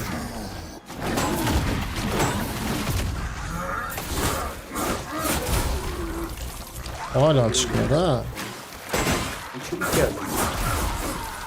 Ee.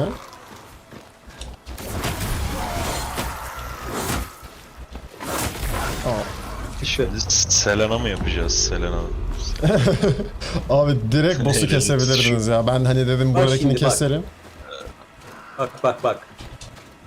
Ne oldu? Öldü galiba. O siktir ne? O spamlanmamış. O spamlanmamış. Oha. Of, radyantlı Reklam çıktı. şu an. Yani boss'un bana hamle yapmasına bile fırsat vermiyor bu. Evet abi, bayağı iyiymiş. Oha. Çok iyi.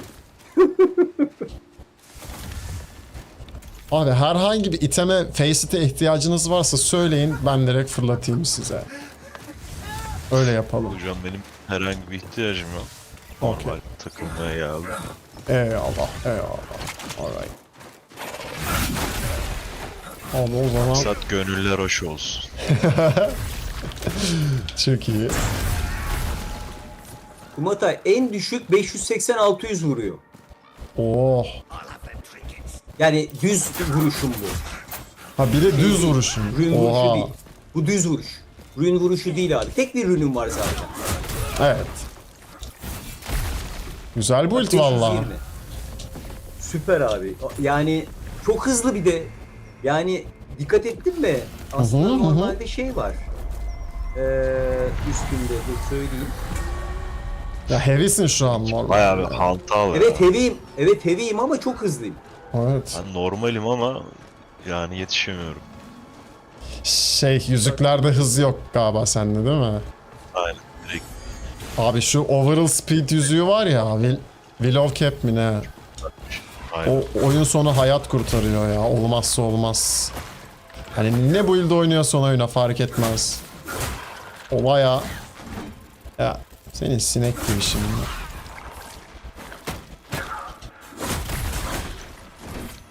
Hocam 2 can. Teşekkür ederim. Özür dilerim.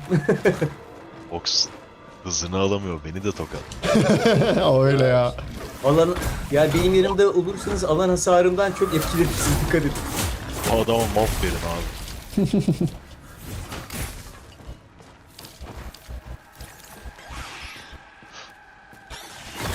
Aa, bir daha vur lan.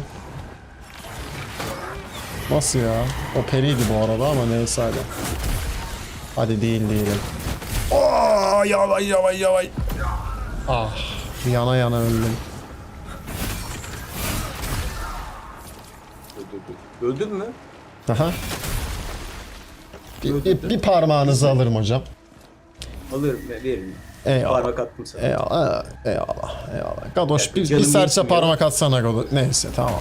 Aman Böyle dikkat. bir tokat atmayın. Canım çok az olduğu için Aynen. parmağımın gücü yetmiyor. Hocam ben düşersem parmaklamayın ben. Eyvallah. Orada 2 parmak eksik kaldı bizde de ya. Hocam ama o parmağın tadını bakan bilir. Onu söyleyeyim. Yani sen bilirsin. Bizde teklif var, ısrar yok ama.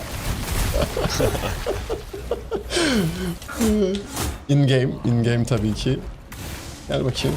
Canım çekerse şey yaparız. Eyvallah.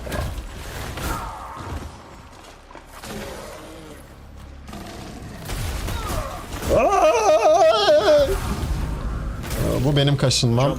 İnat ettim. Düştüm. Evet, ayağım kaydı, düştüm ya. Bu benim kaşınmam. Bu tamamen bana yazar. Ben yukarıdan birleşeceğim sizle. Üstten geliyorum. Arkadan dolaşaraktan.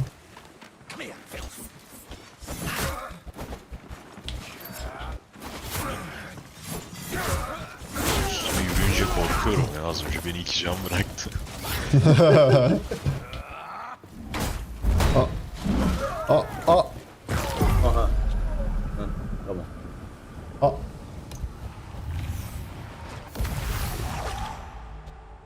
Aa, aha. Neyse. Okey. Olur öyle. Devam.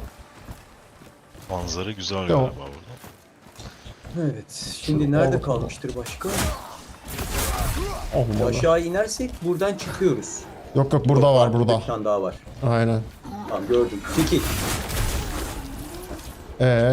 Geri kalanı o zaman yine şeyde. Geri basacağız abi. Yukarı yukarı. Alışkın değilim P. İlk defa oynuyorum. Valla co-op. Evet. Yani Aga işte be. gelme dediğim gibi. Güzel Çok güzel sağ ol. seveceksin. Açılışı yaptın. Vallahi öyle. Evet. Harbi tokat yedim. Şimdi belirli bir Speed şeyden aldım. sonra tek başına zevk vermiyor. Çünkü build'i yapmışsın ve her şeye tek atıyorsun. Zevkli olmuyor. Ama bu co-op'la o zevki yaşıyorsun. Evet evet sarıyor. Evet, tek rakibim sizler olunca. Daha zevkli oldu. Beni sıkıştırdı bir dakika. Tamam. Aysu. Nerede? Aşağıda. Girişte. Aşağıda. Yes Girişte. yes yes. Darrak var muhtemelen. Şöyle yapalım. Şunu alalım oraya. Hiç gerek yok ya. Ha Ben yok. geldim. Bakayım. Aynen darrak. Darrak. Oh, dur dur dur. Of. Dur sen Gel bakayım daha Darrak. bana bırak. Oo, darrağa biraz alışmak lazım ya. Bize darrağı Tamam, tutturdu. bana bırak. Geldim ben. Geldim. İlk önce senin ha. Oo, Gadoş da gitti dikkat. O ikiniz de mi öldünüz? Tamam. Bir canım var, bir canım var. Dikkat. O siktir. Dikkat, dikkat, dikkat. Ah bir canım varmış benim. Evet, evet. Evet. İkinci fazla bir pot içsen teklerdin. Sarkos, Evet, Sarkos. Ki veremedim ben ya. Ay göremedim. Olsun. Görüş alanından da çıktı. Kendimi de göremedim yani. Aga be. Darrak Aga be, önündeydi. enti. Yokay selam, hoş geldin, hoş geldin. İyi geceler, iyi geceler, hoş geldin. Ben... Let me sova him. Koş bakayım. Oha. Tanklıyorum ben, tanklıyorum. Ben tanklıyorum. Vurun abi. Tanklıyorum ben. Tamam. Benden iş ekmek yiyemeyince döndü. Oha çok iyi. Yok oldu. Yok ilk defada da yok ederdik de ben kendimi göremedim bir anda, tamam mı? Bakamadım yani. Ya biz Olur olur. Nazar nazar. Oo bir tane daha geldi bundan. Oo. Biz bir sekans yaşadık ve hiçbir şey anlamadım direkt. Evet abi işte one shot boing build'lerin şeyi. Ben bir market atıyorum hemen. O sırada sizi Urban Glades'e bekliyorum ya da satılacak bir şeyleriniz varsa. Ben Urban Glazes'e gidiyorum. Yolda bir iki tane kesiyorum. Buster Rift üzerine mi? Buster Rift ne abi? Ben çok bilmiyor İngilizce terim. Sen bana anlatmak onun Türkçe. İlk oyunumda Tier 1'de harita dönerken başta can çekişiyordum. Şimdi oyun sonunda direkt Tier 3'e kebap gibi akıyorum. Bu oyunun güzel yanı o zaten abi. Endgame'de hani o kadar çok çeşitli tek atma build'i var ki tek bir şey spamlaman da gerekmiyor yani. Olasılıklar çok fazla. Onu diyordum geçen de. Sen var mıydın hatırlamıyorum ama oyunun erken oyunu Souls-like, geç oyunu ARPG. Bildiğin oyunun sonunda ARPG oluyor. Oyun sonunda. Ama oyun başında bildiğin Souls-like oynuyorsun yani. Mecbur. Sat. Sat. Sat. Sat. Ben bunların hepsini satayım ya. Para daha önemli şu an bizim için. Hepsini satayım. Hepsini. Oo bak 30 gold aldık abi, tertemiz. Ya geçenlerde bir 10 gold'tumda bir şey kalmadı bende ya. Ya lazım abi, lazım. Şey yapayım o zaman. Paraya ihtiyacın varsa Yok, senin yok. de. Yok, Bölüşelim yok, itemleri. sıkıntı Yok. Olsun bölüşelim. Yok yok. Yok yok. Yok yok yok vallahi. Yokai gelmek istersen bu arada +1 arıyoruz. Şöyle bir anlaşmamız var sadece. Ember'lara ben çöküyorum. Geri kalan ihtiyacın bir şey varsa bölüşüyoruz abi. Ona hayır, kalanlar için de fight atıyoruz. Kim kazanır? Aa bir dakika, bir şey diyeceğim. Bana vursana Galoş. Ama şarj atakla vur. Ben de. Yok, Gadoş vursun. Tamam. Dur, kaçırdım Peri'yi. Bir daha vur. Bir dakika. Bir daha vur. Geliyor hocam. 3, 2, 1.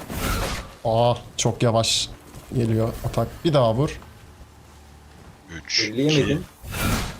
Aa atamadım Peri. Bir daha. Allah Allah. şöyle pozisyon vereyim. 3, 2, 1. Aa. Bir daha. Aa. Garip Bir daha. şey ya. Hasar yedin mi? Hasar yemedim. Aa. Perilerin daha. ama yemedim. Hatta canım arttı garip bir şekilde. 165 oldu, tekrardan 145'e düştü. What the fuck? Bir dakika, bir daha at o zaman. 145 yani. Buglanmış olabilir Peri. 3, 2, 1. Hop olmadı. Point blank'e gitti. Bir daha.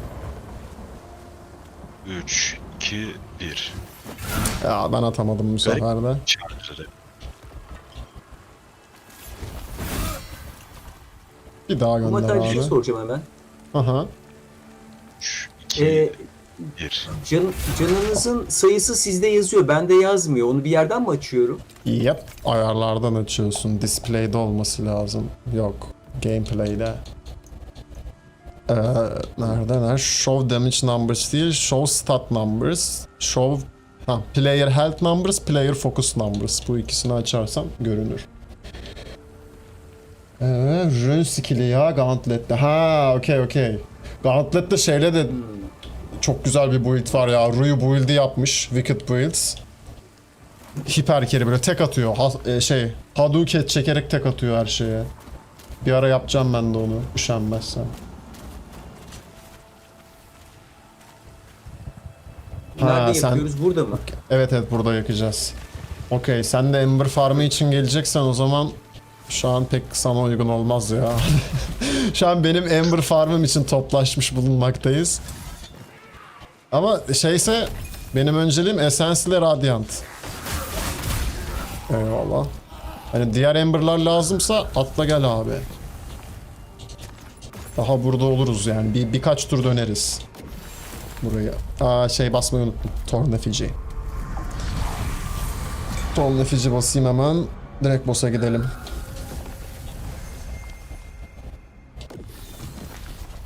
Hadi yanımızda spawnla. Hadi. Yes, yanımızda Nerede? spawnla. Caretaker. Sağda. Girişi. Şeyde mi? Sakrament Şehir girişi. girişi mi? Aynen. Tamam. Tamam. O zaman bir dakika. Fair bas. Başka zaman sağlık olsun. Bir bufflayayım.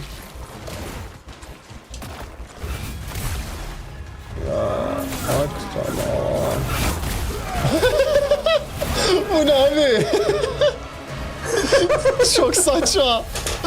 What the fuck? Geldik Gadoş, geldik, uyan. Geldik kanka. MOBA stamina'dan skill atmaya çalışırken bir anda bir şeyler oldu. Abi bir saniye. Şöyle bir envanter boşaltması yapacağım. Bir saniye, bir sabit durabilirsek. Çok acısız alıyorum ruhunu. Daha dolmamış. Ha, ben yeni boşalttım. Tamam, dolunca o zaman. Okey. Buradan nereye gidiyoruz? Nameless Pass'e akıyoruz. Normalde yayıncılar izleyicilerini keriler abi. Bizde tam tersi oluyor. İzleyicilerim beni keriliyor şu anda. Ya işte. Bizde de ortam böyle. Ya. Yalnız sana bir şey söyleyeyim mi? 1-0'da çok eğleneceğiz ha. Baya. Şeyler de daha keyifli olacak yani. Co-op da daha keyifli olacak. 60 level'da ben nasıl scale olacak çok merak ediyorum, 4 kişilik oyun. Nerede çıktı boss? Oo, ta en sonda, orası kapalı sende galiba. Koşacağız, birazcık spor yapacağız. Aa, burası kapalı ya. Bu Evet. şeyin kötü tarafı, burası kapalı bir şey. Olsun. Ama en iyi tarafı sabun düşmüyor burada. Doğru. O karakterle alakalı da olabilir bu arada ya. Benim çarda şu an hiç düşmedi hiç sabun olmadı. çünkü. Evet. Özür dilerim. Neyse, Allah'tan blok atıyordum. Canım oynamadı.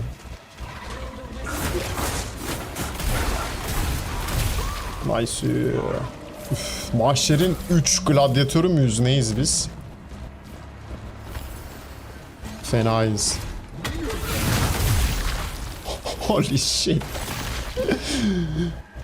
Ben önden O gideyim adam ya. Dur. normal değil. Git. Aa, Oo, öldüm. Hayda. direksiyonu fazla kırdın ya. Evet çok hızlı çünkü abi. Beni kurtaramazsınız da oradan. Dur, ben Yok, kurtaramam. alamıyoruz. Nice hocam. Ne yapıyor bu? Allah'tan hızlı. Çat.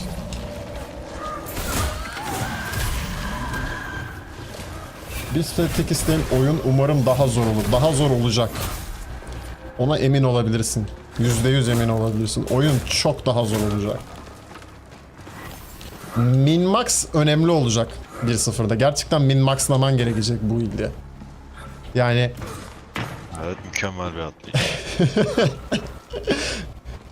hani bu ildinin eğer mesela defansı azsa hangi hasar tipinden vazgeçmen gerektiği, ne kadar can, işte hangi zırh tipini kullanman gerektiği falan çok önemli olacak 1-0'da.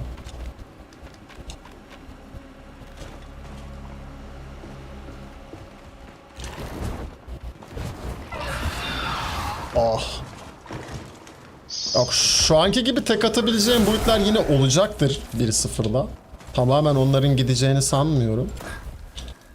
Ama sen söyle adını. Bu kadar fazla olmayacaktır yani tek atan build.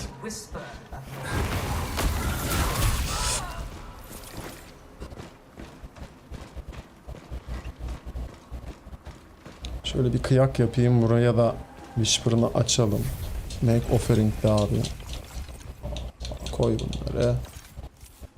Buradan da bundan koy. Bundan koy, bundan koy.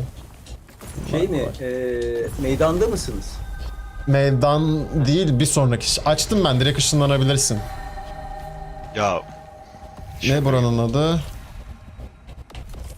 Ha. Serum Chamber. Serum Chamber'a ışınlan gel direkt. Ne bu? Echo Knight Onu mı? gitti. Darrak mı? Darrak Şey- değildir ya. barrak. Darrakmış. Barrak. Serim Chamber. Ben seni kaldırayım. Gel bakayım. Ha, açtın mı? Teşekkür ederim Açtım, rica ederim. Lan! Şşş! Darrak! Dur. Bekle. Kerim belanı ha. Pat! Tek attım. Sıkıntı yok. İyiyiz. Tek attım. Ben de biraz rolleneyim. Emin misin? Biraz rolleneyim ya. Kardeş de oynasın biraz. Şimdi sırada Black Trench. Let's go. Boynum tutuldu abi. Şu sinir mi sıkıştı, ne oldu? 2 gündür şöyle ters yaptıkça ağrıyor, inşallah düzelecek. Bakalım hayırlısıyla. Bir darrak da burada mı? Yok, burada şuraya at. Echo Knight at. Hadi. Atlayamadım zamanında. Timelayamadık. Bir tane bundan, 5 tane bundan. Oo, çok kötü buranın loot'u. Bir tane Ember veriyor Ya. falan. Vallahi. Aa. Aha, neyse, buraya attı. Echo Knight var muhtemelen o zaman. Buraya attıysa. Tamam. Darrak da Ben olabilir önden. tekrar. Tamam tamam. Oh. Dur. Oo, Econite mı? Tamam.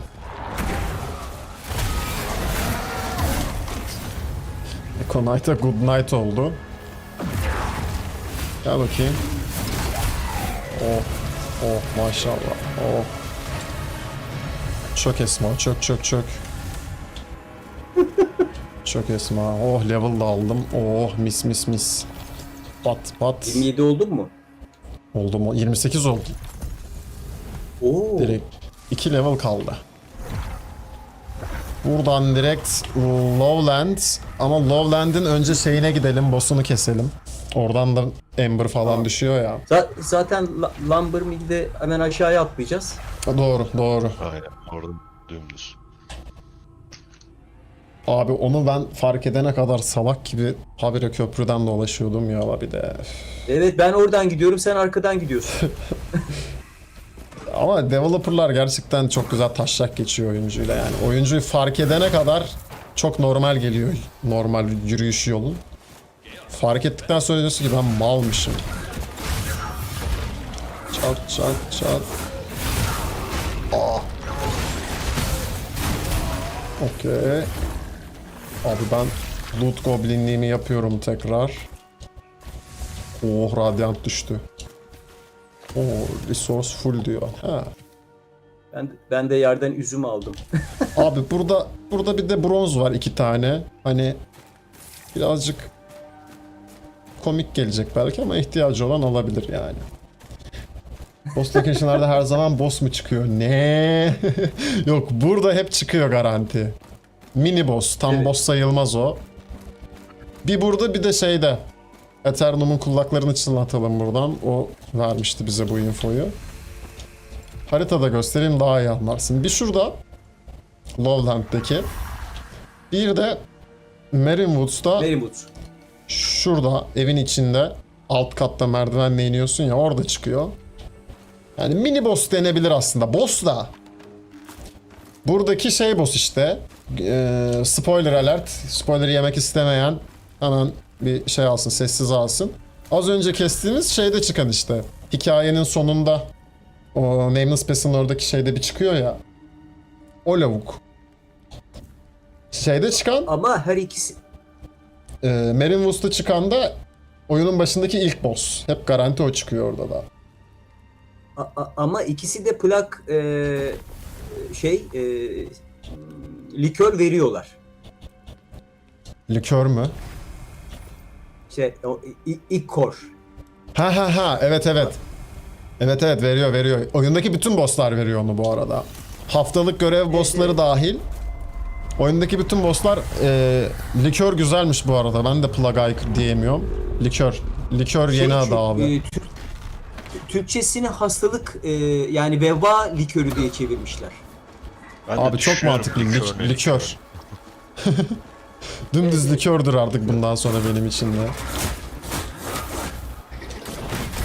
gidiyoruz? Hop çok pardon. Haritanın sonuna gideceğiz. Vox vurmadığı sürece sıkıntı. Sen şeyi açmış mıydın abi? Tünelleri. Açmadım buraları ya. Vallahi. Tüneller açık. Açık mı? O zaman buradan yardır. Yön açık olması lazım. Hikaye Next Star babında gitti. Oyunda ne oluyor? Serim nedir hiç bilmiyorum. Daha iyi. Boş ver. 1.0'da Türkçe dil desteği geldiğinde kendi dilinde oynarsın.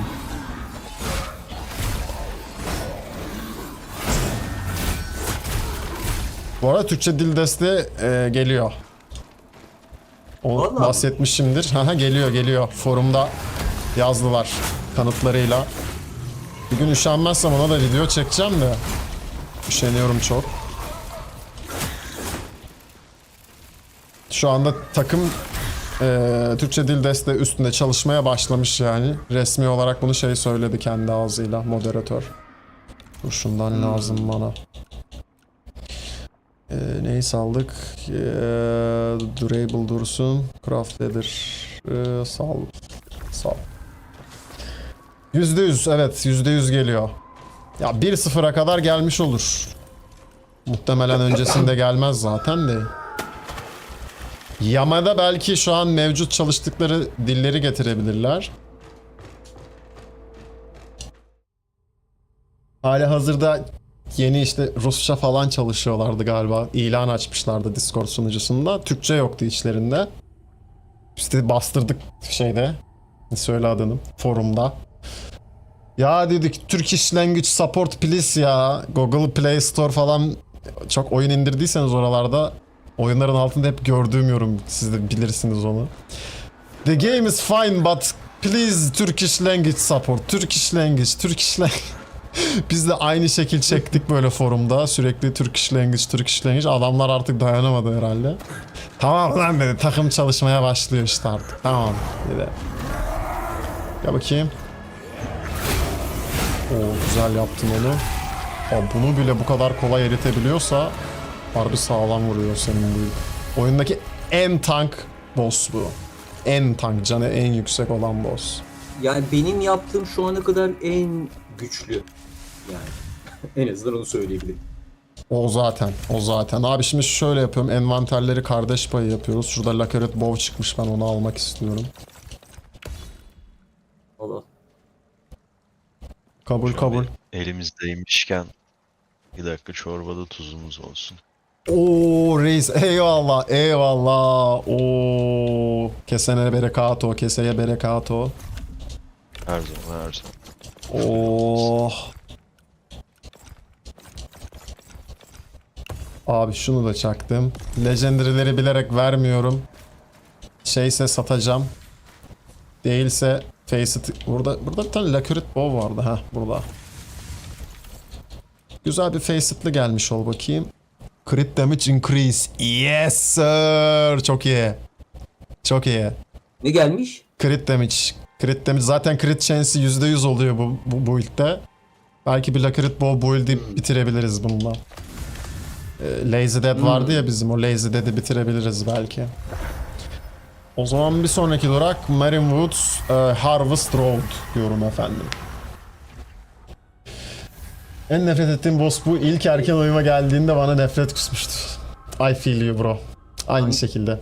Çok iyi anlıyorum seni Yokai. Biraz önce öldürdüğümüzü mü? Evet. Oyun başında kan Ben de kusturuyor. sevmiyorum onu. Ama oyun sonunda böyle Şamaroğlan'ına döndürüyorsun ya. Çok güzel oluyor. Çok güzel hissettiriyor mu abi? Aşırı Şu güzel boss'u halledelim mi? Evet önce merdivendeki biz gelene kadar sen tekleyeceksin muhtemelen zaten. Aa! Yalla buraya. Bir daha vur bakayım. Çekil. Nice. Allah.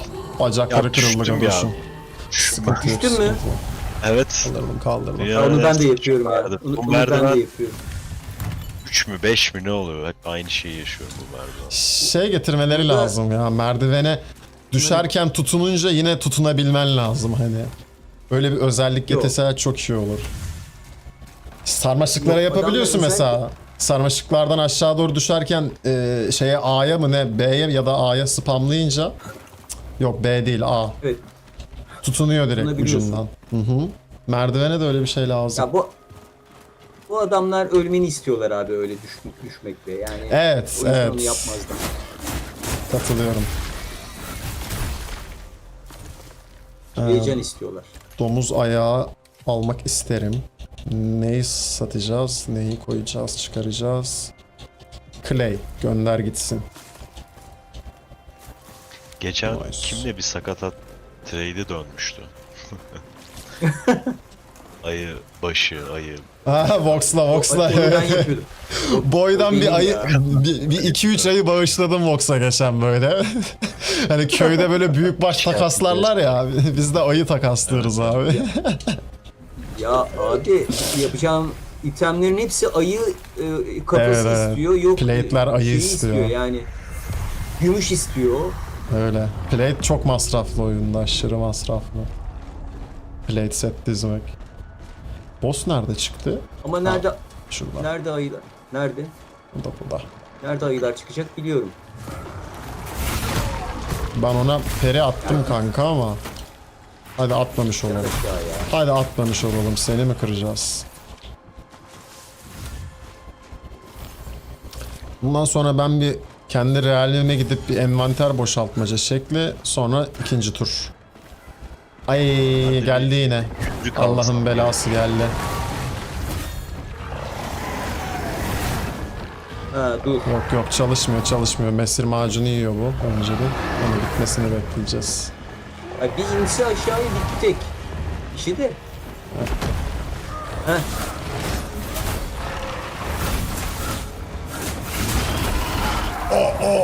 O Vox Boss'tan çok vuruyor bana. Ben hiç dikkat etmiyorum ha. Şu plug'ın yediğim zehrine. Evet. O botlara basmayacaksın ya. Botlar sıkıntı. Çok. Ya bir de anlamıyorsun. Radyant. Sonra bir şey vuruyor da ne vuruyor? Tabii böyle nam nam nam nam diye seni böyle minik emcikliyor. Hiç farkında İzliyorum, olmuyorsun. Bakayım hani nasıl araya alacaksınız diye. Abi ben yine full artı fullüm, alamıyorum yerdekileri. Şöyle bir kardeş payı yapacağız. Çok bir şey yok yerde ya. Aldım ben onları. Tamam. En azından hani gümüş çıksın size de pasiften. Oo eyvallah. Gadaş bize her seferinde böyle bir şey yapıyor. Kıyak O geçiyor zaman böyle. Bir kaşık fazla koyuyor. Merkeze ben gidiyorum. Dur gitme dur. Gittim. Ah Sanki gitti o ya. evet bizde geç geliyor. Abi Sağ ol Kos tamam. Ben de o zaman bir şey verecektim ya. Envanter verecektim. İtem. boşver sat. Nereye Olsun. geçtik? Ben bir şeye geçiyorum. Kendi realmimde envanter düzeltmece. Sonra en başa. Shallows'tan devam. Tekrar. Tamam. Tamam, ben de elimdekileri satayım. Okey. Armor'larda tip fark ediyor mu? Plug'lara gelen özelliklerde build planına da baktığımda her itemde özellikler tamamen aynı. Gün sonunda olay beğendiğin zırhta doğru özellikleri farmlamaya mı dönüyor? Aynen öyle.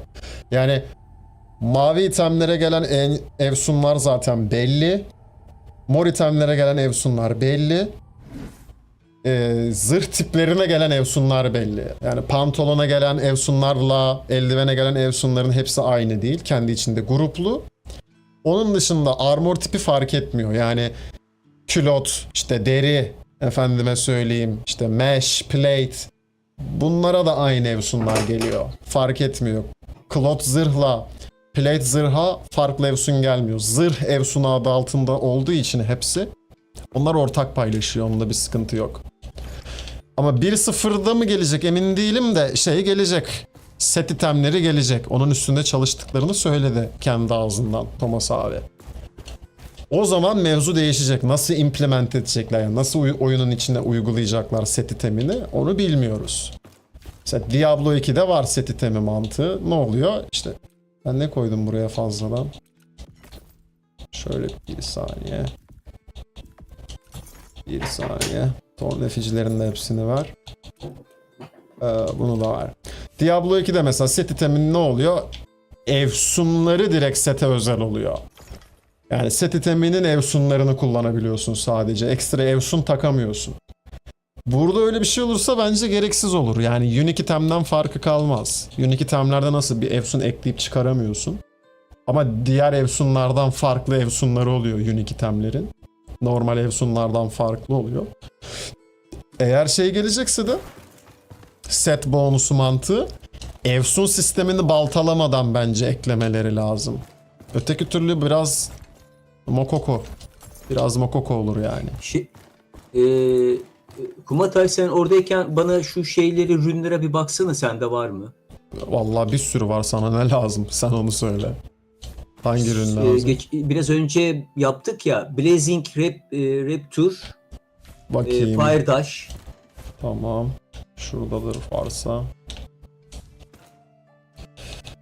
Fire Dash 3 tane var. Bir tane getiriyorum. Bir tane vereceksin. Lightning Dash Bir tane. mi? Blazing Raptor. O yok ya. O şey zaten. Sen söyledin mi? O rare bayağı. Onun için Vallahi. Crucible farmlamak lazım. Tamam. Shock Strike. Shock Strike yok. Lightning Dash. Bir dakika, Shock Strike olması lazım. Şuradadır. Tamam. Eğer o varsa öbürü Strong yok. Piercer var bende. Storm var mı? Okey. Var. Blazing Rupture var. 4 tane varmış hatta. Vallahi Buraya mi? koymuşum, evet. Ondan Oo, da getiriyorum. bir tane. Critical nasıl böyle denk geldi ya sana %40? Abi bütün şansını Vallahi- kullanmış oyundaki. Nasıl olacak başka? Ya, Şöyle söyleyeyim. Yani ben Yani- bile şaştım. Abi. Bastım sarıyı, dank. Hayır, Hepsi oraya gitti. Bir şey diyeyim mi bir de? Sen Facet'te durable olsaydı o silahın, attack speed yerine de damage koysaydın, sen şu an muhtemelen Aynen. 30 ila 60k arası falan vuruyordun yani. Bir tane ründe. Olsun. Muhtemelen. Buna da razıyız. Ya tabii canım, işte overkill zaten, hani şu an dokunduğun yine tek yiyor. O zaman böyle tükürdüğün tek yiyecek, böyle yapacaksın her şey Yani tek yiyecek. Bu silah şu anda çok değerli bir silah. Ben sana söyleyeyim ya. Baya. Hani satarsın onu in game yani oyun içinde. Yok ama bir şey soracağım. Peki bu silahtan ben bu şeyi alabilirim ama değil mi? %40'lık olanı bu şeyi alabilirim. Sun Exalt değil mi silah?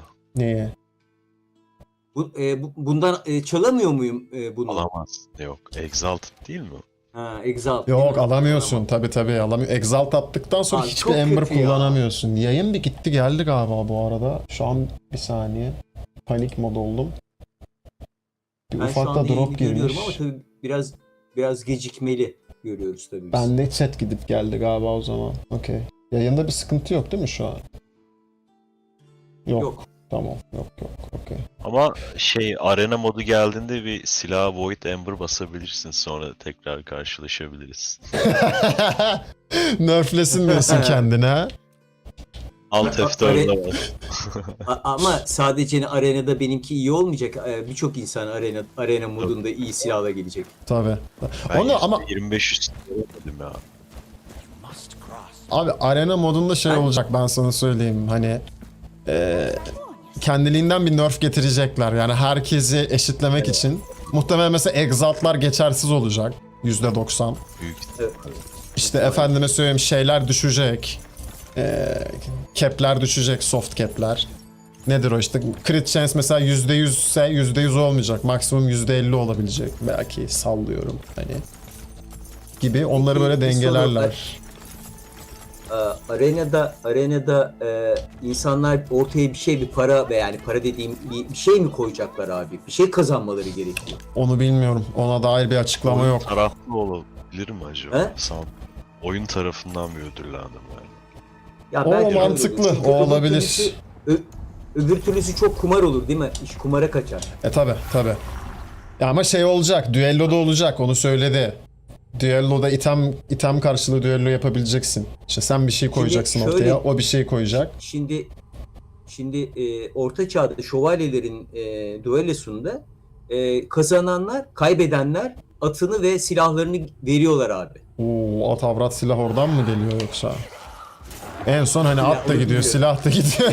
En son Yani Son artık Altan sen tabii en son avrat gidiyor herhalde. abi, Aga be. korkunç bir şey olur ama ya. Aga Sen be. nereye gittin? Neredeyiz? Geliyorum ben, şu lavukları bir keseyim. Aa, bir de repair Nereye basayım. gittin? Seni gördüm şimdi. Evet. Shalos'tan devam. Şalos. Bir de şunu sorayım, daha denemedim ama Ember'dan bet mi olur? Ha, okey. Ember'dan vesaire her şeyden yapabileceksin muhtemelen o beti ya. Hani gibi, trade gibi düşün. Bir slotun olacak mı belki de, ya da işte trade slotu gibi. Düello teklifi gönderirken önce iddiayı koyacağım muhtemelen. Sorunu göremedim bu arada. Kaçırmış da olabilirim Yokai'yi. İstediğini sorabilirsin abi. Çekinme. Yapıştır. Ben yakıyorum burayı. Olur. Okey. Effici yoksa efficisini ben basabilirim. Var. Alright. Şişe attı kafana. Abi Kadıköy ayyaşları gibi anasını satayım. Abi,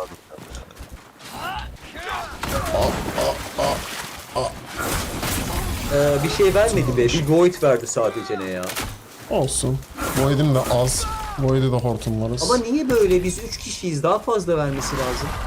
Şeyden de veriyor ya. Boss drop'undan da veriyor ya. Bana biraz az gözüktü bu sefer. Hatırlıyor musun? En son yaptığımızda da ne kadar çok veriyordu. Evet, evet, evet.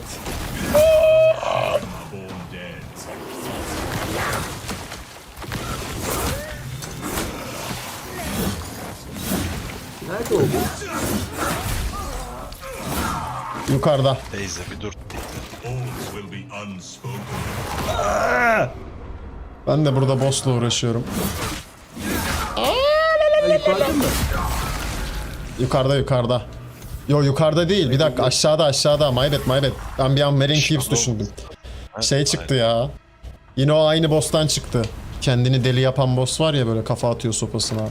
O var. Aşağıdan gideceğiz. Kule var ya, şeye giden kule. Geniş alan. Marines Keep'e giden Ha. kule var ya, o kulenin altındaki mahzene ineceksiniz kapakla. Ha okey. Ha, mahzende. Ay, Yes, en yes. nefret ettiğim yerlerden bir tanesi ya. Tamam, bunu ben hallederim. Bunu bana bırakın. Niye çıktı burada? okey. Ve geliyoruz. Dikkat et onu. Vuramaz ki, tankım ki. Ah. Vuramadı ki. Bir daha vur lan. Ben bununla eğleniyorum. Aa dur. Görmüyorum. Ben de görmüyorum. Hemen ışığınızı yakıyorum. Biraz geç oldu ama Öldü. siz de boka öldünüz Ben nasıl galiba. Ben, Botlar vardı yerde. şeyden öldüm. Ben şeyden öldüm. Vurdum. Evet. Ondan sonra canım azalmış. O yerdeki boklara basmamalı. Bak yine boka bastı. Ben boka basıyormuşum bir dakika. Evet, ondan öldüm. Ben de ondan öldüm. Çok Hastalıktan. Bir yere bok fırlatıyor. Dur. ama burası da bok dolu bir dakika. Şimdi. Evet. Bir dakika, ben kendim canlanayım olmaz. Hayır kaldırıyorum kaldırıyorum. Hacettepe düşebilir oldu ama burası sanki. ya. Hacettepe oldu. Hemen kalkayım buradan. Meğersem bu hastalıktan ölmüşsün. Hocam sen de basıyorsun. Evet. Orası hitbox'ın Ha. dışında diye düşündüm, değilmiş. Benim loot Aldın mı goblinlik alacağını? alamadım. Aa, gene öldüm. Tamam, buradaki Ben bok yukarıda gitti. doğuyorum abi. ben Dur kaldırırım yukarıda kaldır. doğuyorum Geçti. Kaldırma Okey. kaldırma, ben doğdum. Ben A alacağını. Şuradan gidelim abi. Bir ışık yakayım ben bize, bir saniye. Bir lamba yakalım abi. Ben Lambaya püf dediler. Ben öbür tarafı yakayım mı? Yak. Geliyoruz biz de. Hayırlısıyla. Tamam. İnşallah. Dur. Öteki taraf açık değildi galiba, ya da ben bulamadım yolu. Açık değil. Evet. Şöyle yapacağız. Pat. Tamam. Atla abi aşağı. Oradan rahatsın. Şu merdiveni de indir abi. Aa, İyi, bak burası daha karlı. bir dakika. Şuradan. Burada 2 tane şey verdi. Ne vardı? Corrupting Ember. Corrupting, ama bir tane Güzel. de Awakening verdi. Awakening'i sevmezsin. Olur. Çok var zaten de. Çok var ya. Marine Keeps'i de açmadı. Dur, Marine Keeps'e de ben bir bağış yapayım. Orayı da açalım. Diyelim ki plug item özellik açısından istediğim gibi dizdim. 5'te 5. Lakin öncekiler özelliklerden birinin daha iyi halini başka itemden düşürdüm. Şimdi bu özelliği çıkarıp diğer kendi iteme basabilir miyim? Bu itemi önce... Yok. Common yapmana gerek yok. Basabiliyorsun. Şöyle. Sadece Evsun tipleri var. Mesela saldırı Evsunları var. O saldırı Evsunlarından her itemde birer tane olabiliyor. Örnek veriyorum. Sallıyorum götten tamamen şu anda. Ezbere bilmediğim için. Damage on parry. İşte ondan sonra bir de ne diyelim mesela, işte damage after dodge. Sallıyorum. İkisini aynı anda bir iteme koyamıyorsun. Çünkü ikisi de damage type. O yüzden sen şunu yapabiliyorsun sadece. İşte ben damage after parry kullanacağım mesela. Silahımda damage after parry yok. Onun yerine damage on dodge var. Ben onu Damage on Dodge'un üstüne koymam lazım. Diğer itemden çıkartıp Damage on Parry'i. Başka bir yere eklemeye çalışırsam ekleyemeyeceğim. Çünkü izin vermeyecek oyun. Onu da nereden gösteriyorum? Hemen şuradan gösteriyorum. Birileri YouTube videolarımızı izlemeden gelmiş. Yakalandınız. Ev ödevlerinize çalışmamışsınız. Yakalandınız hocam. Yakalandınız. Bak burada ofansif adı altında gruplar var. Şimdi senin silahında attack damage increase bla bla bla varsa after rune attack. Sonrasında sen gelip atıyorum attack speed increase'i işte şu fokus yerine ekleyemiyorsun. Gelip bu attack speed'i bu attack damage increase rune attack'la değiştirmen lazım. Çünkü aynı class, aynı renk. Bu aynı renkten bir tane olabilir bir silahta. 2 tane koyamazsın. Onun haricinde istediğini çekip diğer silahtan ya da itemden istediğin silaha aktarabilirsin. Aktardıktan sonra da oranı tam değilse mesela 25 maksimum diyor ya burada. Sen 23 buldun, 23'ü çektin diğer itemden buna aktardın. Buradaki de atıyorum 12 idi. Sen 23'e çıkartmış oldun. Onu da 25 yapman için Radiant Ember kullanman gerekiyor. Var mı üstümde bakayım? Yok. Gösteremiyorum. Ama YouTube'da videosunu çektik. İtem yapma rehberi en eski videolarımdan. Orada detaylı bahsediyorum taş mevzusundan. Onun haricinde enchantment kısmı ile ilgili de build nasıl yapılır, hangi araçları kullanmalısın videosuna bakabilirsin. O da yakın zamanda attığım bir video.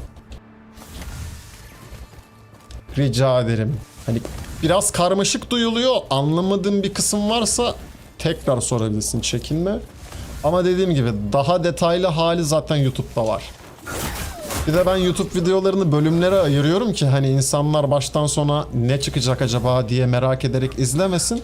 Aradığı bilgiyi direkt başlıklardan bulabilsin diye.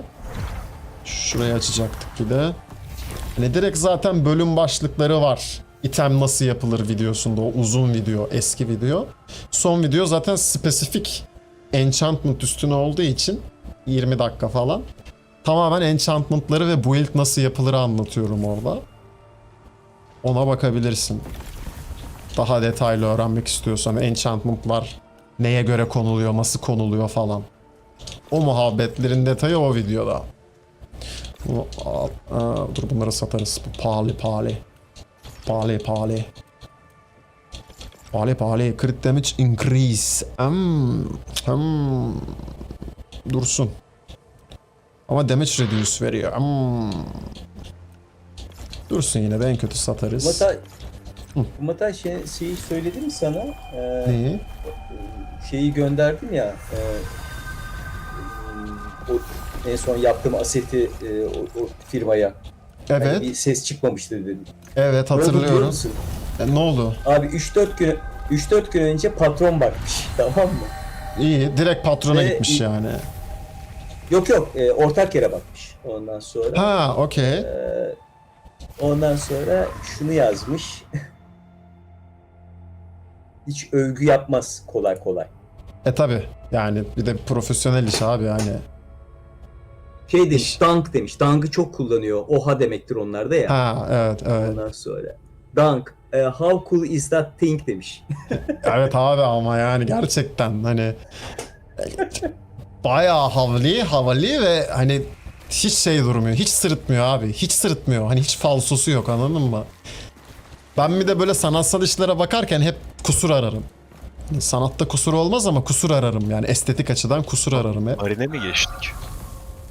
Orban. Orban Glades. Abi göze hiçbir şey batmıyor ki yani. Hiçbir şey batmıyor. Şimdi de şey yapacağım. Maden kazan bir köstebek kazıcı alet yapacağım şimdi. Çok iyi. İyi bakalım. Maşallah. Önü böyle önü konik bir delici var önünde. Ha şey böyle aynen. Bilirim onu. Anladın değil mi? Matkap vari böyle. Heh. Şeylerde çok kullanılırdı o. Animelerde, çizgi filmlerde falan. Aynen. Buradan aşağıya mı gideceğiz? Nereye gideceğiz tam anlayamadım. Galiba aşağı gideceğiz ya. Ben de bu arada onu merak ediyordum birkaç gündür ama dedim ya sormayayım şimdi falan hani Belki daha cevap gelmemiştir falan şey olmasın. Şimdi beni kontrol eden adam bana döndü. İşte bir iki tane yanlışlık var dedi. Tamam mı? Hata var dedi. Yanlış Ben ne yapıyorum yerdeyiz bu biliyor arada. musun? Ben ne yapıyorum biliyor musun böyle durumlarda? Ne Özellikle yapıyorsun? bile bile bir iki tane bir şey eksik bırakıyorum veya hata yapıyorum ama çok küçük, Çok tamam mı? mantıklı bu arada. Revize almak için değil Oraya mi? takıl. Tabii oraya takılsın diye. Evet, çok mantıklı. O da oraya takılmış. Evet abi, ben de yaparım onu müzik işlerinde. İşte atıyorum altyapıda böyle birkaç enstrümanı benim dosyamda bitmiştir ama kapatırım ona gönderirken. Kapalı halini gönderirim. Tabii. Birkaç enstrüman eksik gönderirim böyle, o boşluk hissini versin diye. Ben öldüm. Ben de öleceğim galiba, evet. Uf, Geliyorum. tokat yedim Gelemedi. seriden. Şeyden kaynaklı. Mavi ateş benim en sevmediğim şey. Ya Hepimiz Ya. öldük. Tamam. Olur. Ne güzel de üçgen biçiminde öldük. Sağlık olsun, sağlık olsun. oturtamadım ya bu build'i. Abi build'den değil, gameplay'e oturtmak gerekiyor. Her build'in farklı bir oynanışı var. Onu da keşfetmen gerekiyor. Evet, ya bu oyunun öyle bir yanı var. Şey gibi değil. Hani işte Diablo'da, işte Path of Exile'da belli klaslar var. Her ne kadar hard klaslar olmasa da, en azından Path of Exile için konuşayım. Diablo'da hard class var ama. Nerede bu? La burada da değil. Ha, üst katta, Nerede? üst katta. My bad, my bad. Burada şimdi her build'de en ufak bir mekanik değişikliği bile gameplay'i etkileyebildiği için hani bir skill'i Direkt değiştir, kullanıyorsun. tabi bambaşka bir kafa yapısında oynaman gerekiyor. Ona da alışman gerekiyor. Bunu bana bırakın bir. Ha bakayım. Nereye gidiyorsun lan? Tamam. Gel. Gel. Hadi yat aşağı. Bir de Bacakları geldim, kır. geldim deyip sonra ölmem. Diyorum. Beni de alın, beni de. Vay anasını. Eyvallah.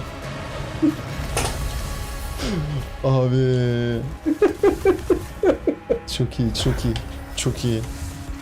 Eforsuz. Buradan Nameless abi. Ben öncüyüm abi. Evet. Direkt. Öncü birlik abi. Kalanına biz böyle tükürüyoruz artık bir şey kalırsa. Serim Chamber değil mi? Serim Chamber. Yes sir. Tamam. Bu arada 3 kişi XP'si çok iyi ya. Gerçi sırf boss kesiyoruz, onun da etkisi var, doğru. Ama Kaç oldun? 28 misin hala? bitmek üzere. Yani bir ya da iki boss'a, en kötü 2 boss'a bitecek. Çok iyi ya. İki Vallahi. boss. Alttan yayını da Bir izliyor. dahaki sefere Evet, de evet. ben diğer şeyle gelirim. Siz beni level'larsınız. Olur. Tabii ki. Ben de benim Ferrari'yi çekerim. Özledim Ferrari'yi. Bayağıdır oynamıyoruz onunla. Benim Ferrari ile vın yaparız birazcık. Onu da güzel vuruyor. 3000 falan vuruyor. 3000. Ya vuruyor da ben oturtamıyorum. Al işte. Ama bana bir şeyler yapmaya çalışıyor da yapamıyor. Aa, yapıyormuş. Yok. Aa, yavaş. Buraya kadar çıktı ya. Oy. Bakayım. Aa, Ya Sen beni de mi gittin? kondiklesene orada. Geldim. al yaklaş ya. Dur, neredesin sen? Arkada mı öldün? Ha. Duvarın içinde oldu. Yuvanın içinde ölmüş ya. İyi, buglanmadım bari. Dur bakayım ben bir Onur'a bakayım nasılmış o. Oo, radyant Normalde çıktı. bir 14K'yı görüyor. 14K çok güzel görüyor. Benden daha fazla Oo, görüyor. maşallah. Yani 16-17 tapu olması lazım da şey yapamadım da. Sen şey mi oynuyorsun? Doktor Plak mı ne? Bir tane öyle bir build Evet. vardı. O bayağı Onun gibi bir şey. o bayağı OP o build ya. Full charge atak bu build değil mi seninki o zaman? Evet. Şarj atakla tek Charge'layıp atıyorsun. vurmam Evet. O OP shit o ya. O Together güncel... Dur gitme Vox. Vox dur. Together güncellemesinden önce de bayağı OP'ydi. Hala OP. Zaten element olarak bana kalırsa ateşten sonra da diyemem aslında. Ateşle eşdeğer bence. En bozuk element Plague. Yani şey direkt execute enchantment'ı var. Direkt ya, evet. Boss'ları da execute edebiliyorsun. Şimdi sen stacklediğin zaman hasarı ona execute barın daha büyük oluyor. Yani atıyorum 1/4 candayken falan execute edebiliyorsun. Şimdi armor penetration getirdiler bir de. Hasarı scale O da var, ettikçe execute etme eşiğin de artıyor. Yani daha yüksek canda execute etmeye başlıyorsun falan. Fenasal bozuk bir şey o yüzden element. Ama biz Penetration zaten. Bir full değil mi? Ember var bir tane. Full. Ha işte. Zırhlarda aynen. Tabii tabii. 19, 32, 7,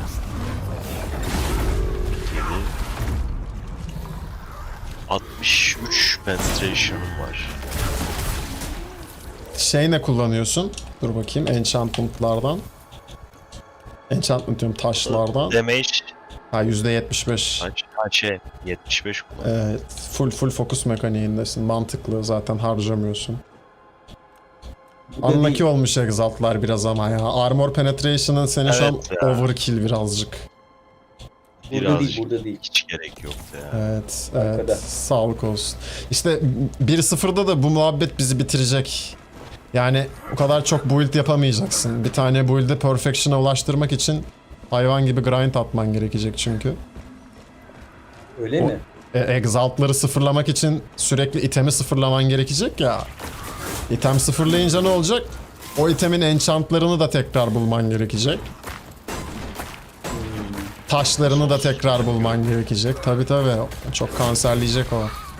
Ben o yüzden her fırsatta forumda diyorum ki abi Exalt'a hani bir sıfırlama getirin. Exalt öncesi sıfırlanmasın.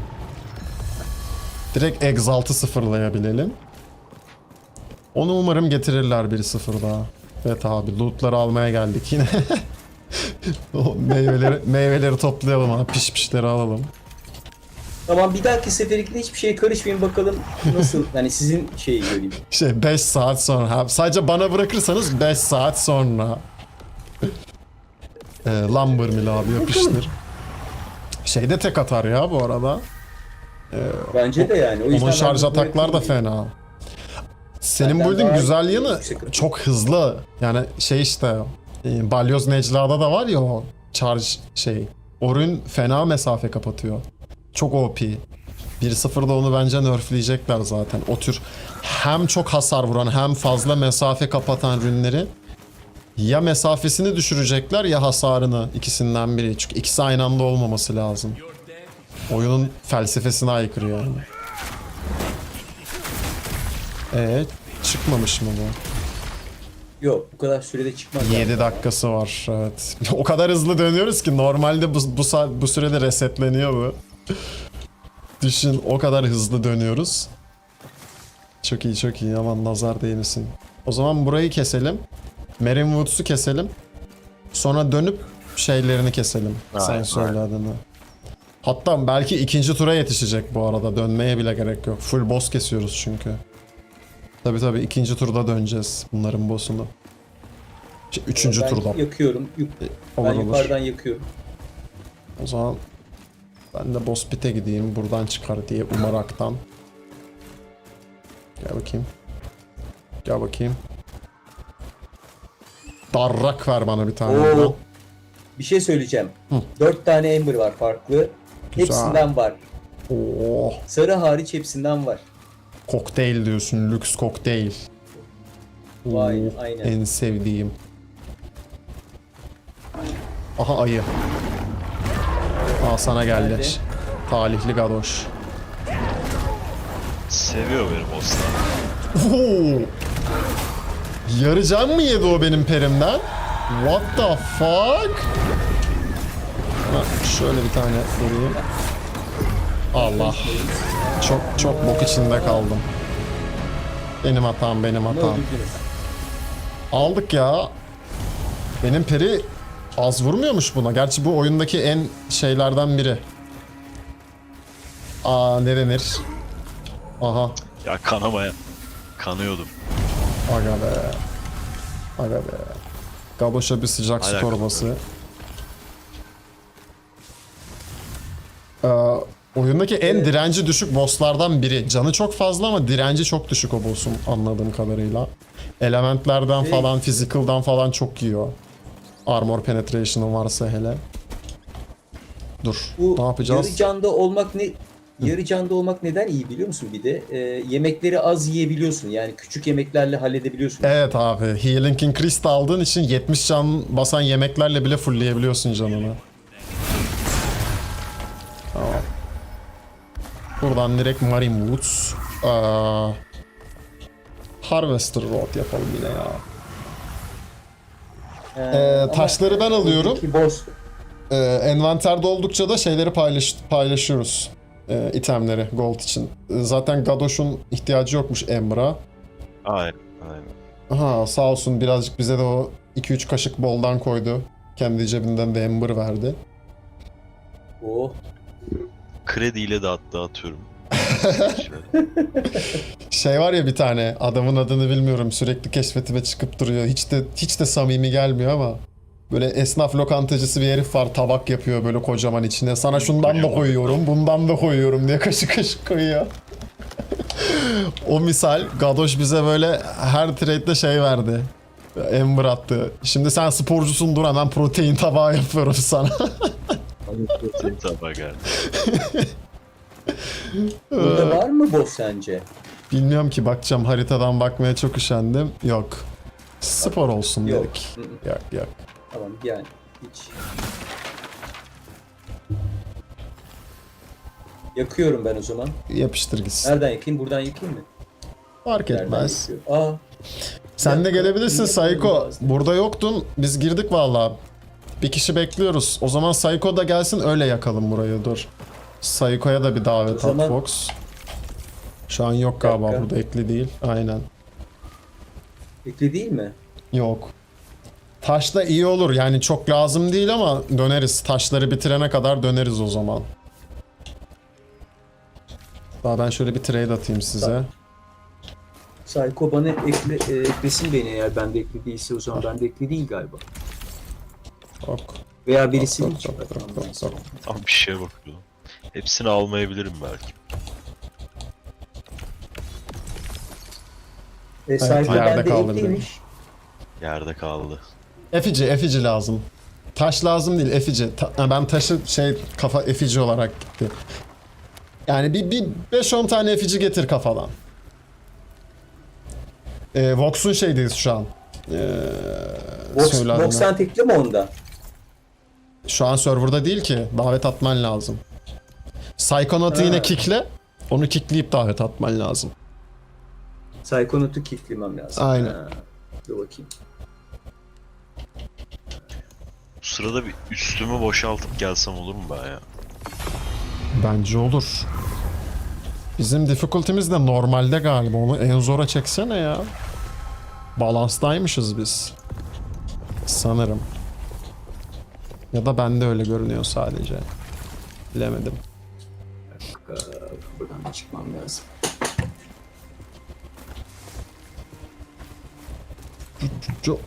O zaman ben de bir o sırada şey atayım. Söyle adını. Envanter dengelemesi, düzenlemesi şekli misali. Ondan sonra Psycho deste gelsin. Yorduralım. Sana ne lazım Psycho? Ember farmı, Facet farmı, herhangi bir şey var mı? Taş farmı. Lazımsa ona göre hem getireyim, önceki farmladıklarımızdan biraz getireyim, hem de farmlarken her şey sonunda ona göre loot dağıtıyoruz çünkü şu anda. Para lazımsa zaten itemleri dağıtıyoruz, eşit bölüşüyoruz onları. Benim önceliğim sen söyle adını. Essence Ember'la Radiant Ember. Klasik. Asla bitmiyor. Ona olan ihtiyacımız. Saat crit damage. Yok ya. Direkt damage artı poise damage increase lazım bize bunda. Evet. Sat. Poise damage increase gelmiş. Fat Claw. Yah. Crit chance increase. Yah. War Task, Silver Ingot, Malformed Kuru Kafa ve Soft Leather. Tamam, leather'larım benden. Kuru Kafa da 4 tane lazımdır diye tahmin ediyorum. O da bende var bayağıca. War Task da olması lazım bir sürü. Silver Ingot burada vardı galiba. Onu da 2 gündür farmlıyordum. Sanaymış kısmeti. Al abi. Yarısını veririm. Çok veremem. Bize de lazım. Bize de kalsın azıcık.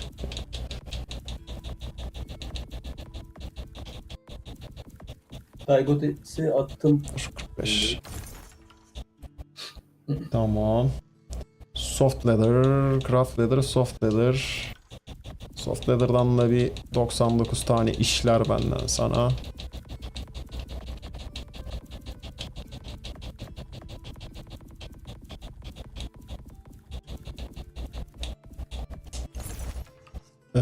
War Task. Bilbe Milyoner hoş geldin. Hoş geldin. Alamadım mı? Envanter dolu diye. Evet. Tamam. Şöyle yaptık. Okey. Soft leather'ı almışız. Şeyi alamadık. Sen söyle adını. Gümüşü alamadık. Şunu koy. Şunu koy. Bunu koy. Bunu koyma. Bunu koy. Pat. Şöyle basılı tutacağız. Tamam. War tasklar şuradaydı. Ver. Ver. Bundan da bir 45 işler. Bir 45 işler. Tamam. Şey lazım. Çıpıt diyorum. Kafa. Kuru kafa. Ne kadar çok soft leather'ım var. Harcamıyorum ki. Daha da getirebilirim lazımsa. Bir 30 daha ekleyebilirim eğer istiyorsan. Çok azsa sende. Bundan da 4 tane lazım sana diye tahmin ediyorum. Hadi 2 tane de benden çıksın.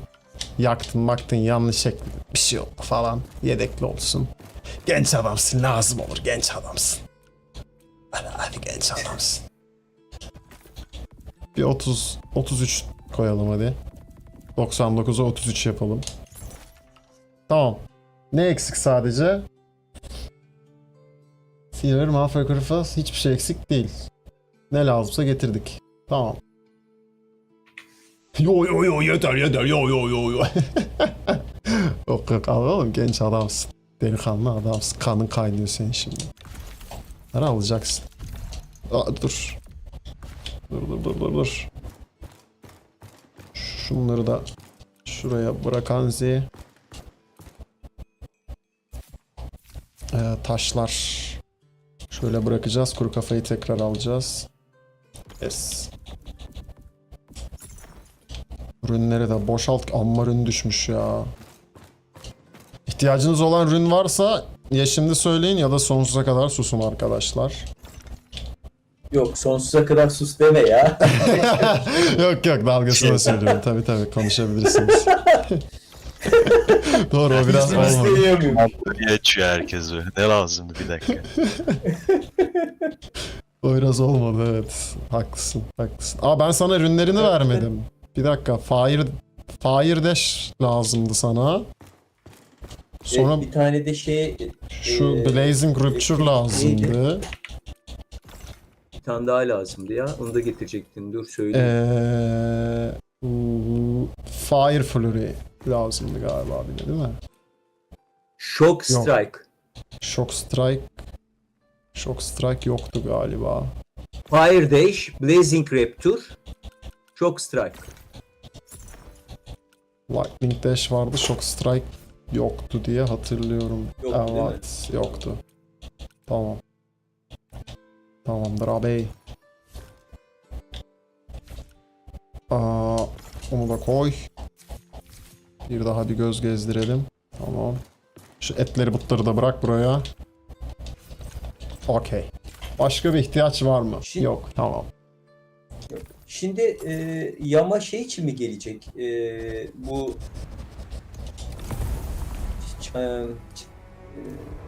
şeyleri, stage'lerimizi düzeltmek için falan mı gelecek sadece? Ev sistemi direkt bu yamayla geliyor. Yani girizgahı diyeyim. Hepsi gelmeyecek ev sistemini geliştiren her şey ama He. evini nasıl Sacrament'e level atlatıyoruz ya hani tier 1 yapıyoruz, tier 2 yapıyoruz şeyleri, mağazaları, NPC'leri. He. Aynı mantığın Evet. ev sistemi için olacağını düşün. Yani sen tier 2 eşya koyacaksın. Eşyayı işte şu duvara yaslayınca puan artacak. İşte atıyorum şu eşyayı şu Oldu. odaya koyunca falan daha çok puan alacaksın. Evin böyle level atlayacak. Karşılığında ne verecek Ha, bilmiyorum. Ama bildiğin ev sistemi Ama- yani hani bir ekosistem gelecek bu Anladım. yamayla. Ev ekosistemi. Ama evi dekorasyon yapman gerekecek. Yani dekor Tabii. etmen gerekecek. Tabii öyle rastgele alayım 5 tane kutuyu atayım yere falan diye puan kasamayacaksın. Yani her şeyin bir önemi olacak. Hangi eşyayı nereye konumlandırdığın, nasıl konumlandırdığın falan. Hepsinin önemi olacak. Ben Psycho'da ise şey gönderdim ha. Invade Tamam, gönderdim. evet, Bak, evet. offline gözüküyor şu anda ama. Psycho'cum bekleniyorsun. Olsun. Voxland'e lütfen. Sunucudanmış. Hatta Ha. geri geldim galiba. Herkes bir çıplak şu an. Ne O oldu? öyle oluyor evet. Seninkinde de var demek ki. Benimkinde de var o ya. Bende olmadı ya. Okey Ama okey bazen oluyor bekliyoruz. Benim şeyde Finalistan'da da çok oluyor. Finalistan'da. Muhtemelen o RAM'le alakalı ya. Evet evet sonradan giyiniyorlar falan diye. Offline oynarken de oluyor bana Evet. çünkü. RAM değil. Grafik kartının texture hikayesi. O da olabilir doğru. Dur bakayım. Dur bakayım. Aa. Vur bakayım. Gel bakayım sen de vur. bakayım. Şimdi Vox %102 kritik Vallahi. mi vuruyor? Evet. Yo Vox'un crit şansı tam 100 ya. Ha bir dakika bu o build değil bu. %100, %102 değil mi ya? Bakayım. %102 yani. %40 şeyden geliyor. Silahın kendisinden geliyor. Tamam mı? Crit şans 15 30 de %70 bu yaptı. İşte %102 yapıyor. 24 %92 oldu. 40'da yo damage'in yo %92 vuruyor. Bir daha hesaplıyorum. 24 buradan 30 buradan 54 40 da buradan 94 %94 crit şansı var. Ha. Crit damage'i %80 buradan %40 buradan %120 %50 buradan %170 silahınki kaç? %125 %170 daha %295 crit damage'i var. %300'de. Ya dümdüz. Evet düz hesap. Hadi 5 de ben koydum. %300 crit damage'i var. Maşallah. Maşallah. Pusu. Ne oldu güzel? Ölmedim ayaktayım. Yuh. Vox yardım et. Tamam. Mokoko ettiler beni. Mokoko ettiler. Vox, Arkadaki 80 şövalyeye varmış vur. şu an. Şimdi daha çok vuracaklar tabi ve daha çok canları olacak. Mokoko. Herkes öldü mü ya? Bir ben mi Evet. kaldım? Evet. Tablodan gözüktüğü üzere Senin eline bakıyor şu an bütün lobi. Yalnız hepimizi canlandırırken, parmaklayabilirsin Vox. canlandırırken yemek çok harcıyorum. Yemek gibi basalım sana dur şimdi hemen. Dur. Gerçi Yemeği ayarlarız üstünde Vox. getiririm ben sana getiririm. Benim finalistten de bir Yo, sürü ben yemek var. malzemesi var. Doğru. Hepinizde bir 20'şer Bir tane daha yemek. var. Oh! Ramazan sofrası, Ramazan çadırı kurduk Adoş. Hepinize benden yemek. Yemek isteyen varsa Vox bir gel bakayım. Ha doğru, trade'leri yapalım. Vox. Bizi kesme Vox. Şimdi şu. Tamam ya, Şu. bir şey istemiyorum. Yemek vereceğim.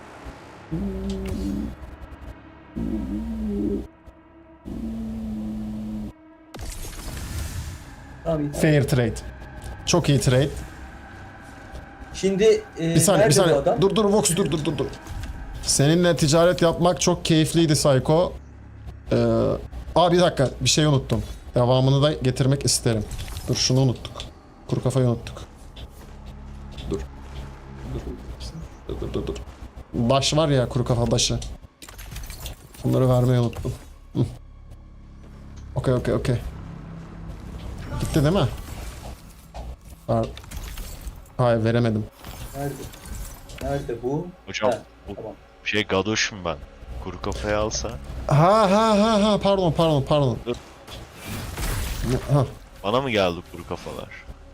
Yok, gelmedi. Sen şimdi Psycho'yla trade. Abi şunu da çözmeleri lazım ya. Anlayamıyorsun kimin üstünde Bir dakika, olduğunu. kim kime veriyor? Evet. Ben Small Skull getirmişim sana. Bir dakika, my bad.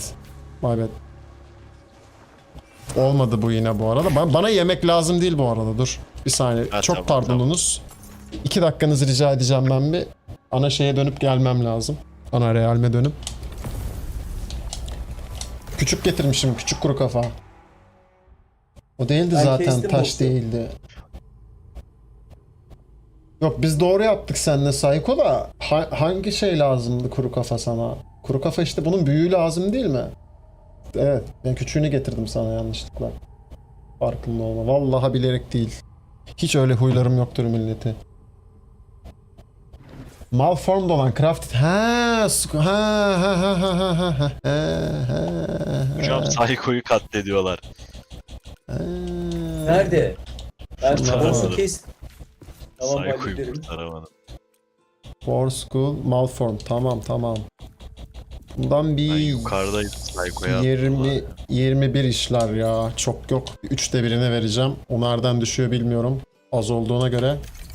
Rare. Bir 20 işler. Bir 21 işler.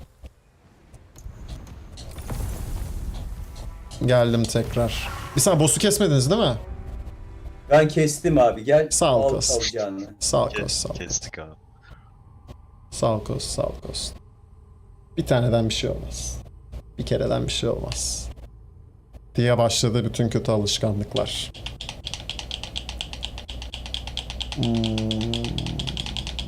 Şu yükleme Zaten işlerini de. seveceğim bir Ember var şeyde. Radyan verdi.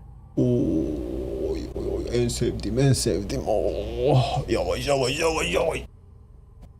Yayıncımıza Bir destek. bug var. Eyvallah. Şu an bir bug var. Bosslar hep ölü spamlanıyor. Niye hocam? Şey değil mi? Arkanı dönünce diriliyorlar. Onu mu diyorsun? Ölü Yok. spawnlanıyor Vox derken. kesiyor ya direkt. Bunun esprisini. Şimdi geldi kafası. Evet. Doğru. Güzel şeyler düşmüş ya. Doğru. Abi şuradan ben hemen hortumlayayım. Oo, esans da düşmüş 2 tane.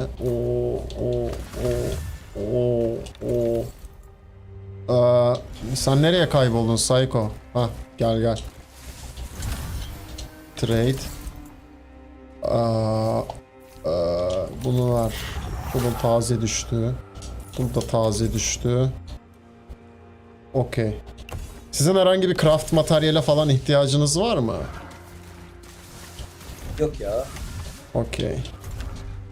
Öyle yapmaya kalktığın zaman çok uzun iş. Alright. Ben de. Şimdiden boşaltıyorum. Bir sonrakinde dolacak zaten. Sarıyı aldım, pardon. Onu Tamam. satacağım. Ben de boşaltacağım zaten. Ha, okey. En başa mı? En başa mı? Hemen bir harita kontrol. Evet, en başa. Yes. Ya inan, bir tane haritanın tamamını bitirene kadar hepsini dönüyoruz. Dikkatini çekelim. Tabii. Ya bayağı o kadar çok hızlı dönüyoruz şu an. Yani diyorum ya, normalde şey olması lazım. Sen söyle adını. Ya benim şeyim bitti. Fokusum bitti, ışınlanamıyorum. En son Eternum'la falan dönerken hani her resetlediğimizde şeyler de resetleniyordu. Creep back. o normal bosslar da resetleniyorlar. Şu an 2 turda bir resetleniyorlar. O kadar hızlı dönüyoruz yani full map'e. Yok mesela bu boss'a karışmayacağım. Siz bunu keseceksiniz. Kafa izine çıktı Vox. Tamam. Yok yani Fokus veren Biraz- yedeğim var istersen şey. ya biraz zevkini alın ya. Ben de epey alıyorum. Baksana hallediyorum. Vallahi ben zevkini alıyorum lootlara çökerek. Hiç sıkıntı yok benim için. Hani, benim zaman- için hava hoş. Muhabbet güzel, ben de zevk alıyorum. Oo, bir şey Evet. söyleyeceğim. Bir şey O söyleyeceğim. zaman Bir şey söyleyeceğim. Psycho'nun ellerinden öper falan. Aynen öyle. Psycho'ya saldık abi. Kumatay. Hı. Sarı haricinde, sarı Ember haricinde bütün Ember'lar var. Oo, çok iyi çok iyi çok iyi. Sarı zaten çöp. Kullanmıyorum ki ben sarı. Gidiyorum Watcher'dan Niye? Exalt atıyorum. Sarıyla Exalt atmama gerek yok ki. Bir sürü materyali var zaten. Oo. Aşağı. Yakıyor. Abi geliyorsunuz. Şimdi kimse boss'a dokunmuyor, tamam mı? Bakalım Psycho ne yapacak? Oha, uçuyorlar Yapacak abi, şimdi. çok iyi. Psycho sana tek kıya, ben kapı gibi duracağım önünde. Kapı gibi yayıncım var önünde, tamam mı? Gel. Allah, kim var? Oha. Oo, Eko var. Oha, Psycho hepimizden çok vuruyormuş bu arada. Psycho hepimizden çok vuruyor. Evet ya. Ama boss da bana triggerlar.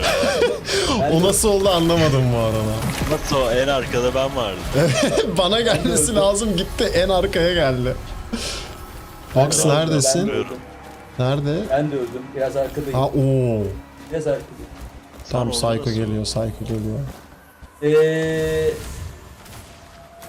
Bir ateş geldi bana bir yerden. Psycho yanlış tuşa bastı. Abi Psycho, o hasar neymiş lan öyle? Hiç beklemediğim bir şekilde şaşırttı beni. Zınk dedi yani. Ben kendim istemedim. Allah. Bak, bir şey Olsun. söyleyeceğim. Ben hiç saldırmadım ya. Ben güçsüzüm aslında. Benim gücüm saldırmak. Tabi. Tabi. Saldırmadığın an tek yersin. Psycho da öyle. Az önce tek yedi ya zaten. O yüzden dedim bir bakayım, bir vursun görelim kaç vuruyor falan. Yapmış bir şey bu build'ine. Geçen Steam'e attığım build bu değil mi? Harbi tek atıyor yani. Overkill. Lan yanlış yere geldik. Bir üste çıkacağız. Aynen. Biz şeyiz Gadoş'la biz. Misafir çocuğuyuz. Yani, Yapacak bir şey yok. yani rezil olduk. Olsun olsun. Yok estağfurullah. Hani ben kendimi işte kalkan basıyorum falan diye avutuyorum, anladın mı? Hani bastığım, İşte blokladığım benim hasarı da avutacakmış. hasar vuruyormuşum gibi say, avut kendini öyle hani ayıktın. Hani yersen.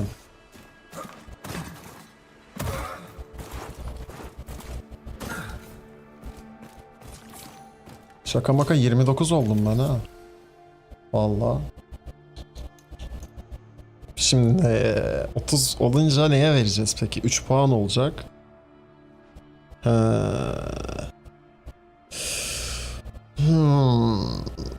Health'i 25 yaparız. Diğerleri de 37 olur o zaman. Mı? Ya da Health'i 27 yapacağız. Tabii. Aha, Darrak var. Ben VS'liyorum Darrak'la. Aa, yere vuracak. Gel gel. Aa, dur Darrak. Yine yere vuruyor bu. Oo, çok vurdu anneciğim. Aa, 2 kere vurdu ama 2 kere mokoko etti beni. Daha vuramadım. Oha. Daha vuramadım bile lavuğa. Steam TR kapandı mı? What? Nasıl ya? Ne demek kapandı abi? Alo? Alo? What? What? Ne? Şaka mı yapıyorsun? What the fuck?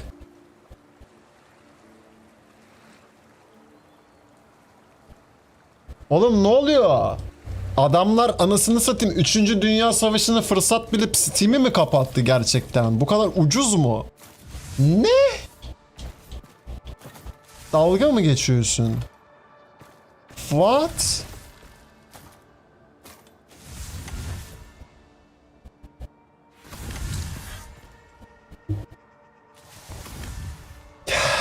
Gel de delirme abi. Gel de delirme. Gel de delirme. Yine gitti. Heh, alo, alo. Hocam şey ya, Steam yapıyor böyle arada ya. Anlamadılar da. Abi aklım çıktı Psycho. Bir daha böyle şey Evet, şakasını evet. yapma oğlum. Ciddi sandım ama koyayım. Hayır bir tek bende de gitmedi ya. Korkma. Sana yemin ediyorum 2-3 dakikaya kalmasın ağzıma gelen her şeyle sövecektim yani böyle. Ertesi gün Silivri'den yayın açacaktım yani anladın mı? Oh çok şükür çok şükür. Çok şükür. Vallahi sokağa çıkıyordum bu daha başlangıç mücadeleye devam diye yani az kalsın. Az kalsın yani. Yapma böyle şakalar yapma. Hani ben yaşlı bir insanım. Meta'ya yazalım diyorum, şu an şok geçiriyor diyorum. Haberim yok. Normal. Vallahi şok geçirdim abi. Böyle beynime kan sıçradı. Böyle birden fazla duyguyu aynı anda deneyimledim yani. Yani yapma abi yapma yapma. Yanarız yap. Şimdi O kadar çabuk yapamazlar ya. evet abi o kadar da değil yani bu arada ya. O kadar da değil artık hani. Bir ara ben Hadi. de yedim. Sonra bağlantı düzelince baktım Box da geldi. Abi Bir 2 saniyelik yedim yani onu. ben bir de yerim yani. Ben saf adamım oğlum. Bakmayın benim böyle hani çok zıp çıktı falan konuştuğuma. Ben harbi saf adamım yani.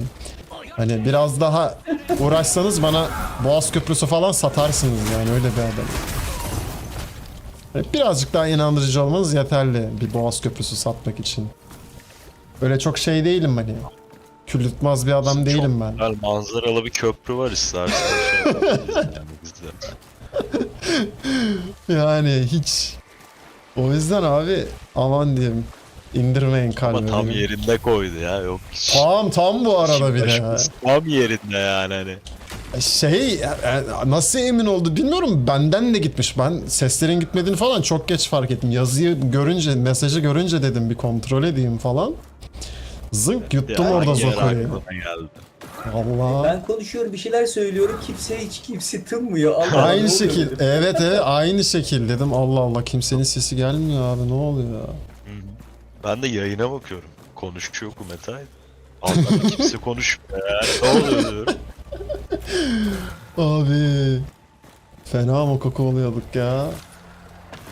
Hayır ben en son şeyi düşünüyordum. Ulan yayın bilgisayarındaki Goodbye DPI'yi nasıl buna aktarırım falan hani. Onu düşünüyordum yani. Şeyde çocuklar arkadaşlar başlangıçta. Tamam ben bir gadoş almaya çalışacağım. Bir saniye. Biz de burada bir boss mücadelesi veriyoruz. Öldüreyim mi ben boss'u? Öldür öldür. Bizim savaşımız kendimizle. Gadoş galiba kaybettik biz bu savaşı. Oğlum herkes ölmüş orada. Ben doğuyorum tekrar abi. Vox'un bizi kaldırmaya çalışırsa bütün haritayı tavaf etmesi gerekecek galiba. Sırayla. Ben co-op'a alışık olmadığım için herhangi Tamam, ben birinizi bu- kendim sanıyorum ve ona odaklanıyorum. Abi, Kendim siz sanıp sonra o aslında klişe. kiti yemiş oluyorum. O çok klişe evet abi, o oluyor. Başta oluyor. Kamerada kayıyor yani böyle sağa sola. Boss yukarıdaymış. Evet. Yok gelin şeyde ben kestim boss'u. Oo güzel. Okey. Nerede? Şeyi. Şeyde Kes- Sakrament'in kapısında. Okey. Okey. Orada saçma şekilde öldüm, yeniden dirildim. Olur Onların olur. pislikleri var ya. Aynen. Bok muhabbeti. Ama bu da şey verdi, Radiant verdi galiba. Radiant verdi. Benim gear envanter full. Satış koymam lazım diye. Full olmayanlar Ben de varsa. satış- Yok ben de fullleyelim. satışa gidiyorum. Okey. Psycho. O zaman Gel abi. ben Dur, bir yanlış markete gidiyorum. Tamam.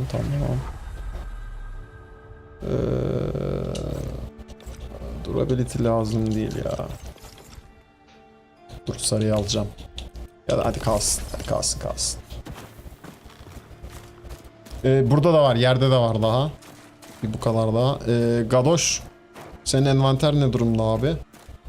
Sana da vereyim. Ben bir düştüm sunucudan bir tekrar markette doğdum. Ha okey. Garip bir şekilde. Ne alaka? Okey. Envanter boş benim ama. Tamam. Geliyorum. Sana da bir yükleme yapalım o zaman. Of ölme bilgisayar ölme. Ekran kartı ne kullanıyorsunuz bu arada? Ben kalem tıraş kullanıyorum. Benimki 4070 Ti. TI'ler güzel seri ya. Ben de 4060 Evet, var. Bir de benimki Asus'un şeyli ne diyorlar ona, hani şey de yapılmış, şey de yapılmış, Overclocklu direkt. epey bir overclocklu, aynen. Tertemiz. Tertemiz, aynen. Ya 5070 tabi daha iyi diyorlar ama aralarında çok büyük bir fark yok şu anda. Fark Ya. yok. TI ise Evet. overclockluysa TI yani. Evet, aynen.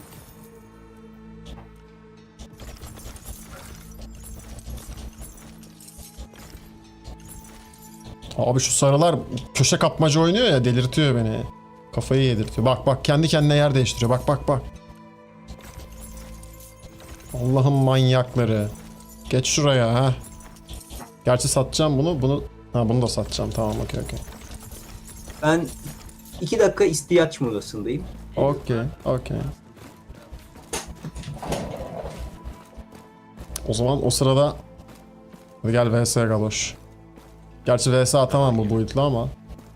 Yani ama belli olmaz. Çünkü Perim vuruyor zaten. Başka bir şey mi Yılların vuruyor? emeği var burada şimdi. Evet. O da bir şey Doğru. yani. Doğru. O zaman 3, başladık. 2, 1, go. Go.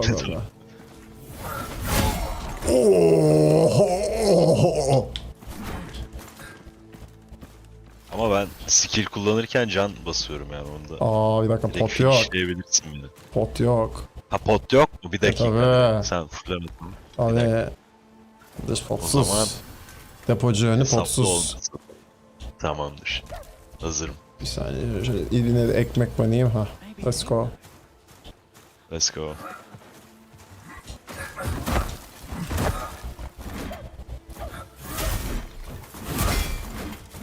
Oha. Ama ben periden hasar yemiyor gibiyim. Yok peri değil o, bloktu zaten. Blokta bile yarı can Yok vurdum. zaten. Tüh. NPC biraz bozdu bizim işi.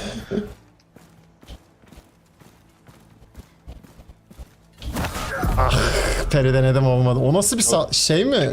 Stamina atak mıydı Haince o? bir hareket. Evet. Evet. Flip mi? Evet tamam. Çok aşağılık Onu bir perileyemiyorsun. Onu perileyemiyorsun çünkü. Evet. Stamina ürünleri perilenmiyor. Yani hepsi mi bilmiyorum ama birçoğu perilenmiyor. Hiç Çok beklemiyordum onu. iğrenç.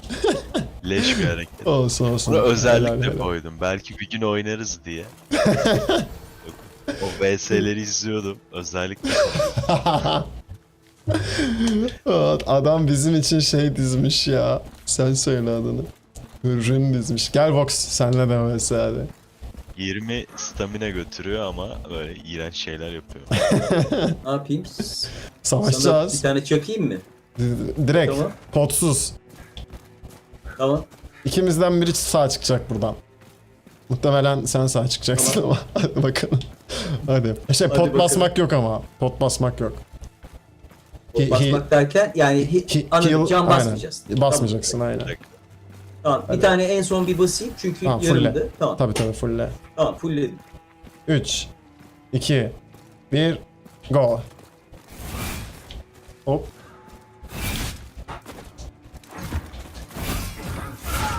Oo. Oo. Vay vay vay. Aa, benim düz saldırı vuruşlar geldi. vuruyormuş. Evet düz vuruşlar vuruyor bu arada. Nasıl? Of güzel. Güzel. Niye ölmüyorsun hala? Bir canım var. Aa. Alalalala. Ah.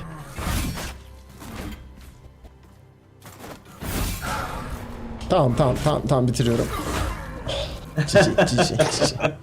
Cici. Güzeldi. Şimdi bir şey söyleyeceğim. Bir daha yapalım mı? Bir daha yapalım. Bir daha yapalım. Kaybeden 20 fallen Hayır, hayır. Ember verin. Evet. İddia var Yok, ortada. yok, yok. Dur canım. yok. Bu sefer Bana pot Oğlum lazım. çekil Aa, oradan. bak, Çekilin bak. oradan. Çekil Işıklar oradan. parlamaya başladı. Birisi bak, hırs bak. yaptı. Tamam hadi. Bir de pot basamıyorum bak. Hadi %20 canım Tamam, az. hadi. 1, Hadi. 2, 3. Başla.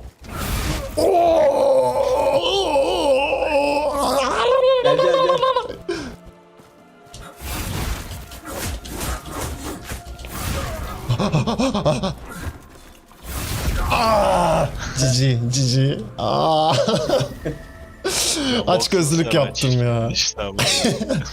Ama yok adam Neden olduğunu söyleyeyim mi? Geçen sefer yani elektrik buff'ımı yapmamıştım ki. Yani Evet, dümdüz. evet. Adamın fiziksel mı? hasarı yok ki. Adam full lightning damage üstüne ya bu Evet. oyunda. Aynen. O yüzden mantıklı. Okey, Psycho. Gel Vox sıra bizde galiba. Hadi izliyorum ben size. Ha. Dur.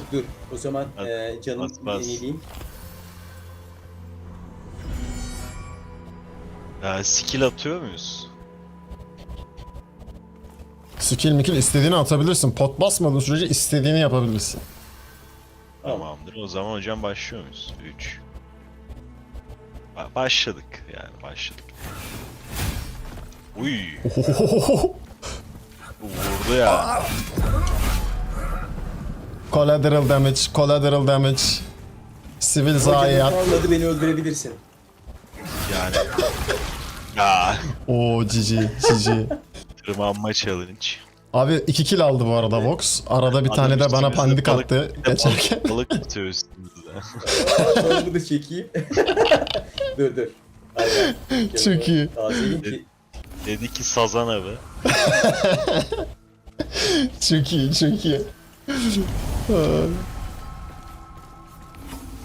Sana da ben bir el attım abi. Okey. Gördüm. Yandım. Vay be. Okey. Bir tur daha dönelim. Kimse Psycho'ya bulaşmaya cesaret edemiyor. Yok abi.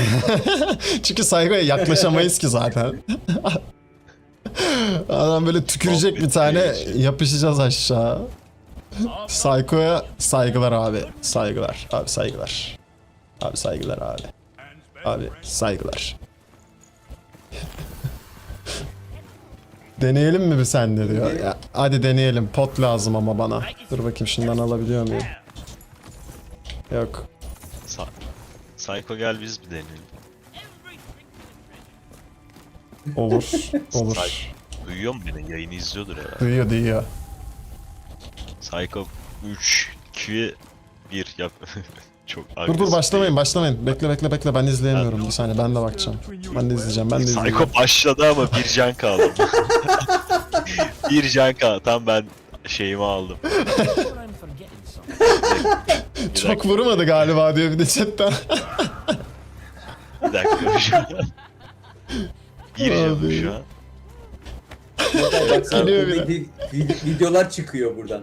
Vallahi ya, izleyemedim ki. Hadi. Ben bir can kaldım bıraktık yani.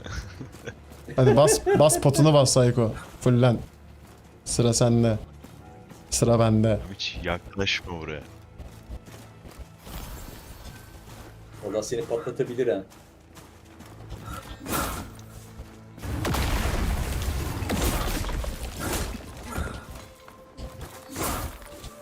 Oo, doçlara bak. Aa, yemiş ama. Ha, yok. Aa, la, la, la, la. Yok. Yok. Pot yok, pot yok. Hile yapıyorsun. Hile yapıyorsun. Hile Pot yaptım bu yok. arada. Hile yaptın. Ya. Ha, yazı yazıyordur. Ona göre ayarlayacaksın skill'i zaten. Olay o. Böyle.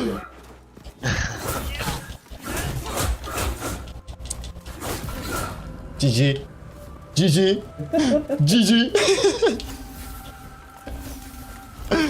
Abi çok eğlenceli. Çok eğlenceli. Peki dörtlü bir meydan muharebesi gerçekleştirmek. Oo.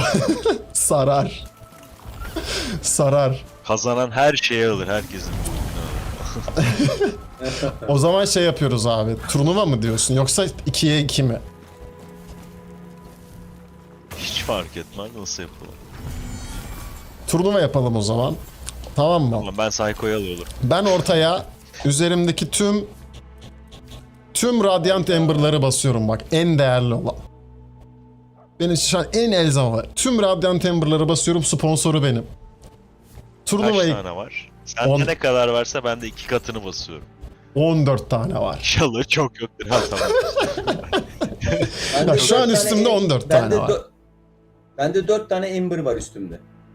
Tamam, yok. Kazanan benden de 28 radyant alıyor. Tamam, toplamda Oo. 42 Radiant Ember alacak kazanan turnuvayı. Tamam mı? Adam İddia bu. tek yaptı. Şimdi ilk kim kapışmak ister? Kimle kim kapışmak ister? Ha, Ha öyle en mi? çok- Tamam. Ya kura en yapacağız. Çok radyant ben vereceğim için ya da kura olsun ya adil olsun. Tamam, kurayı nasıl yapacağız ama? Nasıl bir kura yapabiliriz? Hemen bir mekanik düşünüyorum bununla ilgili. Hemen Şey, bir yazılımcı var mı? Hemen. Abi eleme maçı yapalım direkt. Öyle eleme. Aynen daha mantıklı. Fight'ları kim kazandı az önce?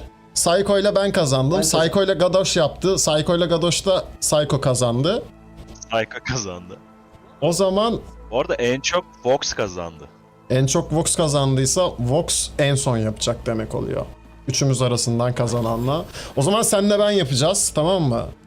Sonra bizden kazanan Psycho ile yapacak çünkü ikinci en güçlü o. Aynen. Evet O- aynen. Onları kazananı da Tam Vox'la böyle yapacak. Okey. Tamamdır. Hadi bakalım. Şey basmıyorum.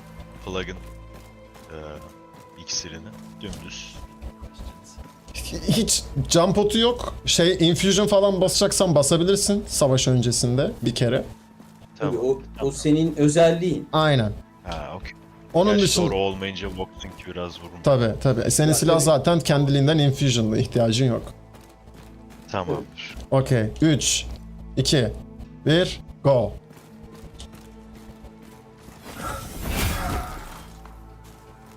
Evet. Boşa attık. Canımızdan da olduk. Allah. Güzel dodge.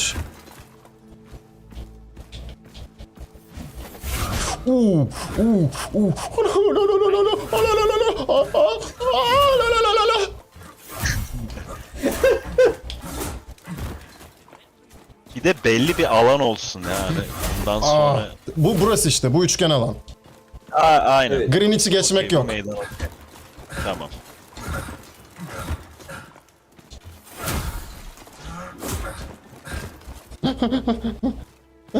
Tamam, merdiveni kullanabiliriz. Kullandım çünkü artık. Ama üstüne çıkmak yok. Soldaki merdiven yok ama.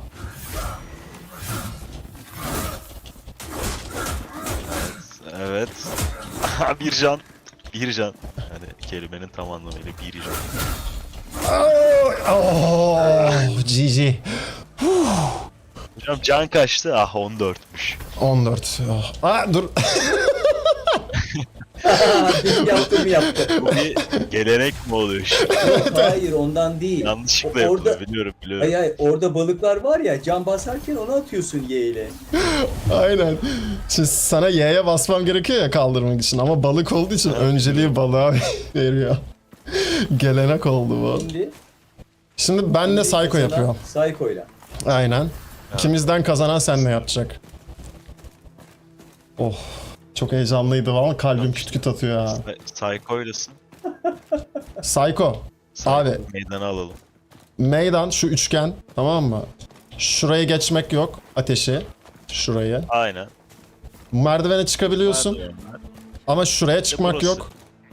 Aynen, bir de orası. Greenwich'i geçmek yok, şurası. Aynen. Aynen. Yalnız ben bunu nasıl yapacağım bilmiyorum. Benimki fırlıyor çünkü. Hazır olduğunda bir tane dodge at, başlayalım. Sesli de değilsin ya. Direkt tek atıyormuş. Evet, direkt yakıyormuş değil mi? Çete bak. Aynen. Ben Sonra countdown'u hazırlanalım. gecikmeli alıyorum. Hakem olsun arada. Emote atsın. Fight'ı başlatmak için bitince başlayalım. Mantıklı. Tamam. Gadoş, salut emote'u attığın anda başlıyoruz. O zamandır. Salut hangisi ya? Bir dakika. Ha tamam. 3, 2, Let's go.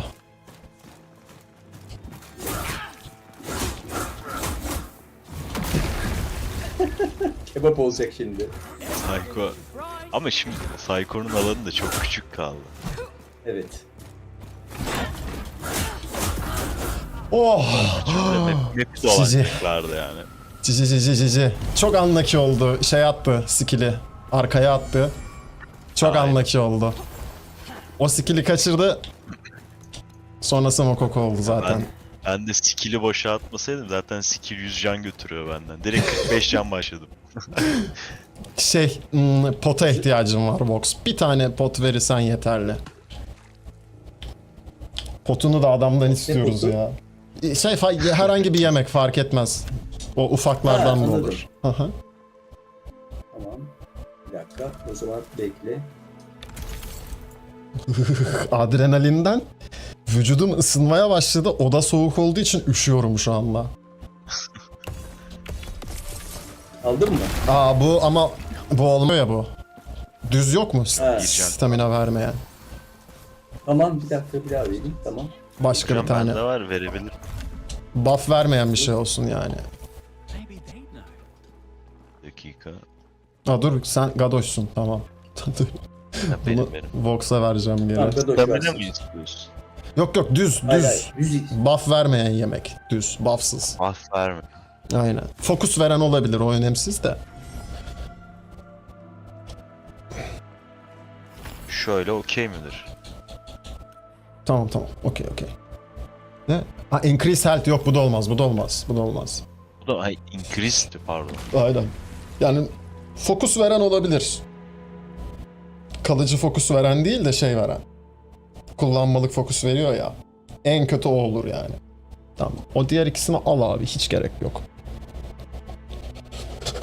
Nasıl Üşüyorum. çıkartacağız? Üstüne tıkla tekrar. Aynen. Üşüyorum. Tamam. O zaman Ben hazırım. Tamam.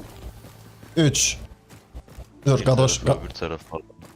Gerçi siz sessizsiniz. Aynen. Evet. Hoşuma gitti. Tamam hadi salutla. Okey başladık.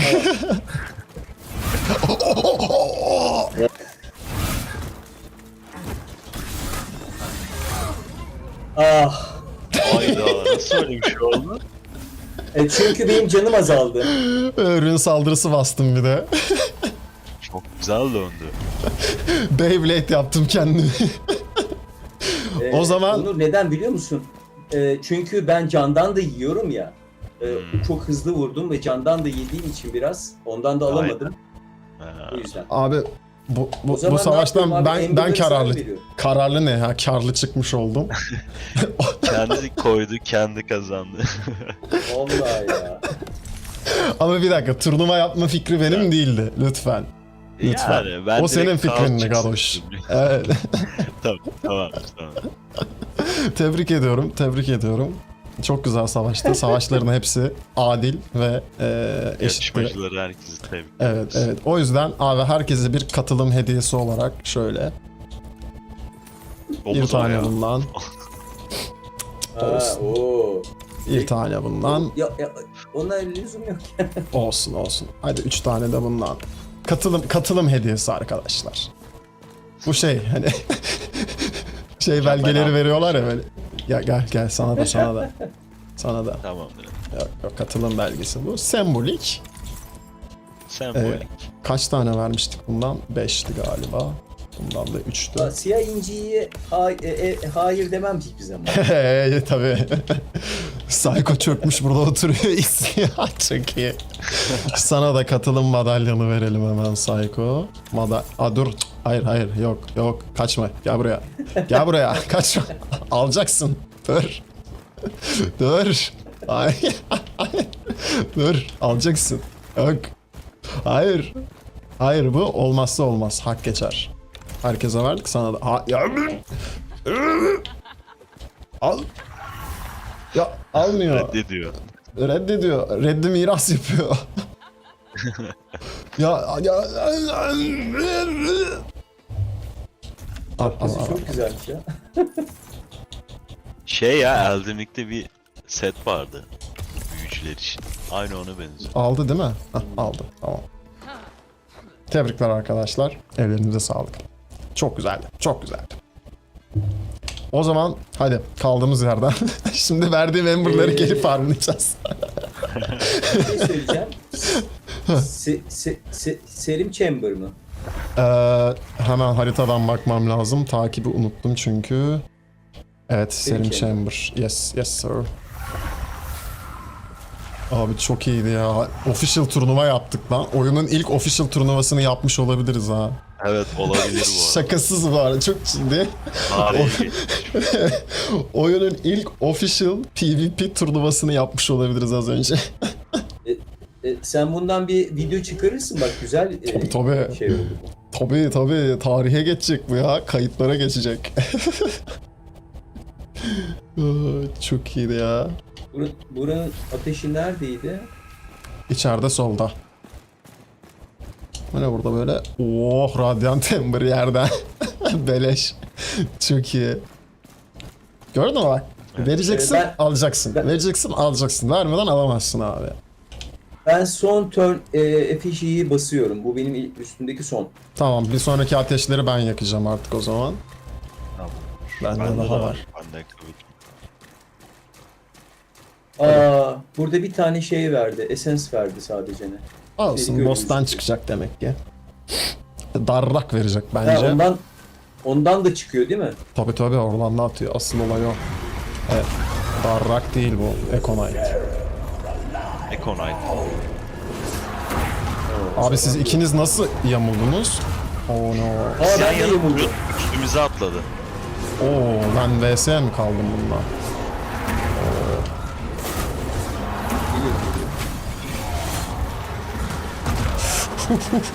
Ya mavi ateş beni her zaman mahvediyor ya. Ama mavi ateş en başta. Nasıl geçeceğim bunu? Aferin öldürmüşsün. Psycho öldürdü.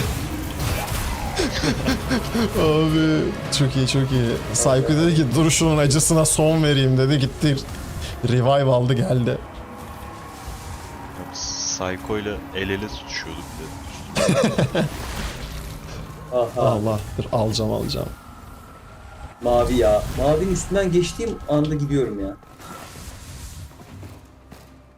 Şimdi o sevdiğin ışıklı yolu yalnız mı yürüyeceğim? Black Trench. Yes sir, yes. Bir şey soracağım. Bu mavi alev eskiden buitlerde vardı değil mi? Ben öyle hatırlıyorum. Çok pardon Vox, bir saniye chat'e bakıyordum. Ben sana 13 tane effigy vermiştim diye hatırlıyorum. Effigy olabilir. Bakalım hemen. Bende de var bayağı ya. Effigy'den yana sıkıntımız yok. Var bir sürü var. Hatırlamıyorum kaç vardı bende ama bolca var. Şimdi tekrar alabilir miyim? Ne demiştin Vox? Pardon. Çok Bu pardon. mavi alevden boyutlarda da vardı eskiden, yapabiliyorduk ama şu ana kadar hiç görmedim ben onu yapabildiğimizi. Build'lerde yok ya. Build'lerde şey var. Mor olan var. Econite fırlatıyor ya mor. Plug. Hayır vardı. Nasıl ben ya? öyle hatırlıyorum. Yani senin oynamadığın ilk dönemde vardı. Ha olabilir. O kadar eski yokum lan evet. Hani bir sene önceki işte Crucible öncesi Yama'dan falan bahsediyorsun sen muhtemelen. Aynen. Olabilir. Ha, o kadar eski değilim yok. Sen buna nasıl lan? Daha bismillah yeni geldik lan, bir insan selam verir. Lan direkt vuruyor ya. Aha öldüm ya. Vay be. Bak. İsteğe bastım ya. Abisini çağırdı. Abisi nerede? Abi bana geliyor hepsi.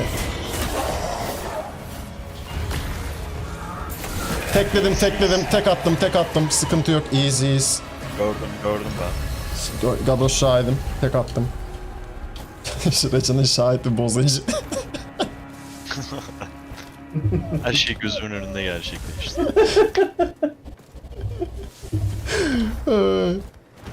Bir dakika. Çift loot düşmüş bunlardan. 4 de burada var. Oo güzel. Ben şeyleri alamıyorum. Bir envanter management lazım. Gel buraya. En yakında sen varsın. Ben şeye bir gittim. Oranın boss'u şu anda aktif olması lazım.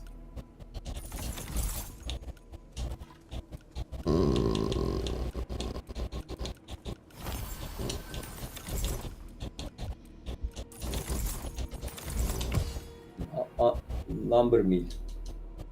Al. Geliyorum. Evet. Boss'un boss'una. Doğru iyi hatırlattın. Önce Çoktan boss'u öldüreyim mi çıkmıştır. Yok biz Ben olmadan öldürüyorum. öldürme. Biz haritaya gelelim öyle ben? öldür. Öldürmeyeyim. Loot'u çıkmaz yoksa Tamam. evet. Biz gelince öldür. Ha doğru, özür dilerim. Tamam. Tabii. haklısın ya. Estağfurullah. Aslında burası bir sonraki turnuva yeri olabilir. Aa çok mantıklı. Aa evet. Arena güzel bir çok alan. mantıklı. Çok mantıklı. War Room'da da yapabiliriz. Hı. Şehirde War Room var ya. Ora çok büyük çünkü. Ora biraz sıkıntı olabilir. Ama aslında mage'ler için de mantıklı. Yok ora daha iyi. Black Trench. The Arena. Black Arena. Hop Essence Ember.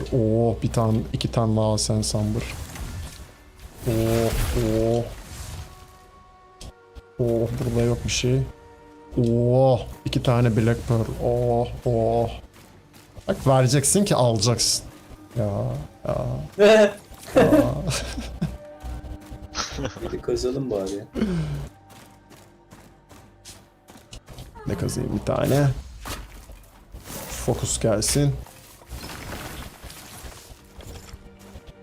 Kuş kafalı boss. Orada güzel. Evet. Girişi onun. Giriş katında yapılır. Ora tam arena. Evet. Ora daha iyi olur. Bir sonraki arenayı oraya taşıyoruz abi. Ben yanlış yere geldim. Ateş solda.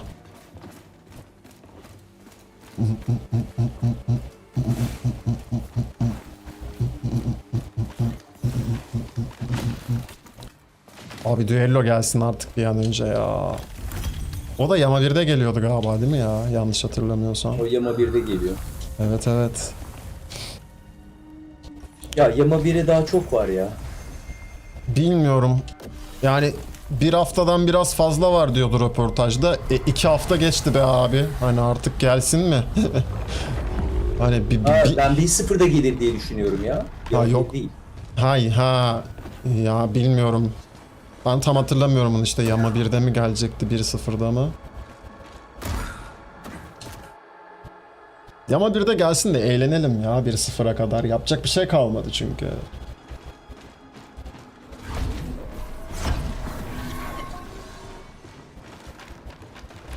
Baltalar elimizde, herhalde- uzun ip elimizde.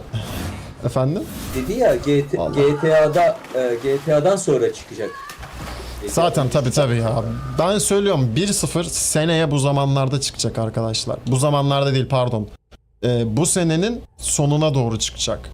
En iyi ihtimalle. Hı. Tabii Kasım çünkü değil mi? GTA 6 evet Kasım. Aynen Kasım'da. Ya en iyi ihtimal Aralık'ta çıkacak ya da evet en erken ihtimalle Aralık'ta çıkacak. En geç ihtimalle de seneye bu zamanlar. Doğru evet işte. Yani ilk çeyrekte. Şeye kalmadan, Mayıs'a kalmadan, Nisan'a Mayıs'a kalmadan en geç çıkacak bence 1.0 2027. Ama en erken Aralık'ta çıkacak. Kanımca. Çünkü Game Awards'a yetiştirmek isteyebilirler. 2026 Game Ama ben Awards'a. bir şey deneyebilir miyim? Bu boss'a Tabii. bir şey deneyebilir miyim? Tabii. Tamam ben yukarıdayım. Hadi. İzliyoruz Burada seni. boss mu burada. bana bir şey deneyecek? Bir dakika.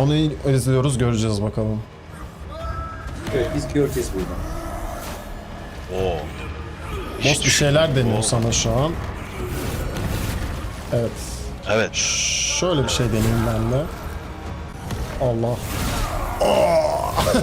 Vox dedi ki öyle denenmez böyle denenir. Şöyle deneyebilirsin falan. Çok iyi çok iyi. Abi gerçekten arkadaşlarıma dalınca benim mevzuya giriş şekli ya. Arkadaşlarıma birileri dalınca benim mevzuya sıçrayış şekli yaptı ya. Çok Ya iyiymiş. abicim bunları şımartmayacaksın. Doğru. Haklı. Hal değil ya bu mevzusu. Haklı.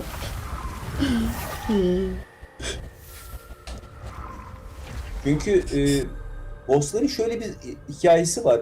Dikkat ediyor musunuz? Çok az canları kaldığında en ölümcül oluyorlar. Tabii. Yani Nereye diyor. geçiyoruz? Marinewood. Önce boss'u keselim aşağıdaki. Diyor resmen canı azalınca yani. Gideceksem seni de götürürüm ha çekiyor yani. Direkt o gözdağını veriyor. Hiç affetmiyor. Gel bakayım.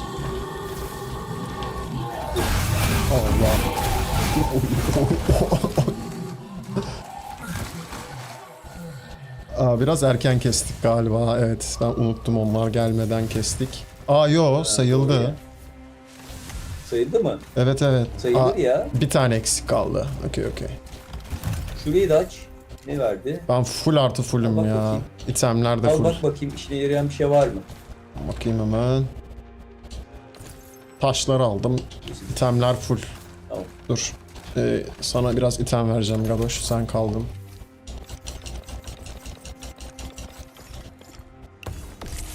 Evet, abi yerde de var bir sürü. Yerin varsa al. Yoksa ben alacağım. Yerim var ya. Yerim var benim. Yapıştır.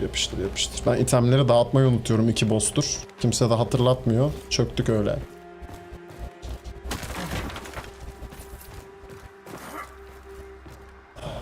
Gel sen de. Gel. Al bakayım. Yalnız sana bir şey söyleyeyim mi? Hı. Bu pantolondaki movement speed çok iyi hız yaptırıyor insana Tabii ya. Liso ya. O olmazsa olmaz. Dur. O olmazsa olmaz. Yerin var değil mi? Envanterde. Ona Eşya ben yeri. de geçeceğim galiba. Ona geç zaten abi. Ya, O artı Geçeceğim abi. Willow Cap. onu Mevzu bu yani. heavy'yim, full'um, %100'üm uçuyorum görüyor musun? Ben de heavy'yim. Evet. Ben de şu an heavy'yim. Full'üm bak. Aynen. Ben normalim. İşte. Bir koşu yarışması. Evet koşu yarışması. Değil mi? Koşu. Bir dakika. İşte orası orada Bir kötü Bir round. dakika ben sana bir bakayım. Nereye koyabiliyorsun bunu? Pantolonunda var mı ya? Pantolonu Bu değiştireceğim. Pantolonu Maviye geçeceğim. değiştireceksin. Maviye geçeceksin abi. Ha, bu- Maviye Yet- geçeceksin. Aynen. Tamam. Ya da Blink kullanacaksın. Elektrik enchant Bir dakika, yerine. Onurcuğum bir şey söyleyeceğim. Sende sıkıntı o değil. Sende sıkıntı kırmızıda move speed. Evet. %9 getirmişsin. Abi senin sıkıntın bu. Bir de %75 Abi ben de- fazla gidiyor. Evet. Sen ağırlaştırmışsın Pantolon. kendini. Evet bu pantolon. Bir dakika. Ayıp olmazsa pantolonu çıkarabilirim.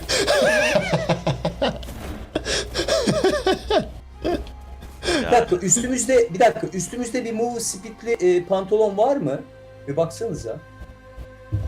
Vallahi Bende yok. Şöyle var. Öldürürsen eğer move speed kazanıyorsun. İstiyorsan bunu bir devireyim. Full o da. Sen söyledin. Bir dakika. O da full heavy. Yo pardon, normal o, normal. Heavy değil. Ben normalim ya. Ama şeyi yok işte. Yani %18, %17 falan düşüyor senin hareket hızın. Direkt %9 diyeyim deme onu. %75'te artıyor ya şeyden, gemden. Aynen. Yani Yani onu büyük ihtimalle tabii %12, %13 neredeyse evden şeysin sen. çekeceğim. Yavaşsın. Ben hatta abi çekmeye gideyim. Öyle olmuyor çünkü. Ne size yetişebiliyorum ne boss'tan kaçabiliyorum. Olur Ne olur. çekeceksin? Pantül çekeceğim kendime. Yapıştır. S- Şeyler Devam et. varsa, efsunlar varsa okey. Yapıştır. Hop. Şimdi ben Bu benim sana. pantolon bir de Allah, şey aynen. ama onu bak benim pantolon bir de frantik, tamam mı? Movement speed increased alıyor zaten. Üstüne. Bakayım. Duruma göre. Ben Güzel sana, pantül var. sana ne lazım? Cloth mu leather mı? Deri mi? Şey mi? Cloth olması lazım. Ben de Külot. bir bakayım ben benim şeye.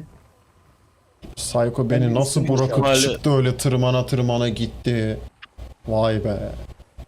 Vay be. Güzel Ben de- bir pantolon bırakmıştım ben evde. Dur, bir yerde ben de olabilir. Bir de ben de bakacağım şimdi. Ben anladım Psycho, tamam. Ben anlayacağım, anladım. Eyvallah. Ne dedi? Eyvallah. Boş verin, aramızda. Boş verin. Ben anladım, anlayacağım. Bir frantik bulabilirsem sana. Ona bir de şey getirebilirsem.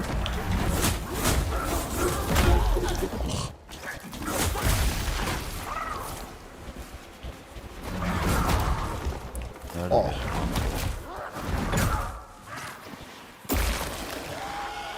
Ne yapıyor? Oo, akrabalarını çağırdı.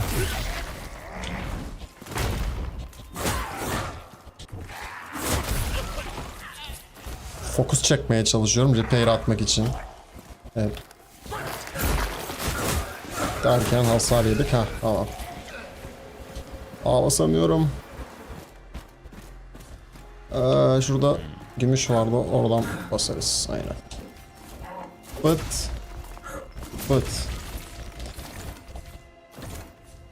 Ya tamam, görmedin. Tamam. Tamam, olur öyle. İnsanlık hali ya. Tabi olur. Burada gümüşler var. Alabiliyorsan neyse, ben sana getiririm ben ya, sıkıntı yok. Biz de böyle bir insanlık haliyiz işte ya. Sıkıntı yok.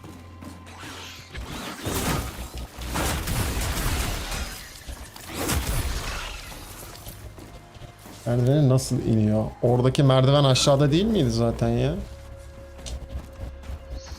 Ha, sen kendi şeyinde nasıl açacaksın onu soruyorsun. Gel göstereyim, gel. Dur. Yerinde dur. Yerinde dur. Bir de fıttırı koşuyorsun. Dur. Mesh frantik var ama mesh var. Bakacağım onu. Dur. Gel oraya.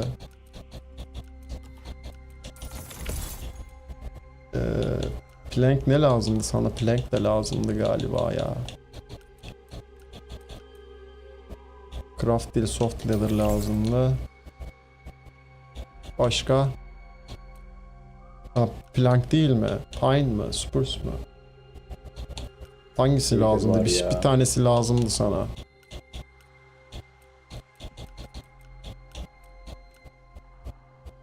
Pantolonu sal hocam. Oo ben Mehmetciğim, bir hoş iki dakikaya geldin. Sağ ol. Çok şükür iyilik vallahi. Seni sormalı. Yine Leather sağ ol. olmaz değil mi? Leather olmaz değil mi? Olmaz. Yok, Aynen. Tamam. Gel şimdi. Yok. Yine de bakıyorum ya. Gel takip et. Padawan.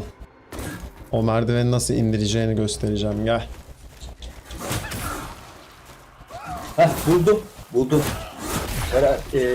Cloth, frantik, beyaz. Güzel. Tamam, şahane. Buldum. Buna bir de movement speed bulalım. Şu merdiven açık mı sende? Bu merdiven açıksa buradan göstereceğim. Allah. Abi bir movement speed bulalım. Ha, buldun mu? Tamam o zaman. Okey. Tamam. Gerek kalmadı. Görev iptal. İptal.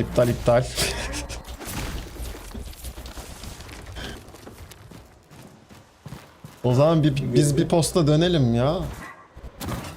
Başa akmasın. Böyle yapın ucu. Ha biz bir posta Yapın dönelim. siz ya. Siz postanızı dönün. Ha Ben şunu bulayım.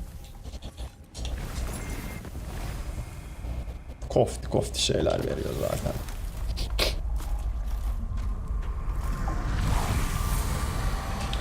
Tamam hadi yedik. Tamam hadi.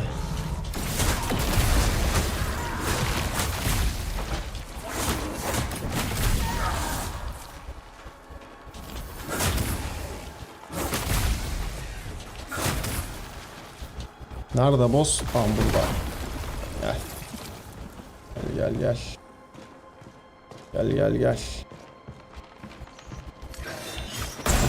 Yat aşağı.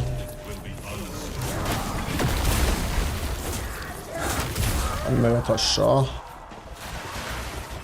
Hadi. Laga yapma lan. Çok güzel uçtu. Oyunum ölme. Osman'ım ölmeyesin Osman'ım. Yapma. Gel bakayım. Allah. Eğlenecektim ben onunla. Olsun. Şaka yapıyorum. yarasın maşallah. Oyun takıldı galiba genelde bir şey oldu. Ben daha iyi anlamışım. Yok bende bir sıkıntı yok. Bende bir FPS düşüşü oldu ama. Evet öyle bir şey oldu. Bu buharlar var sana bıraktım. Burada. Aynen. En başa. Shallows. Yok dalga geçiyorum yok. Bu Vox'un şeyi ya. Alt real mi? O yüzden bütün harita açık değil. Bütün kısa yollar açık değil. Değil ya. Aynen. Burayı farm için kullanıyoruz genelde. Benimki buglandığı zaman buraya geliyoruz. Ya da işte toplu gireceğimiz Burada zaman değiş buraya tokuş için geliyoruz. kullanıyorsun. Ha değiş tokuş Değiş işte tokuş. co-op, mob hep burada hallediyoruz o işleri.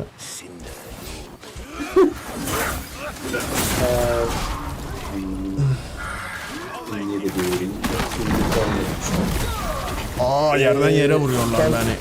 pantolonu buldum ama Moon Speed'i bulamadım. Sende varsa sen bak. Bakın.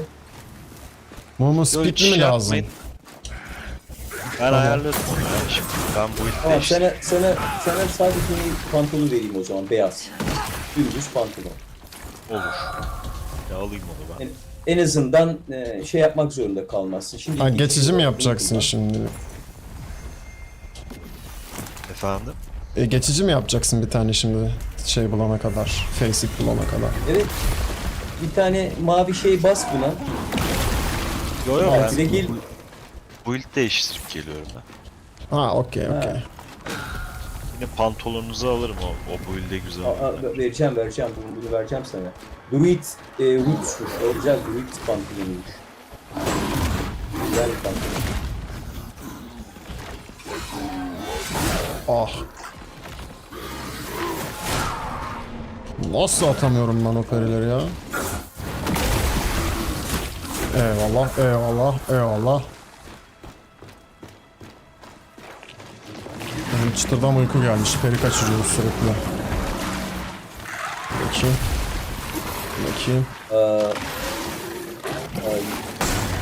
Mesela hatırlıyor musun biz? Sabahları öğleye kadar oynadık diye ara. Sorma ya. Yakındır ama. Birkaç güne benim uyku düzeni yine kayacak gibi. 2 gündür uyuyamıyorum doğru düzgün çünkü. Bence güzel gidiyorsun. Aa, uyuyamıyorum ki. Gece böyle uyanıyorum. tuhaf rüyalar görüyorum sonra diyorum daha hala gündüz olmamış yat. Bakalım. Allah. Ay.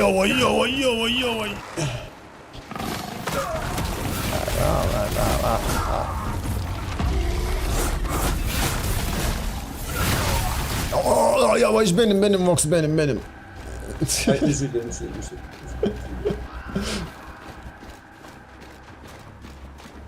Yine aşağıda çıktık galiba aynen. Ya, Abi bu oyunun grafikleri çok güzel ya. Evet bayağı iyi yani Optimizasyon açısından çok kofti. Ana sanat tasarımı çok iyi oyunun ya.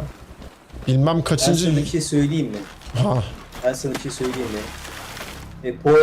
Poe 2'ye göre gene de bence iyi. optimizasyon olarak katılıyorum bu arada. Katılıyorum. Daha Katılıyorum. iyi. Abi sürekli Katılıyorum. atıyor. Çok Evet. kötü bir oyun yani. Ben o yüzden oynayamadım PoE 2'yi bu arada. Bu sistemde kaldırmadığı için sildim direkt. Artık dayanamıyorum. İstim mi ya maşallah. Valla tek attı. Buhar task var Yani- burada. Bir seneden beri oynuyorum Poe 2. Hiç düzeltemedi adamlar ya serverlarını. Yok abi yok. Yani o PoE 2 ayrı bir amacı var zaten. Onların derdi oyunu polishlemek değil. Ben bir real atıyorum envanter zamazingoları. Bir de abi işte Diablo'dur, PoE'dir falan bir sanat tarzı yok ki oyunların. Fotokopi makinesi gibi yani. Benzer şeyler, renk paletleri, benzer ışıklandırmalar. Bu oyun böyle bildiğin şey gibi. Hani işte o bilmem kaçıncı yüzyıldan bir tane ressamın şeyini zaten örnek almışlar. Bildiğin yağlı boya tablosu gibi yani oyun, anladın mı? Adamlar onda bile konsept yaratmış. Hani vizyon kokuyor böyle buram buram. Vizyon kokuyor, vizyon yani. Mis çiçek. Evet abi, evet. Ve daha hala değeri bilinmiyor bu oyunun. Yani ben çok eminim Türkiye'de de çoğu poeci bu oyuna başlayacak ve diyecek ki ulan keşke daha erken başlasaydım ya diyecekler. Hele ki 1-0 çıktığında. Çok olacak. Ben Ya ben eminim ya. Kumatay kızma ama ben bu fikrine çok Estağfurullah. katılmıyorum. Estağfurullah. Şöyle şundan dolayı Poe oynayan tayfa bu oyun onları bence farklı olay olduğu için pek istemeyeceklerdir. Poe kafası çok farklı bir Evet, şey. ya Veya bir yerde Diablo'da doğru. da öyle. Bir yerde Yani doğru. akıl Oynayan adam biraz aynen kafayı yemiş olduğu için hani Ama abi yüzeyselliğe gelecektir. poecilerde şöyle bir sıkıntı var. Adamlar hem şikayet ediyor, tamam mı? Yani bitti content, yenisini Evet, getir. doğru. Bitti content, yenisini getir. Hem de oynamaya devam ediyor aynı şeyi defalarca, anlatabiliyor muyum? Zaten bir arayışı yok ama varmış gibi RP yapıyor böyle o tayfa sanki. Abi o zaman hani beyinsiz gibi aynı content'e dönmek yerine başka oyunlar oyna hani, anladın mı? Yani çünkü Poe'nin olayı o. Onu satıyor zaten Path of Exile. O şey sebebi yalancı hissi satıyor sana, o yalancı dopamini satıyor yani. bak bir de sebebini söyleyeyim mi? Abi loot tutkusu. İşte Anlatabildim mi?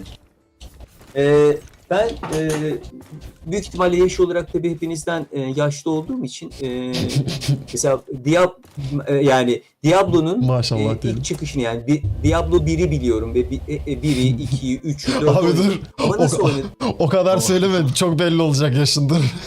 Yok. Şimdi bir şey O anlatacağım. adam Diablo falan. Ama nasıl oynadım biliyor musunuz? Poeciler gibi veya Diablocular gibi oynamadım. Ben hikayeyi bitiriyordum, sonra oyunu kapatıyordum. Yani endgame'e bakmıyordum. Tabii loot olayına olması gereken de bakmıyordum. bir yerde o bence ya. Hani Evet. o oyunlarda özellikle Buydu. Diablo 2'ye Evet. kadar. Ama bir şey söyleyeceğim. Boyut olayına bakmıyordum. Benim şaftım ne zaman kaydı biliyor musunuz? Poe 2 ile tanışmamla kaydı. 2450 saat oynadım arkadaşlar. Ben de tutulmuştum. Yani loot olayına. Ama zaten Bu o oyun- gambling sarıyor oyunda işte. Sen orada o slot makinesine dönüştürüyor oyun seni. Yani slot makinesi bağımlısına evet, aynen. dönüştürüyor seni. Ya başka bir şey İşte değil. İşte arkadaşlar bir şey söyleyeceğim. Bu oyun beni ondan çıkarıyor. Yani burada loot var. Evet burada da var ama Evet. burada her türlü item zaten değerli olabiliyor. Evet. O yüzden çok büyük bir loot olayına girmiyorum. Kendi craft'ımı yapıp build'imi yapıyorum. Yani burada biraz daha kafa farklı. O yüzden Poe'ciler ve Diablo'cular bu oyunu yani çok iyi oynayanlar, çok sevenler bu oyuna gelirler mi? Gelirlerse çok severler mi bilemiyorum. Evet. Yani gerçek poecilerden bahsediyorsak o kumar bağımlısı tayfadan. Yok ama Poe'den benim gibi bıkmış olanlar. İşte onlar zevk sever. almayanlar. Ama yani zaten Evet, buraya gelir ve severler. PoE'yi sadece slot mantığı için oynayan tayfa zaten bu oyuna bakmaz bile bu arada. Katılıyorum. Yani o tayfayı Kesinlikle. Amatem falan çözebilir anca. Hani Amatem kurtarabilir Poe'den. Hani başka bir şekilde başka bir oyundan bırakabileceklerini sanmıyorum. Çünkü adamlar hani içten içe şeyin farkındalar.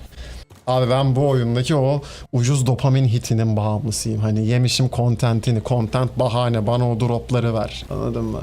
Ben o dropları kovalayacağım yani. O Bir yüzden şey daha söyleyeyim. orası biraz umutsuz ve vaka. çok para yatırdım ben Poe 2'ye. Bütün Of, bir de o var, stage doğru. aldım. Hatta bazıları Ha, 4'er 5'er geçen tane aldım. bahsetmiştim. Doğru. Bir de o yönden de bağlıyor ya seni. Şey diyorsun hani ben Diablo'da kozmetik açısından derdim mesela.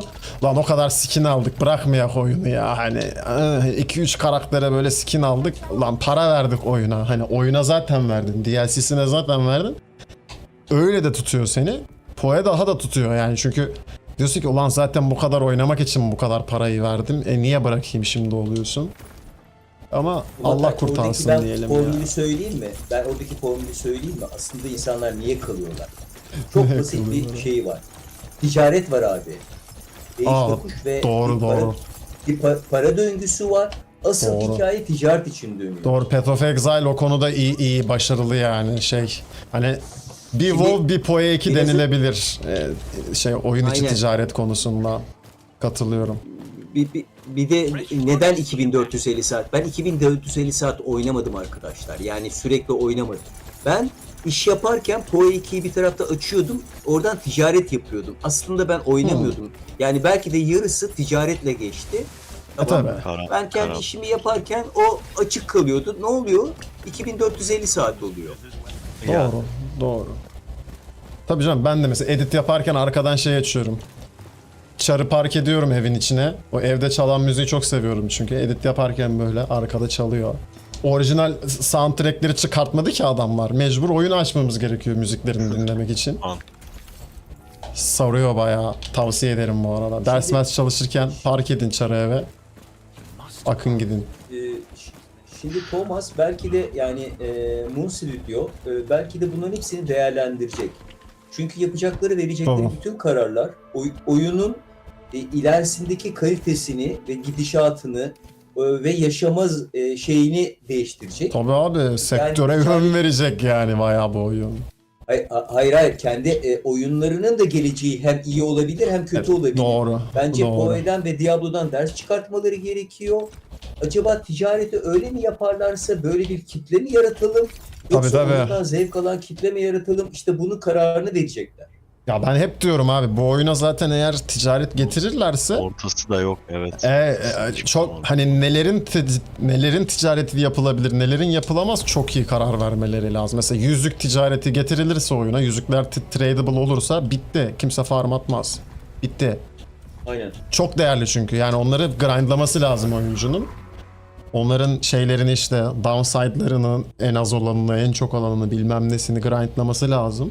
Çünkü onun için de ayrıyetten Radiant Ember grindlaması lazım. Mesela Ember'lar ticareti asla olmamalı. Yapamaman lazım. Belki Fallen Ember. Aynen. Belki sadece Fallen Ember. Çünkü Fallen Ember'la yapabileceklerin çok kısıtlı. Yapmak istediğin şeyi yapmak için de Getirirlerse- çok harcaman gerekiyor yani. ticaret Direkt getirirlerse adına Amber'lar bu- para belki diyorsun. olacak, para. Sanmıyorum ya. Çünkü hani Hocam 100 tane lafınızı bağlı kesiyorum. Estağfurullah. Benim bir çıkmam lazım. Tabii ki ne demek. Elinize sağlık. Aynı şekilde. Okey. Sonra ayarlayalım. Pantolonu vereyim sana. Nerede gelsene. Acil yanıma. çıkmam lazım. Acil çıkmam lazım. Okey. Ha, tamam. Pantolon bende. İstediğin zaman Tamam, alırsın. tamam, yine haberleşiriz. Elinize sağlık. iyi Aynı yayınlar. şekilde Galoş'cum teşekkürler oyun için. Görüşürüz. Rica ederim. Görüşürüz. Yani Fallen Ember'ın bu arada hani şey olacağını sanmıyorum. Beni bu oyuna göndermedi ya. Işık yok. Şeyimde olmadığı için, Neredesin? fokusumda olmadığı için öldüm bilerek. Şimdi biz Marine'i keseceğiz galiba değil mi şu an? Bir diyemedim dur. Ha Fallen Ember diyorum. Unuttum ne diyeceğimi de. Onu para birimi yapmaları da çok bir şeye yaramaz. Yani çünkü hani 100 tane Fallen Ember'ın bile olsa çok böyle aman bir değer katmıyor ki sana baktığında. Hani şu an için konuşuyorum. 1.0'da belki başka özellikler getirirler Fallen Ember'a falan ama O yüzden hani Fallen Ember takaslanabilir olur. Ondan sonrasında da sadece hani zaten downside getirmek için kullanıyorsun. Focus diyorum ya. Fallen Ember'ı. Onun dışında kullanmıyorsun, çok bir işine yaramıyor. Şey de kalkacak. Stat sistemi de gidecek 1-0'da. Yani stat sıfırlamak için falan da kullanmana gerek kalmayacak. O yüzden belki şöyle bir şey olabilir. Hani işte 1-0'da efendime söyleyeyim Fallen Ember şunlarda da kullanılabilecek diye yeni bir şeyler tanıtırlar. O zaman daha değerli bir hale getirirler Fallen Ember'ı. Belki o hani para şey olarak kullanılmasını sağlayabilir. Ama şu anki haliyle Fallen Ember'la şu an yapılabilir şeylere baktığımda çok bir para birimine dönüşeceğini sanmıyorum yani. Ya hala söylüyorum, şu an oyundaki en değerli 2 Ember, bir Fallen diyorum, bir Radiant, 2 Essence. Onlar top tier yani, top tier. Gerisi çok tırt yani, gerisi zaten yetiyor bir şekilde. Ama en çok harcananlar bunlar. Boss yukarıda. Nerede? Yukarıda. Şuradan gideceğiz. Hop buradan buraya. Buradan çıkamadım. Ana. Çıkamadım yine. Ha buradan çık, ha buradan çık. Ana. Kaç. Kaç.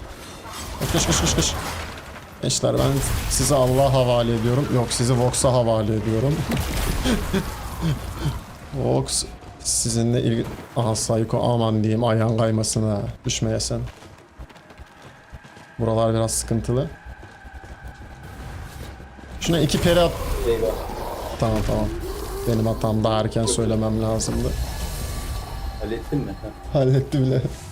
Chatten katılmak isteyen varsa bu arada arkadaşlar, şu anda bir oyunculuk yerimiz var.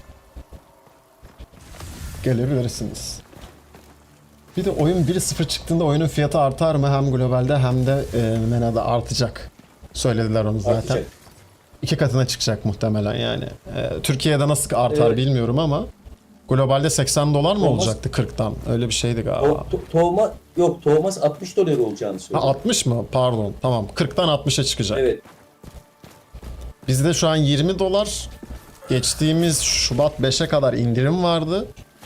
%40 falan. 1.0 çıkana kadar da %40 gibi bir indirim olmayacak. Olsa herhalde %10, %20, belki %30 bilmiyorum, olabilir maksimum. Ama %40 bir indirim olmayacak yani oyun çıkana kadar. Çıktığında da zaten cart curt indirimleriyle biliyorsun yalandan indirim yapıyorlar öyle. %5, %10. Keriz indirimi. Şimdi buradan da Orban'a kayalım. Yani oyunu almak için en iyi zaman 1.0 öncesi. Sana tavsiyem, alacaksan belki hafta sonu indirimleri falan bilmem neleri bekleyip hani böyle %5, %10 indirimler yine gelir 1.0 öncesinde. Onları kovalayabilirsin yani. 3 haftaki önceki indirim çok iyi bir indirimdi. Bayağı iyiydi ya. Ben hani dedim keşke bıraksaydım, o indirimde alsaydım. %30 bayağı iyi çünkü baktığında. Ya böyle bir oyunun zaten şu anda $20 olmaması lazım bizim ülkemizde mesela. Hani bu kadar dolgun, her açıdan doğru hissettiren bir oyunun zaten en az $40 falan olması lazım. Globalde de $40 değil, şu anki haliyle $60 olması lazım bence. Ama onun yerine işte yine finansal risk alıp adamlar oyun beta'da daha çok oynasın diye. Ups. Sakin olun gençler.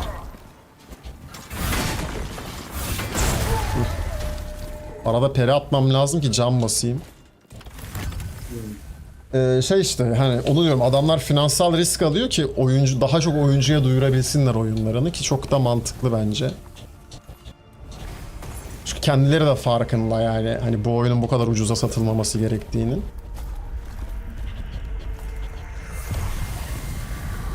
Ama tabii oyuncular almazsa, oynamazsa da oyun hiç satamayacak.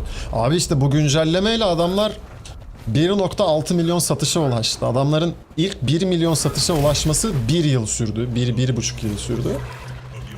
Ardından 2 haftada adamlar 600.000 kopya daha sattı. Düşün.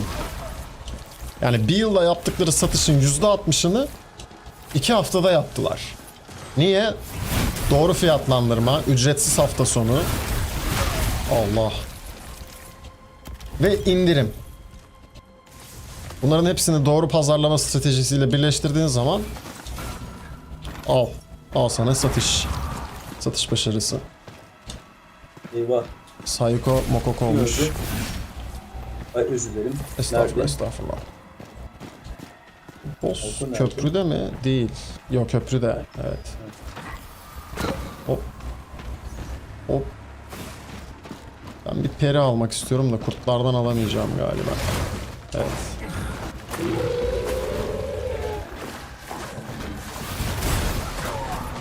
Oo, bunun şey bayağı fazlaymış.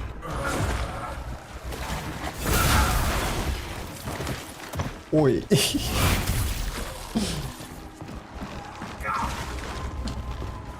Eyvallah Ultiox'cum, hoş geldin, hoş geldin.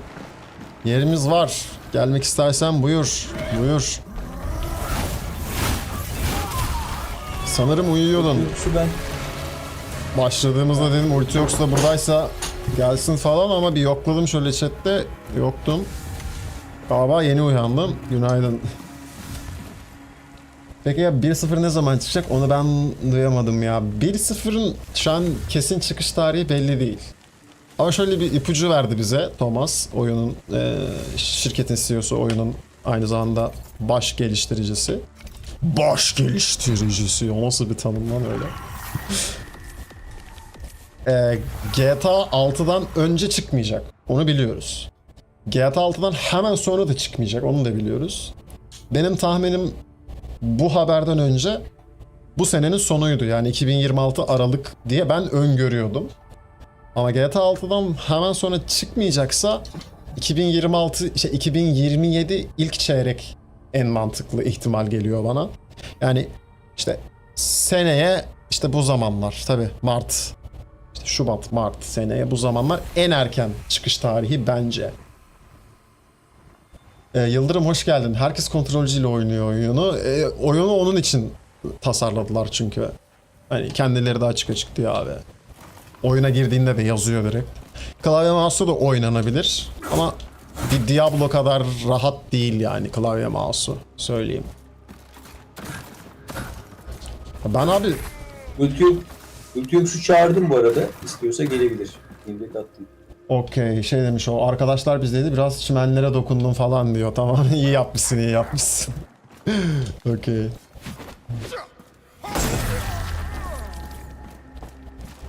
Ben bu oyunu almak için, hani ben bu oyunu denedim önce bir satın almadan, tamam mı? Denedim bir takım yollarla, işte çok arayı kurcalamayın.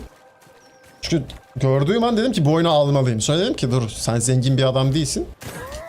Hani havaya fırlatacak 20 doların yok. Bekle dedim, önce bir dene oyunu. Oyunu denedim. Denediğim gün aralıksız bir 6 saat 8 saat oynadım herhalde oyunu. Belki daha fazla. Hani eksiği var, fazlası yok söylediğim saatin. O oynadıktan sonra ben de bir... Efendim? Serim Chamber'a gelmeyecek misin? Yok pardon. Okey. Doğru. Serim Chamber'a gelmem lazım. Biz oradayız. Hı-hı. Tamam geliyorum. Yaktım. Abi oynadım oyunu. Ne yaşadığımı ertesi gün idrak ettim. Böyle bir uyandım falan, gözüm yine bu oyunu arıyor. Elim bu oyunu arıyor. Dedim benim bu oyunu almam lazım. Tamam dedim. Şimdi gidip parasını verip alacağım. Onun için gittim abi. Riot hesabımı sattım. Bayağı fazla skin vardı. Ve 2013'ten beri mi ne kullandığım bir Riot hesabıydı yani. Son 5 yıldır falan oynamıyordum. Ama skinler, LoL'deki skinler falan vardı bir sürü. Valorant'ta da. Gittim üstüne bu oyunu aldım ve controller aldım sırf bu oyun için. Hani değer. Bu oyunu alacaksan yanında bir controller al. Ucuz da olsa al bir tane. İlla Xbox değil yani. Çünkü keyfi öyle çıkıyor abi. Keyfi öyle çıkıyor. Bayağı premium hissettiriyor yani. Ben bu itemleri alamıyorum daha fazla. İtemleri paylaşma zamanı. Steam Family ile denedi arkadaşlar. Aynen Steam Family ile denedim. Doğru. İyi dedin onu. Ultiox geliyormuş, tamam. Level kasmam lazım. Hem level kasayım hem effigy ısmarlarım. Güzel. Olur. Dur. Envanterin dolmayan Vox senin dolmamıştır herhalde daha. Şuradan birazcık sana item Bakayım. takviyesi. Çok az kaldı. İki- Onları alamayabilirim hepsini. Kaç satır lazım, ben ona göre şey yapayım. 2, 4, 5, 7 tane.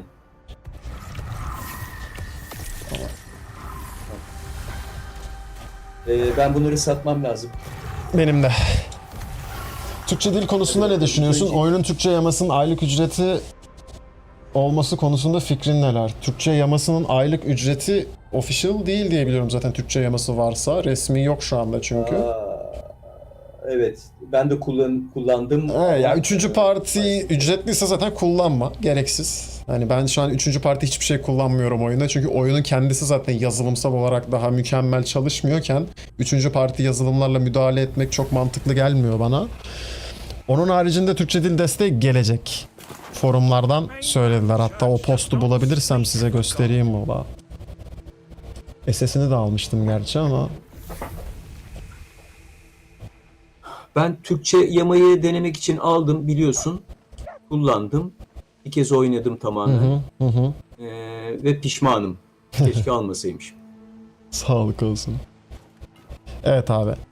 Cemil Leon official moderatörlerden, resmi moderatörlerden forumun. Aynı zamanda developerlarla, yani geliştirici takımıyla direkt olarak irtibata geçen kişi demek moderatör.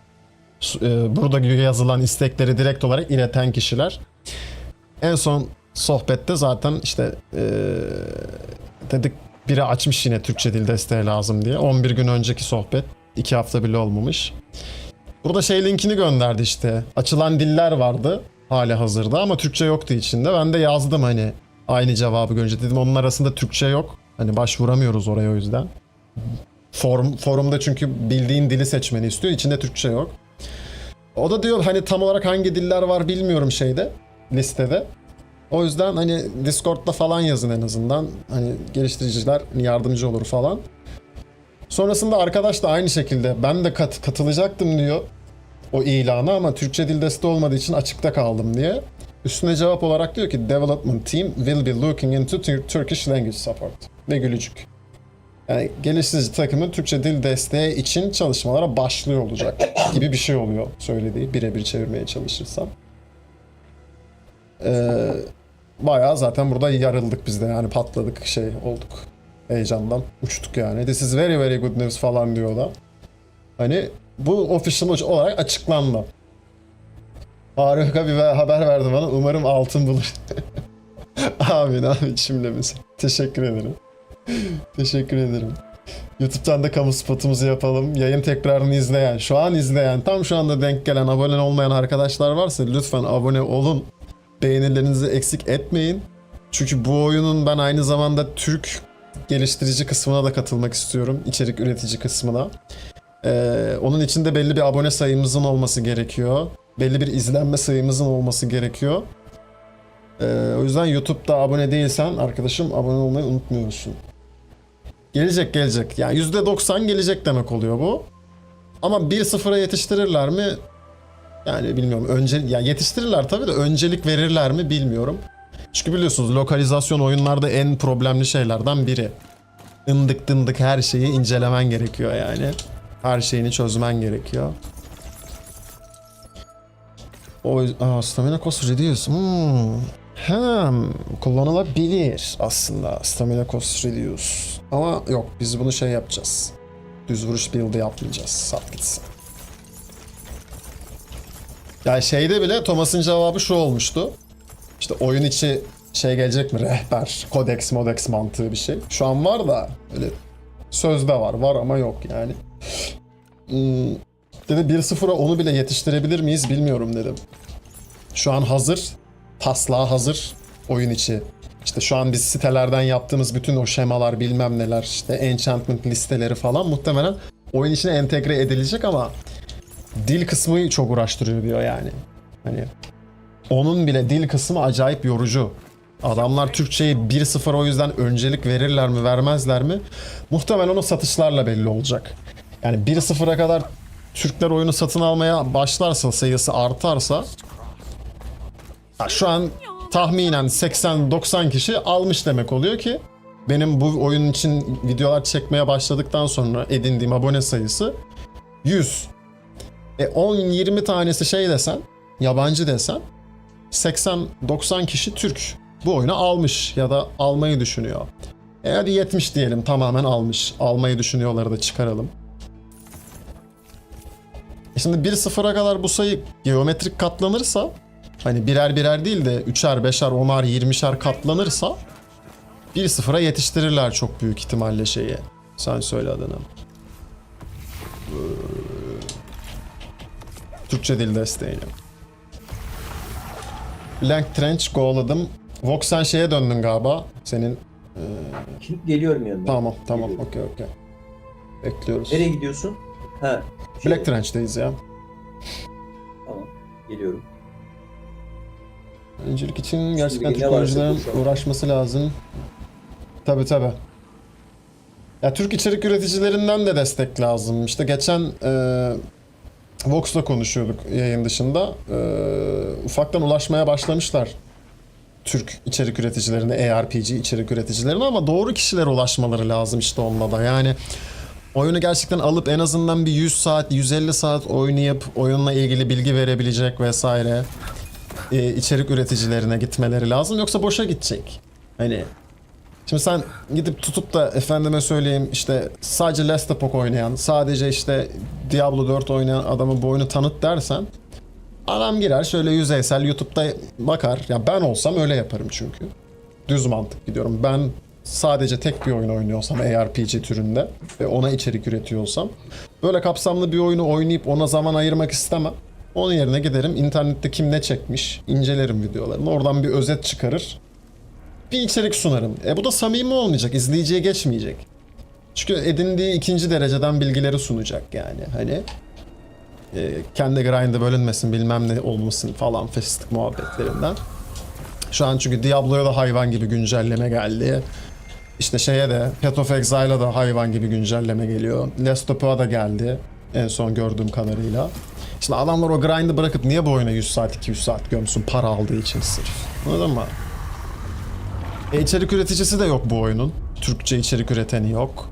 Şu anda yok yani. Hani gameplay yapan var. Playthrough vesaire çekiyorlar ama bir yandan oyunu öğreniyorlar.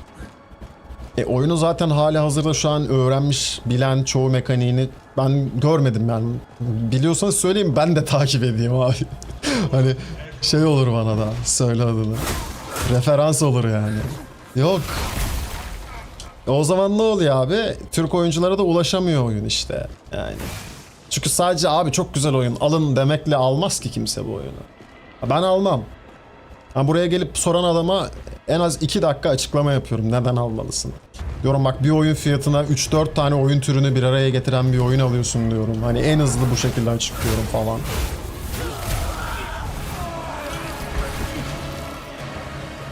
Ben bir tespit yapabilir miyim? Tabii ki ne demek? Ne demek? Ne yapıyorlar biliyor musun?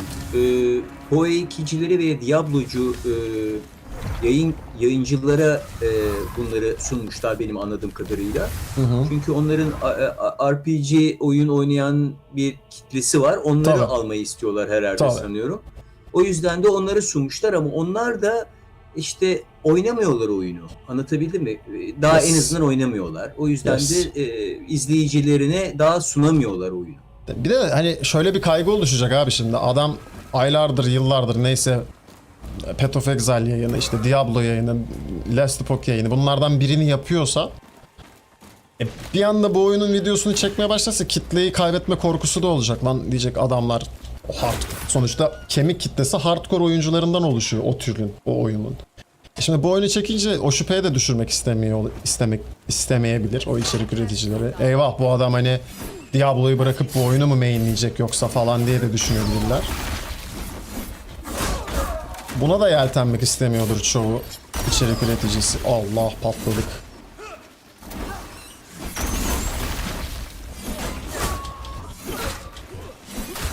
Lan durun. Lan durun. Aa, oy ciğerimi söktüler. Hikaye beni pek sarmadı. Sona doğru açılıyor mu yoksa derin hikaye yok mu? 25 level'lara kadar oynadım oyunu. Arkadaşımla Türkçe dil var. Onunla takip ettik hikayeyi. Hikayenin daha başındayız. Hikaye sonuçlanmıyor zaten. Görevlerin yarım kalmasından da anlarsın onu. Aslında bizim şu 30 level'a kadar oynadığımız hikayeyi açan hikaye. Karakterleri tanıtıyor. İşte Serim ne? İşte Pestilence ne? Bunların geçmişi ne? Şu anki durum ne? İşte kral kim? Kralın oğlu kim? Selin kim? Hani bunları tanıtıyor aslında şu anda. Thomas da zaten son röportajında diyor ki biz şu anda 1-0'a hazırlıyoruz sizi aslında diyor. 1-0'da öyle bir hikaye gelecek ki diyor. Hani sinematik sahnelerle biz oyuncuları ağlatacağız diyor. Bazı oyuncular ağlayacak belki de diyor. Hani öyle sahneler geliyor, sizi bekliyor diyor. Şeyden örnek verdi işte. Yüzüklerin Efendisi'ni hatırlayın dedi. Şimdi orada ilk 3 film, evet ilk 3 üçlemeyi örnek verdi. İşte ilk filmi hatırlayın diyor.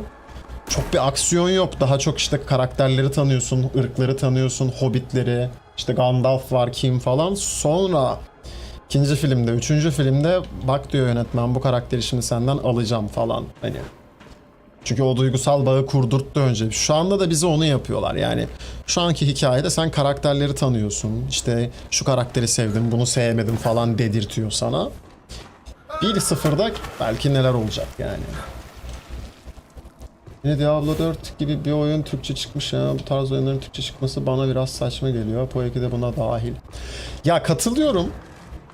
Çünkü kendi hikayesini kendi hikayesini diyorum. Oyuncunun kendi dilinde hikaye anlaması çok başka. İngilizce çevirerek anlamaya çalışması çok başka.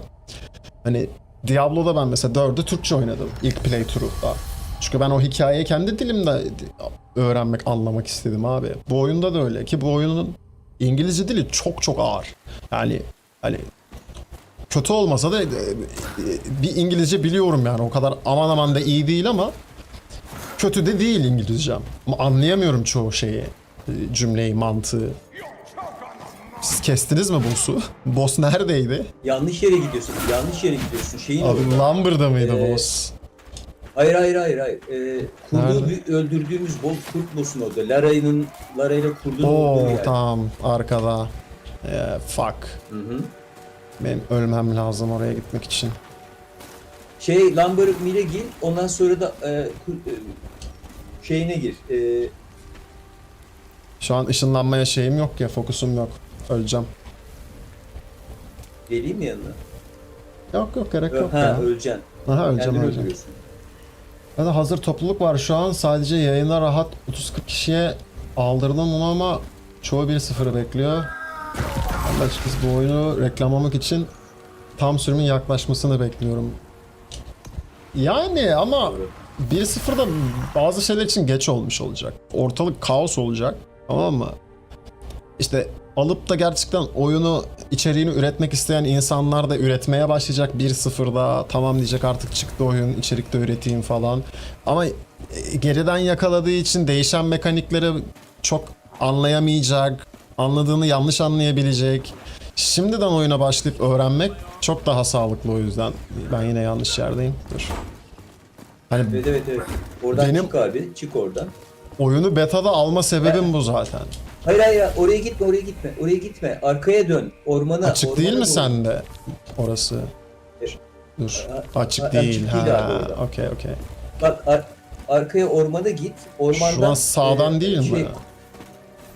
Sağdan hatırlıyorum. şimdi sağ yap. Evet. Evet. Tamam. Kabuktan aşağıya in. Zaten oraya ineceksin. Anladın mı? Okey. Yap. Hatırladım. Bence insanlar antrenman yapmalılar abi. Bence Evet. şimdiden oynamaya başlamalılar ama Evet. birçok kişi 1-0'ı bekliyor. O çok geç olacak. Bir de şöyle bir problem var. Bu oyunu herkes aldığı gibi, oynamaya başladığı gibi sevmeyecek. Bu oyunda bir love-hate durumu olacak başta. Bir oyundan nefret edeceksin ama seveceksin de. Şimdi bunu betadayken aşarsan eğer 1-0 geldiğinde 1-0'a kadar oyuna ara verip şey yapabileceksin. Hani o boşlukta rahatlayabileceksin. İstediğin başka oyunu vesaire oynayabileceksin. Ama 1-0'da alırsan sıkılıp bırakacaksın. Belki 3 ay sonra 5 ay sonra geleceksin oyuna. Oyuna yeni şeyler gelecek. Onları kaçıracaksın vesaire. Hep geride kalacaksın yani. Hani ben bu oyuna başladığımda ilk 1 ay 2 ay falan böyle aralıksız oynamadım ki. Bir hafta bıraktım oynamadım. Sonra girdim 1 hafta 2 hafta boyunca full oynadım. Hani çünkü başlangıçta yoruyor oyun seni. Gerçek anlamda yoruyor. Böyle bir dinlenmen gerekiyor. Oyunun 30 level'a kadarki kısmı Souls-like diyorum sana. Sonrasında ARPG oluyor oyun. Yani sen başta Souls-like bir oyun oynuyorsun aslında. Build'ini oturtana kadar, işte itemlerini farmlayana kadar, işte taşları vesaire farmlayana kadar oyun Souls-like senin için. Git good. Ölüyorsan skill issue baba, iteme falan bok atamazsın. Öyle bir dünya yok, ya da build'e class'a bok atamazsın. Çünkü build class diye bir şey yok zaten ilk 30 level'da. 30 level'dan sonra oyun ARPG olmaya başlıyor. O zaman asıl işin böyle juicy part dediğimiz, yani böyle sulu sulu yanı başlıyor, böyle lezzetli yanı başlıyor. Şu an ben mesela bak al peri atarak adamlara tek atabiliyorum. Gel vur. Gel vur. Atabilecek miyim? Dur bakayım. Atamıyorum. Atamıyorum. Üstünden geç. Dur atacağım, bunu atacağım. Dur bunu atacağım. Gel. Gel. Domuzlar da, yani hayvanlar da peri atması en zor mob oyunda bu arada. Buna da atılmıyor. Hadi siktir git. Neyse. Demek istediğim şey şu. Mesela şu an o kadar öyle bir build yaptım ki abi. Hani tak peri atıyorum, mob tek yiyor. Bunu oyun başında yapmam mümkün değil. Oyun başında çünkü her türlü hayatta kalmaya odaklanman gerekiyor. Ama oyun sonunda oyun içindeki herhangi bir mekaniği eğlenceli bir şeye dönüştürebiliyorsun. Boss'u kestik mi buradaki? Çıktı mı? Açılmış mıdır? Yok, Bak, 40 bakalım, dakika açıldı veriyor. galiba. Açık mı? Veriyor mu? 40 dakika veriyor. Ha. Ama Ultiox nerede bu arada? Ultiox burada. Buraya gelmedi. Yanımızda mı? Tabii canım. Hayır yan. Ha Şey- map'te mi? Ha map'te Map'te değil, bizim map. değil galiba. Map'te mi? Ultiox map'te misin?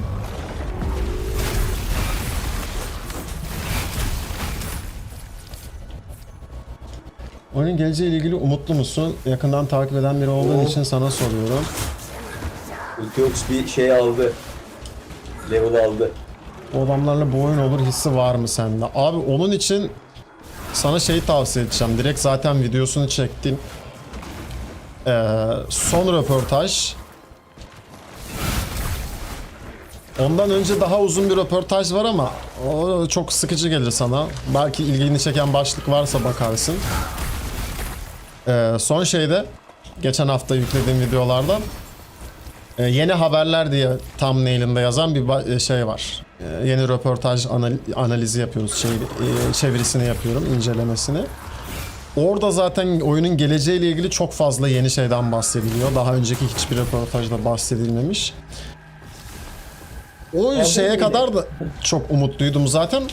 O röportajdan sonra daha da umutlu olmaya başladım. Çünkü adamlar artık kendine güveniyor. Onu fark ettim. Yani I'm sexy and I know it durumu var şu anda. Thomas diyor ki abi biz bu işi zaten yapacağımızı bilerek yola çıktık. Yaptığımızı görüyoruz. Bize güvenin diyor zaten kendi ağzıyla. Let us cook diyor yani resmen. Sonrasında zaten anlaşacağız, merak etmeyin diyor. Yani istemediğiniz bir şey olur bilmem ne falan filan. Çözeceğiz o işleri diyor zaten. Ben zaten güveniyordum. Hiçbir zaman umudumu kesmedim. Benimle birlikte aynı dönem başlamış bazı arkadaşlar vardı. 30 olduk bu arada. Ciciz. Evet, Forum... Ultiox da oldu. Aynı anda. Oo çok iyi. Çok iyi ciciz. Çoğu benimle aynı dönemde başlayan arkadaşım bu şey haberlerinde, bazı böyle sallantılı haberlerde morali bozuluyordu falan. Ben dedim adamlar biliyor ne yapacağını, sakin olun falan hani. Bir kere umutsuzluğa kapıldım, o da bu yeni Together yaması öncesinde şeyi duyurdular. Exalt sistemini falan değiştirdiler, böyle crafting sistemini. Ya dedim amına koyayım, hani Diablo'nun yediği boku siz yiyorsunuz şu an. Adamlar bile yedikleri boku temizlemeye çalışıyor. Siz onun izinden gidiyorsunuz falan diye. Tilt olup 6 ay oynamadım oyunu. Orada da onların hatası. Adamlar sistem gelmeden sistemi duyurdular. Herkes yanlış anladı. Ben de o yanlış anlayanlardan biriydim bu arada. Ama eksik de bilgi verdikleri için çok normal yanlış anlama. Sonrasında bu güncellemeyle bir getirdiler abi işte. Together güncellemesiyle getirdiler o crafting sistemini de. Yeni crafting sistemini. Dedim ki eskisinden güzel olmuş abi. Oha, Ultiox yürürken level atlıyor. Ve ondan sonra iyice emin oldum zaten. Dedim ki bu adamlar harbiden biliyor yani ne yaptığını. Harbiden biliyor. Bir güvenmemem için bir sebep yok. Oh shit, oh shit.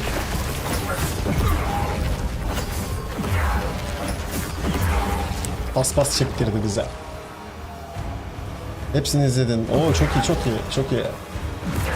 Güncel olarak şu anda yani şuna zaten eminiz. Adamlar önümüzdeki 10 yıl boyunca bu oyunu geliştirecek. Geliştirebilecek bütçesi de var artık zaten şu anki satışlarla. Hani şu andan itibaren sadece beklentilerim artıyor. Başka hiçbir şeyi düşünmüyorum yani. Daha şunu da getirebilirler. Acaba getirirler mi? Ya şunu da getirseler çok güzel olur. Kafam hep bu yönde çalışıyor oyun geleceğine dair. Çünkü biliyorum ki istedikleri her şeyi yapabilecekler bu oyuna. Bunu da açık açık söylüyorlar zaten. Hani biz diyorlar hep Wicked'ı bir platform olarak tasarlıyoruz. Tek bir oyun olarak değil. İşte oyunun içinde sen sadece yaratık kesmek bilmem ne falan değil. İşte Stardew Valley gibi çiftçilik de yapabil. İşte Vampire Survivors gibi işte düello da yapabil. Sallıyorum işte. Survival modda oynayabil gibi. Yerde bir sürü item var arkadaşlar bu arada. Ben doldum. Konuşurken size trade atmayı unuttum. Yeri olan varsa daha da trade atayım. Sende boş yer var mı? Daha.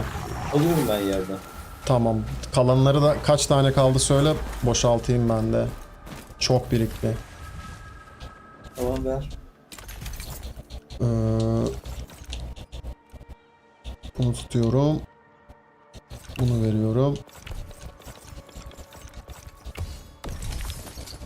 Yani özetle bundan sonrası gaza basacaklar yani. Can terör etmesine bu oyunu sokamayız maalesef. Paylaştığım şirketten... Ha onu okumuştum.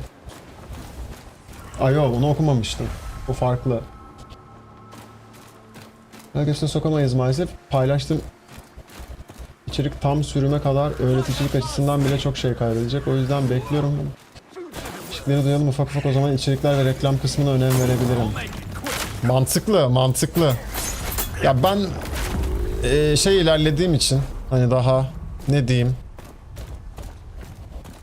business bir yerden yaklaşmadığım için şu an hani ne geliyorsa ne çıkıyorsa çıkartıp içeriye dökme taraftarıyım. Kendi açımdan. Çünkü zamanım da var. Hani enerjim de var yapabilecek. Ups. Ama tam böyle artık full artı full içerik üretmek için en mantıklısı 1.0'ı beklemek. Katılıyorum. Çünkü artık bilgiler, meta vesaire oturmuş olacak. Şu anda her şey havada. Hani eğer kanalı büyütmek değilse amacın şu an bir içerik üretmenin anlamı yok. Kanalı ileride zaten hani sponsorluklarla, reklamlarla vesaire işbirlikleriyle büyüteceğim diyorsan zaten 1.0'da içerik üretmen en mantıklısı. Ya bana bir vur şöyle bir kendime geleyim. Gel. Vur bir tane daha. Gel. Bir daha vur. Gel bir tane daha vur. Gel. Öyle mi? Al o zaman. Al. Ha, hile yapıyorsun ama kanka. Al o zaman. Hadi yat aşağı.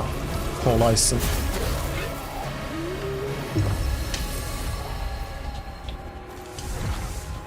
Ama bu oyunun Diablo 4 ve PoE 2 gibi klavye fare desteğin kötü olması iyi bir şey değil ya. Evet.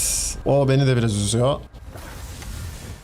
Yani Ben build'i değiştirip ben de biraz level alayım mı öbür build'le? istediğini yapabilirsin tabii ki.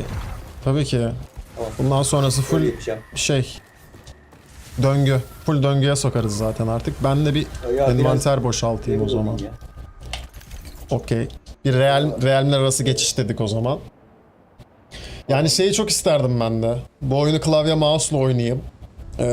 Hani mouse'la hedef alarak falan sıkayım falan. Çok isterdim ama o kadar değil şu anda oyun ya. O kadar değil. Tam o Souls-like hedef alma mantığı var oyunda. Yani hedefe kitlendiğin hedefi vur. Mouse'u tuttuğun yere değil, hedefe kitlendiğin yere atıyor skill'i. Onu güncellerlerse var ya yakında, yani yakında dediğim ilerleyen zamanlarda acayip bir kombat olur oyunda. Acayip, yani şu an mesela biz PvP yapıyoruz ya. Gördünüz mü bilmiyorum, denk geldiniz mi? Düello falan yapıyorduk. Orada şu an hedef alamıyoruz birbirimizi. Havaya böyle sıkarak tutturmaya çalışıyoruz. Bunu iyileştirirlerse bu yön hassasiyetini falan, bir de bunu mouse klavyeye adapte ederlerse var ya, Battlerite diye bir oyun vardı. OG'ler bilir. Bu LoL'ün Prime döneminde çıkmış PvP bir oyundu. Yine top-down kamera vardı. LoL gibi karakterler vardı ve skill'leri vardı ama bir sürü skill'leri vardı. Yani 6'şardan 12 mi ne skill'i vardı en az her karakterin. 10-12 skill'i falan vardı. Klavye mouse'la oynuyordun. WAS'de hareket, mouse'la hedef alıyordun böyle. Acayip keyifli bir oyundu. Onu da geliştirmediler. Battı sonra. Sıçtılar içine. Çok büyük bir potansiyeli vardı oyunun. Onun kontrolleri mesela devrim niteliğindedir. Acayip iyi kontrolleri var o oyunun. Öyle bir şey buna adapte edebilirlerse var ya, diyorum sana yani, oyun uçar. Hani hem PvP açısından uçar. Sadece PvP değil, genel anlamda da combat hissi uçar yani. Uçar. Ya ben çünkü çok controller insanı değilim yani. Değilim. Benlik değil controller. Ama klavye mouse'la oynamaya alışamam bu oyunu yani. Öyle bir dünya yok abi. Çok zor benim için şu anda. Ama bu oyun zaten controller için yapılmış bu. Evet, işte başta ona adapte etmişler zaten. Ama Evet. Yine de. Ya muhtemelen o şey. Hani oyunu çıkarırken bir de kontrolcü şeyleriyle uğraşmayalım. Problemleriyle ya da işte klavye mouse problemleriyle. Hani orada birazcık konfor alanında kalalım ki ileride zaten oyunun foundation'ı, temelini oturttuktan sonra hani klavye mouse bilmem ne iyileştirmeleri yaparız mantığıyla düşünmüşler bence. Diablo da aynı mantıktaydı çünkü hatırlayın. Klavye mouse'la WASD yoktu yani oyunda. Diablo 4 ilk çıktığında ilk sene hiç yoktu. İkinci sene de yoktu galiba. Bir dakika. 3. senesinde değil mi şu an? Tabii. Baktığında 3. senesinde doğru. Ya ikinci senenin ortasında falan gelmişti. Ya da ikinci sene, eğer şu an 3'te değilsek. Çok geç geldi yani Diablo 4'e de. WASD hareketi. En azından burada şu an WASD çalışıyor. Hani o bir şey. Söyle adını. Bir artı bence. Tamam, çok iyi çalışmıyor ama düzelir. 1-0'a yetişmez onlar. Çok, işte quality of life dediğimiz şeyler ya onlar birazcık. Yani o iyileştirmeler oyun daha birazcık elle tutulur hale geldikten sonra, ciddi problemleri kalmadıktan sonra bakılan şeyler. Çok öncelik vermezler onlara hemen. İşte dil desteği gibi düşün yani. Ben geri küçük bir tespit yapabilir miyim usta? Tabii ki abi. Tabii ki. Abi üstad falan utandırıyorsunuz beni efendim. Yok estağfurullah. Bence klavyeyi istedikleri kadar düzelsinler, bu oyuna adapte edemezler. Neden biliyor musun?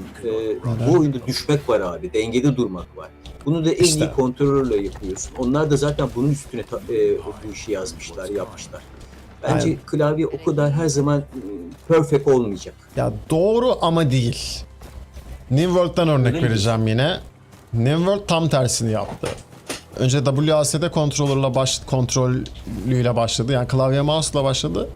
Sonradan konsolda da yoktu oyun. Sonradan hem konsola çıkarttılar oyunu, hem controller desteği getirdiler ve hani MMORPG bir oyun olmasına rağmen ve action combat dediğimiz, yani top target değil, hedefe kitlenip skill'lerin otomatik gitmiyor. Hedefe yine kitlenme var ama Souls-like mantığı gibi düşün. Ve aksiyon kombatı var. Yani bildiğin hani buradaki gibi dodge moç atman gerekiyor falan. Ve bunu third person yapıyorsun. Çok güzel bir adaptasyon yaptılar. Şimdi bu oyun tam tersini yapmış. Controller'la başlamış. Bu da demek oluyor ki zaten aynısını klavyeye de uyarlayabilir zaten. Sadece birazcık üstüne şey yapması gerek yani. Üstüne düşmesi gerek ama Psychodes'te mouse'da oynuyorum ve ben sıkıntı yaşamıyorum diyor. işte alışırsan zaten yaşamıyorsun, evet. Ama biraz kaba. Controller'a göre biraz kaba kalıyor. Yani o kadar akmıyor. Çünkü o keskin dönüşleri, o keskin şeyleri tam yapamıyorsun şeyde, WASD kontrolde. Şeyde çok rahat yapabiliyorsun bu arada. Hani mouse hareketiyle. O eski old school mouse click to move var ya, tıklayarak hareket ettirdiğin ya da işte tuşa basarak shift'e basıp mouse'a gitme. Onunla da çok rahat hareket ettirebiliyorsun. İşte evet, Psycho mesela WASD ile oynamıyorsun ki diyor. Ama future o abi. Gelecek o. Gelecek WASD. Hadi gidin lan bebeler. Mesela PoE'cilerde kesinlikle iPad yani pad'le oynamıyorlar ve klavyeyle oynuyorlar. Ben gene klavyeye alışık olmadığım için pad'le oynuyordum. Onlar da onu oynuyorlar mesela. Doğru. Aynı şekilde Diablo'culuğun eski Diablo'cular da öyle. Tabii eski Diablo'cular da mouse'la oynar. Şeyle WASD Aynen. controller falan değil yani. Direkt click to move. Değil, aynen. Aynen. Ama bana o çok demode geliyor ya. Diablo 2'de ben alışmıştım ona, evet. Ama Diablo 2'de güzel abi o. Zaten çünkü oyun ona göre tasarlanmış her şey. Kombatı aksiyon kombat değil. Böyle sürekli skill spamlaman gerekmiyor. Gerekse bile ona göre kısa yollar ayarlanmış zaten. Hani tak tak geçebiliyorsun falan. Ama işte PoE'dir, Diablo'dur, işte Diablo 4'tür, işte Last Epoch'tur, bunlar daha yenilikçi oyunlar ya artık. Hani tamam, pek çok konularda hala işte kombat sistemi açısından falan geleneksele bağlı kalsalar da biz moderniz diye çıkıyorlar ya. Ya abi o zaman hani inovasyonu sadece makyajla yapmayacaksın. Gameplay bakımından da o inovasyonu getireceksin yani. Ben öyle düşünüyorum şahsen. İşte bu oyun onu yapıyor. Yani ARPG'ye action combat getirdik abi diyor. Hadi kalkın masadan diyor.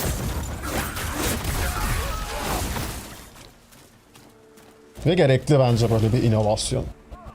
Yani düşünsene abi. Hani bir oyun alıyorsun, içinde Dark Souls oynayabiliyorsun. İçinde işte Diablo oynayabiliyorsun. İçinde işte balık tutabiliyorsun. Yani içinde sallıyorum WoW oynayabiliyorsun. Anladın mı? İnşallah. Çaktırma. Nazar değmesin ama inşallah. Şöyle bir 3-5 sene sonra. Yani inovasyon dediğim budur şimdi, anladın mı? Bu oyun firması baktığında kaç 10 senedir mi 15 senedir mi var? Ya Ori kaç sene önce çıktı? 10 sene önce falan çıktı değil mi? Ya adamlar Ori'yi yaptıktan sonra bunu geliştirmeye başladık diyor. Ya Ori bitti. Biz buna başladık diyor. Ori'yi de bir 5 sene geliştirmiş olsalar 15 senelik oyun firması bunu yapabiliyor. Blizzard sen kaç yıllık oyun firmasısın? Diablo daha 30. yılına yeni ulaştı. Hala aynı şeyi pişirip önümüze niye koyuyorsun baba? Anladın mı? Ben o yüzden bıraktım Diablo 4 işte. Hep söylüyorum. Sikerler dedim yani. Papaz aynı pilavı yer bir yere kadar yer abi. Bıktık dedim yani, bıktık. Bildiğin mavi yakalı muamelesi çekiyor artık oyun şirketi oyuncularına. Maaş da vermiyor. Üstüne para alıyor senden yani. O da Bu bayıyor bir arada yerden oraya sonra. yeniden başladım. Valla. Vallahi ama çok zor ya. Ben alacağım, oynayacağım orayı da bir ara galiba ya. Bir ara alacağım, oynayacağım. Ne ara bilmiyorum ama sırf hani şirketin o şeyini de görmek için. Oyun kronolojisi, geliştirme kronolojisi, hani anladın mı? Nereden nereye gelmiş, hangi oyunları yaparak, hangi mekanikleri evriltmiş, kullanmış falan kafasında. Sırf onu gözlemlemek için. Bu arada Psycho'yla Psycho'yla Bekleyelim. evet, Bekleyelim. ismi gelmedi diğer arkadaşın adı. Kal geldi. Şey, Okey. Hah, ulti yoksa yaşa. ulti yok. Okey. Şey, O zaman seninle o sırada bir serim yapalım. Serim diyorum. Crucible yapalım ya. tamam. Hayır. Boş geçmesin. Şey diyeceğim. Şey diyecektim ya. Tam aklımdaydı. Hadi falan gelmeyecek. İnovatif falan diyorduk. İnovasyon. İşte Diablo 4'ü o yüzden bıraktım. Şey yok başka bir şey diyeceğim. Ha, okey.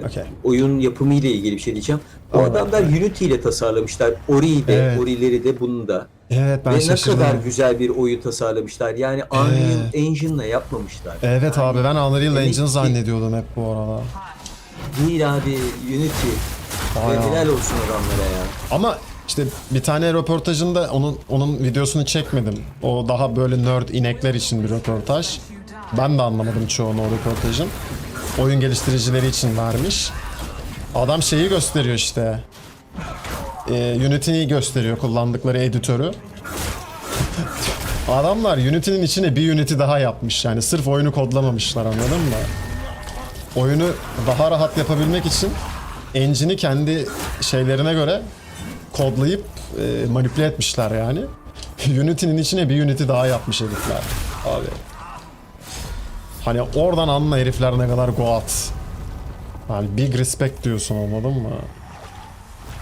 Helal olsun diyorsun. Başka bir şey diyemiyorsun yani. Unreal'la yapılan oyunlar çok birbirine benzer olmaya başladı. Çok. Unity'de en azından sanatını konuşturmak zorunda kalıyorsun. Tabii. Ve şey abi, hani çok hani taş isteyen bir şey. Şöyle düşün, aşçısın, tamam mı? Yemek yapacaksın. Diyorsun ki bu mutfak bana yetmiyor, amına koyayım. Bu mutfak bana yetmez. Önce mutfağı baştan yapacağım diyorsun hani. Adamların şu an yaptığı şey o. Bunun için hani çok iyi bir game developer olabilirsin. O ayrı bir konu ama çok iyi de yazılım bilmen, çok iyi de ne yapmak istediğini bilmen gerek. Yani tecrübe dediğin şey burada devreye giriyor. Adamlar zaten ex-Blizzard çalışanı falan. Hani boru değiller eyvallah ama o tecrübelerini de nasıl doğru kullandıklarını bir anda gösteriyorlar yani bu oyunla.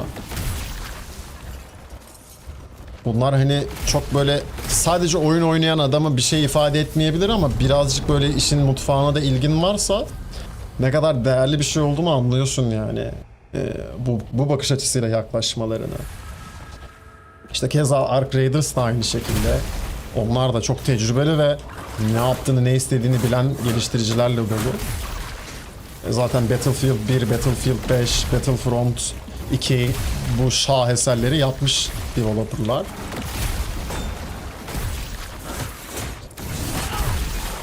Hop, pardon.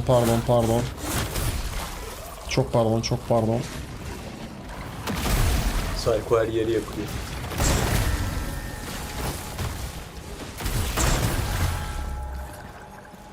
Ne? Peri animasyonunu dodge'la cancel'layabiliyor musun? Tutturursan galiba. Emin değilim. Çok hızlı dodge attı çünkü. Ya da ping oldu belki de. Emin değilim. Ping'den de belki peri animasyonu gecikmiş olabilir. What the fuck? İlginçti. İlginç bir sekanstı. Ben sana burayı bırakayım istiyorsan. Burada 2 tane Ember, bir Void var. Gel. Yok. Satın al bunu. Bundan sonrasında da benim artık bir şeye ihtiyacım yok ya. Şu an sadece XP, Radiant falan sadece. Geri kalanına hiç ihtiyacım yok. Essence Ember'a da. Tamam, o zaman ben alıyorum. Yapıştır. Firmaların da işine gelmiyor. Katılıyorum çünkü asset satarak kazanıyor Unreal Engine 5 yani daha çok. Ve o hazır assetler zaten hani bedavaya sunmalarının sebebi de o. Gel abi ben de oyun yap. Bak sana bedava asset veriyorum. Prim alıyor senden zaten. Hani tırnak içinde bedavaya sunuyor ama hazırsanız çıkıyorum bu arada. Çıktım. Cevap almadan çıktım ama kusura bakmayın. Ama Unity'de falan hani tamamen kendi yaratıcılığınla baş başasın ya. O yüzden Unity kullanmak biraz daha daş istiyor yani. Bak. Bak. Bak bak bak. Zibidi şat çat çat çat. Oh.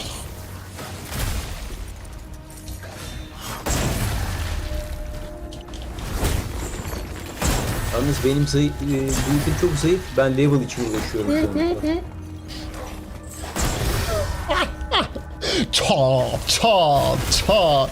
Tokat manyağı yaptım hepsini. Of. İşte abi bu oyunu bu yüzden seviyorum, anladın mı? İstediğin her şeyi çalıştırabiliyorsun ya. Ben vurmak istemiyorum dedim abi. Ben bu oyunda parry atarak, defans yaparak vurmak istiyorum dedim. Atak yaparak değil ve yaptım ya. Yaptım diye bağırırdım oldum yani. Onun verdiği haz gerçekten başka. Gerçekten az önce birisi daha demişti bunu. Cidden bambaşka bunun verdiği haz.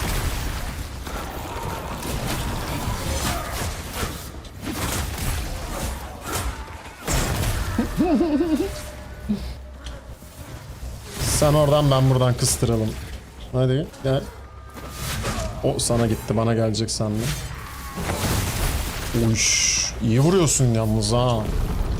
1300 bir tane crit gördüm. Ufakları da vardı yanında. Daha şimdiden sağlam Evet. vuruyorsun. Maşallah. Ama çok zayıfım ya. Ya çok kırılganım yani. Tabi. Kahverengi tenler. Bir de külot giyiyorsun galiba sen full. Değil mi?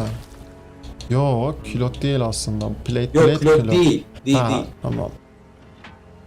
Led var ama yarı kilot yarı plate. Evet, yarı külot yarı plate. Ama canın da azdır tabi. 24, 166. Tabi. 166 abi ya. Tabi az. Muhtemelen Econite sana bir tane vursa Mokoko. Göreceğiz. Belki bir canın kalabilir ama. Çünkü şeyler çok önemli ya. Bariyer var. Ha, Bariyer var. bariyer varsa tamam, tek yemezsin. Okey. Bariyer OP ya. Ups.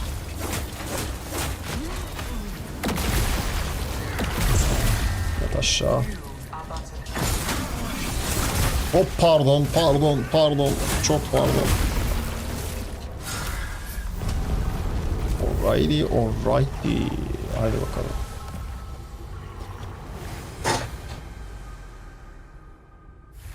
Yalnız Crucible'da çok fazla level tabi. alabiliyor musun? Efendim?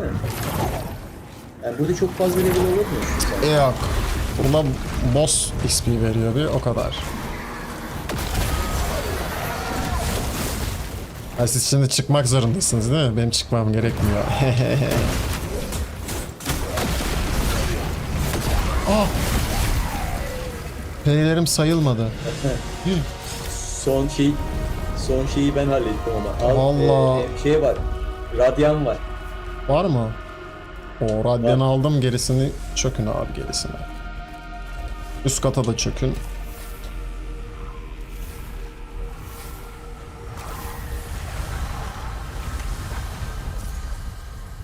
Oy. Saat sabahın 4'ü ne oldu peki? Sana yemin ediyorum bugün hiç yayın açasım da yoktu ha. İşte benim kararsızlık ya. Beraber oynuyoruz ya, zaman geçti yani. Evet, akıyor ama abi oyunun gerçekten çok tuhaf bir zaman algısı var. Mesela gerçek hayatta 4 saatte yaptığım bir şey bu oyun içinde sanki 1 saatte yapmışım gibi hissediyorum oyunun içindeyken. Alıyor. Kendi zaman döngüsünü alıyor oyun seni oynarken. Ve bu iyi bir şey bence. Bilmiyorum hani. Yani Ay- tartışılır. Gençsen çok iyi bir şey. Ya ben hani çok zaman üzerinden düşünen bir insan değilim ya. O yüzden bana herhalde şey geliyor, çok normal geliyor. Ya ben 27 yaşındayım abi. Ben kendi kafamın içinde hala 16 yaşındayım, 18 yaşındayım yani, anladın mı? Hani bedenimin yaşlanmasına çok takmıyorum kafayı. Ya da işte vücudumun Ben de haklı. yani vücudumun işte eskisi gibi olmamasına falan çok kafayı takmıyorum. Hiçbir şey eskisi gibi olmayacak çünkü olmuyor zaten, kalmıyor. Hani zamanla yarışmak biraz saçma geliyor bana mental açıdan da. O yüzden de seviyorum bu oyunun o yarattığı hissi yani. Tam olarak inandırıyor beni hani. Sen bu oyunun içindesin ya abi bak. Hani... Ya hay. Ulti yoksa ne oldu ya? Bir iki gelmedi. Ultiox crafting evrenlerinin derinliğine daldı. Şu an öyle bir build yapıyor ki herhalde. Atomu falan Ha, parçalıyor. 30 oldu o değil mi? 30 oldu herhalde. Oldu mu? Olmuştur herhalde. Kaç geldiğinde kaçtı hiç hatırlamıyorum ya. Olabilir. Olmuş Bak, olabilir. 28 miydi? 27 miydi? O çoktan olmuştur o zaman ya. Hadi darısı beyin başına. Daha hala 26 var. Allah. Aa! Aa!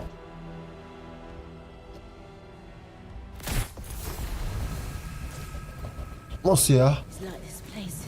Ölmedin değil mi? Yok. Oo! Mokoko oldum, ölmek ne? Oo. Bilmiyorum nasıl oldu. Bilmiyorum. Öldü. Çık. Çıkma devam edin ya. Devam edin devam edin. Çıkma Çık. çıkma çıkma. Hayır, Çıkma. öldün mü sen? Öldüm çıkma. Benim ihtiyacım yok ki artık. 30 oldum. Farmımı dağıttım.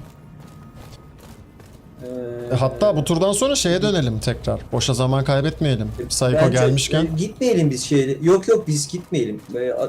Geliyoruz yanına. Abi zaten bir chamber falan kalmamış mıydı yarısına? Bitirin. Üçte Yok birini be, geçtiniz. ikiyiz ya. Hayır. Ha, iki o zaman kişiyiz. okey. Boş ver. O zaman Yapmayalım. Okey o zaman. Ne yapacağız peki? Direkt Pestilence'dan devam abi. Ha, tamam. Melenisi yapmışız en son.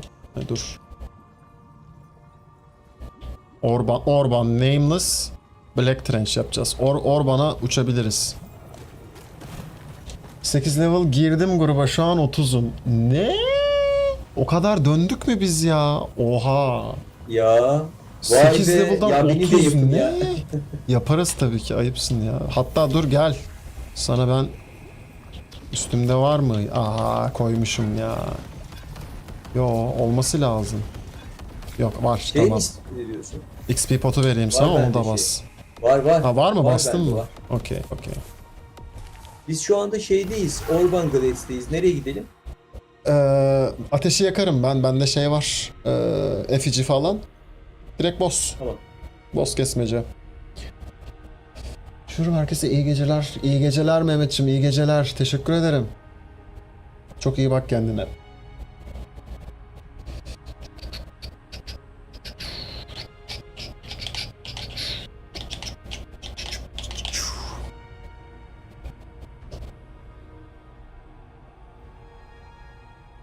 Harbi mi? Abi imkanı yok ilk 3 boss'la. 3 boss'la nasıl 30 oluyorsun ya? What? Yok abi. Ha tamam. 8'den 15, tamam, o mantıklı. Tamam. Valla geldiğinden beri ben 2 veya 3 defa level atladığını gördüm. Tabii. Ya girdiği anda sırf 2 level atladı zaten hani ilk bir dakika içinde. Hani boss'a gelmeden daha. Onu gördüm gözlerimle. Evet, biliyorum. Ama onun ikinci formunu kesilemediğini düşünüyorum hala. Onun ikinci formunu kesmek için bir takım trikler yapılması gerektiğini düşünüyorum. Bilmiyorum ama ne yapılması gerektiğini. Bir tane Radiant, bir tane Essence, bir tane de Fallen veriyor. Radiant'ı alabilirim, gerisi umurum dışı.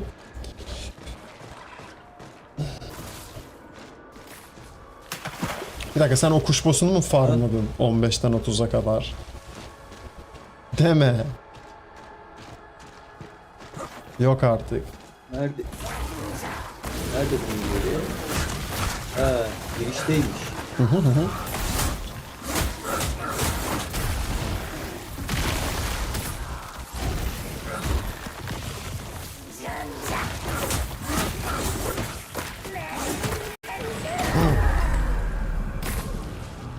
Kim öldü?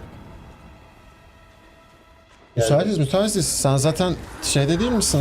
Sohbet kanalında. Evet, katılabilirsin. Yapıştır.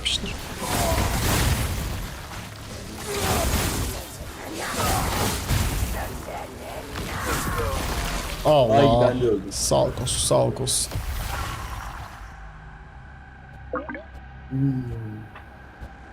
Hoş geldin Sayko. Sayko diyorum. Sayko beni aldı. Ultiox. İsteyeyim. Bir dakika Sayko mu geldi? Ya Hayır, Ultiox ulti, gelmiş ulti. tamam tamam. Okay. İsim geliyor mu? Geliyor. Okey. Bu Marin Village'daki dallardan gidip kuş boz kestiğimiz kısmı biliyor musun? Easter egg muhabbeti. Evet asansöre çıktığımızı diyorsun değil mi? Ha, emotla. Evet, Odaya emote. her girip çıktığımızda o boss tekrar doğuyor ve her seferinde deli gibi XP veriyor. Vaa. Şu an Oha. birkaç dakikada gittim onu farmladım geldim işte seri ve işte, Ama Baktın mı 15 peki? oldu. Evet şu an orada kastım ben şu an hemen. Ben 8'dim az önce gruba girdiğimde. Sizde 15 oldum. İtemleri giyecek şekilde ayarladım. Balyoz Necda'yı aldım. Eşyalar. Oo. Abi bir şey diyeceğim Onu ama aldım. Tek yiyor zaten. Ya 2 skill atıyordum gerçi statlar tam güçlü değildi, ayarlı değildi. Şu an onun sayısı 30'um şu an. hikayede ilerleyince mi onun ikinci formu çıkıyor? O direkt ölüyor zaten. Ama bir tane formu var hiç hasar yani can barı yok zaten. Can barı olmayan bir şeyi de var onun.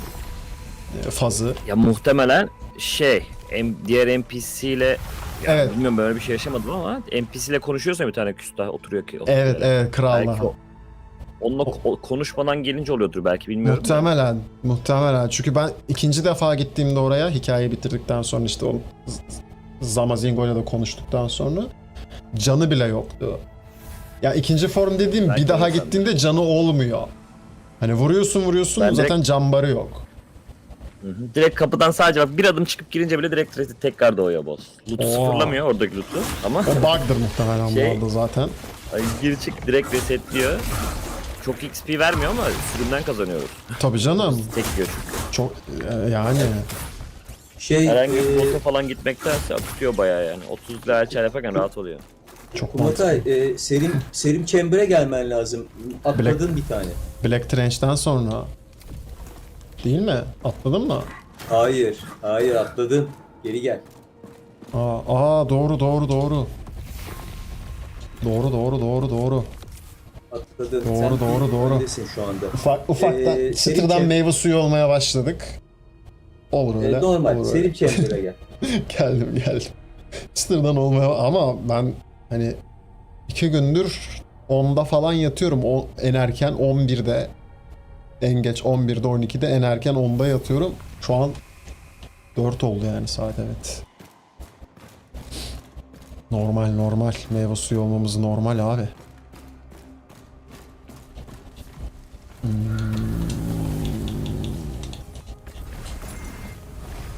Evet, ben bir tane level atladım daha. 27 değil.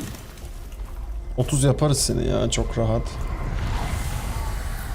Ay, olursam şu an yok. Bu biraz Mokoko veriyor.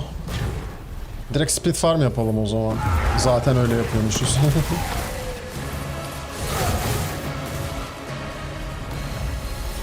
Bir dakika geliyorum ben. Okey. Yok bana yarayan bir şey yok. Yapıştırın abi. Şimdi Black Trench o zaman değil mi? Aynen. O yüzüğü vermiş. İkinci formu falan yok. Abi ikinci form dediğim şey işte. Yani aynı form, aynı boss ama ikinci karşılaşmanda o kralla konuştuktan sonra atakları da biraz farklılaşıyor ve sıklaşıyor ve canı gidiyor. Yani canı yok. Vuruyorsun yok canı yok. Ne bok yapacağım bilmiyorum ben o şeyde mesela. Belki de bizim finalistan bug'lı olduğu için olabilir. Bilmiyorum. Buradayız babuşum hala. Sen bir uyandın mı yoksa yatış öncesi mi sende? Kulaklıklarım şarjı bitiyor ben de kaçarım. Okey. Nasıl istersen babuşum. Vox'u 30 yapana kadar ben buradayım ya daha. Vox'u da 30 yaparız. Ondan sonra ben de yatışı koyarım muhtemelen zaten. O da bir taş çatlasın yarım saat falan sürer diye tahmin ediyorum. Yok ya. Bu hızla kesersek. Benim 30 yapmak için beklemeyi yok böyle bir şey yapmayız ya. İstediğimiz zaman yapacağız Canım yani. Ben sonra Allah yaparız. aşkına Vox bu kadar saat oynadık 28'den 30 mu yapmayacağız seni? O mu? Hani Denizi geçip gölde mi boğulacağız? Okyanusu geçip. Hiçbir şey 2 level.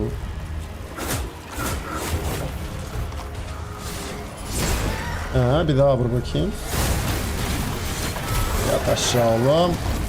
Gel atla kafama atla gel. Gel atla kafama gel. Gel yat oğlum aşağı. Kolaydı. Tek attım.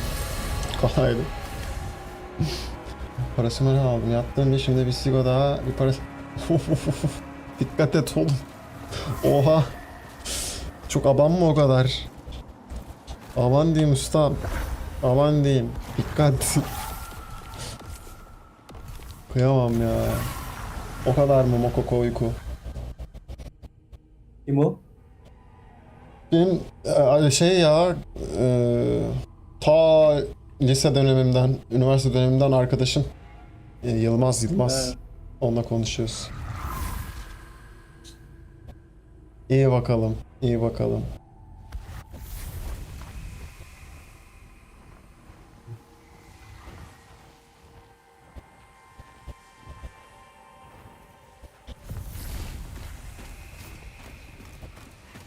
Ya sulu havlu ki en kötü babuşum. Hani ilaç artı havlu. Çok geçmiş olsun tekrar yavrum benim. Öpüyorum kocaman. Allah'a emanetsin.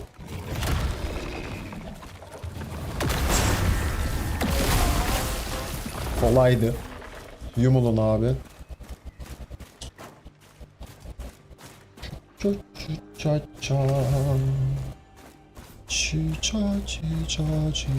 ça hü ha hü ha hu ha çi ça hu ha.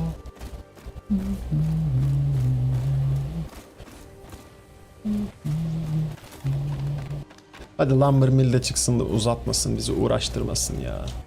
Ya evet çok uzaklarda çıkıyor ya. Allah hiç gerek yok o kadar yol yapmaya. Acaba bu ateşte hep böyle mi çıkıyor ya? Yok o tamamen rastgele ya. Hiç hangi ateşle açtığının bir önemi yok. Ah vallahi duydu bizi. Nerede Lumber çıktı? Mill'de çıkması bu Ha, Lumber Mill aşağıda. olması lazım Tamam, evet. hadi yallah. Let's go. Hop buradayım. Hop. Bitti. Kim? Darrak. Şimdi Gitmiş Darrak. bile. Çok iyi işte bu. Speed Farm dediğim budur abi. Budur. Şurada torpah vardı bir tane. O zaman sana bir tane vurayım. Fokus alayım. Buradan da Marine Roots yapıyoruz. Yine bir şey keselim boss'u. Hayır. Sekansım bozuldu. Fokusum yok. Şimdi yürüyeceğim senin yüzünden Vox. ben mi yaptım? Evet. Yalnız bastım. Canı sağ olsun. Buranın sıfırlanmasına sanırım 2 dakika var ya. Marine olsun. Okey babuşum. He. Ellerine sağlık senin de. Teşekkür ederim oyunlar için. Yine haberleşiriz, yine görüşürüz. Dikkat et kendine. İyi geceler, iyi sabahlar.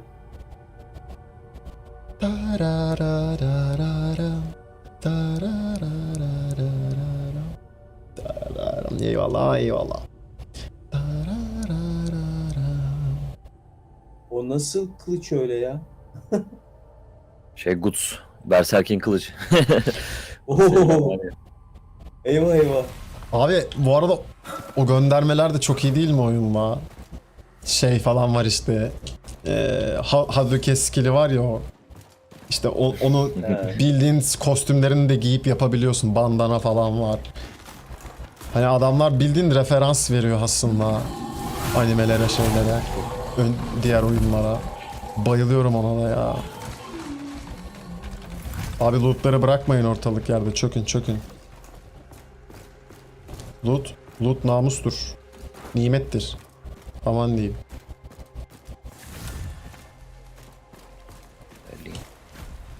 Ben galiba şu anda son ton efficimi yakıyorum. Aynen. O radyant Galiba veriyor. bende var. Kaç Bir tane? tane bende kalmış. Tamam. Bir tane var bende yanında. Okey. Kalanını şey yaparız. Söyle adını. Ya, eğer lazımsa. Ben bayağı var bende. Okey o zaman.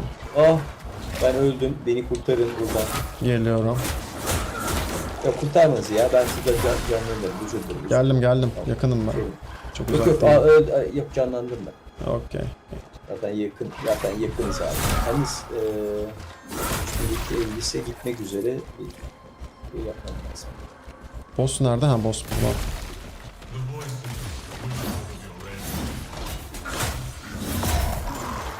Nerede? Her zamanki yerimdeyim. Yes. Ben bunlarla niye uğraşıyorum ki? O ölmeyesin Osman'ım, ölmeyesin. Ya en sevmediğim boss geldi. Geldi 5 saatim yiyecek ya şimdi geldi. Geldi. Geliyorum.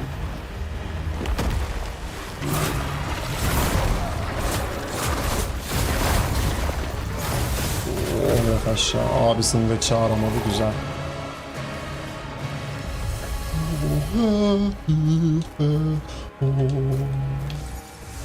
Çok iyi ya. Çok...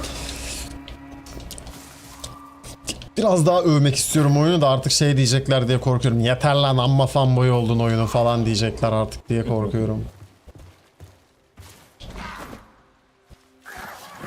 Ah. Müzikleri falan yani her şeyi anlıyor musun? Her şeyi ya. Evet canım yoksa.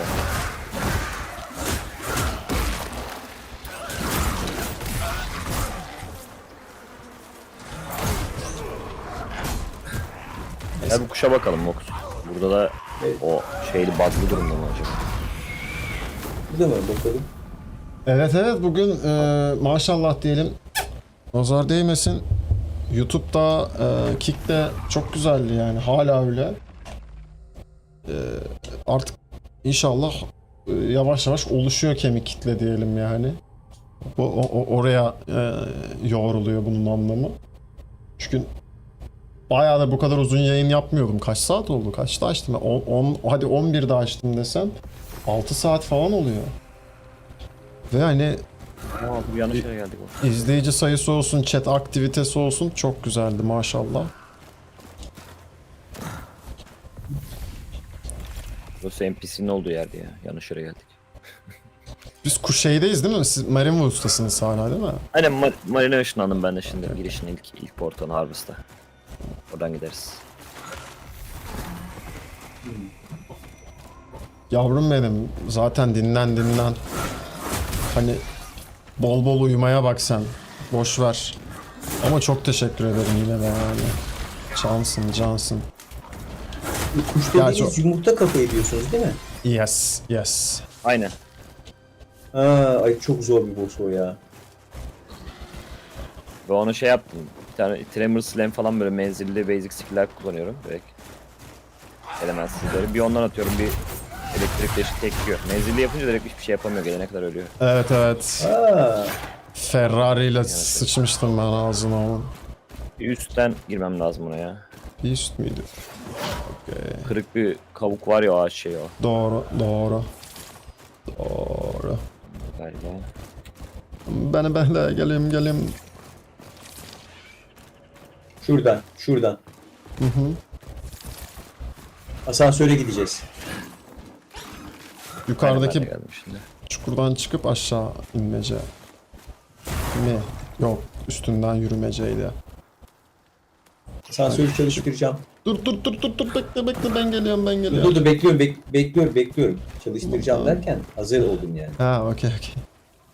Dur bir dakika ben buradan düşsem ölüyor muyum? Şuradan düşersem ölmem. Yok ölmezsin oradan ya. Geldim. Kulağımı tersten tutmakta üstüme yoktur.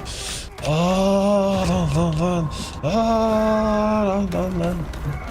Yarıda geri iniyormuş değil mi sen bastın diye.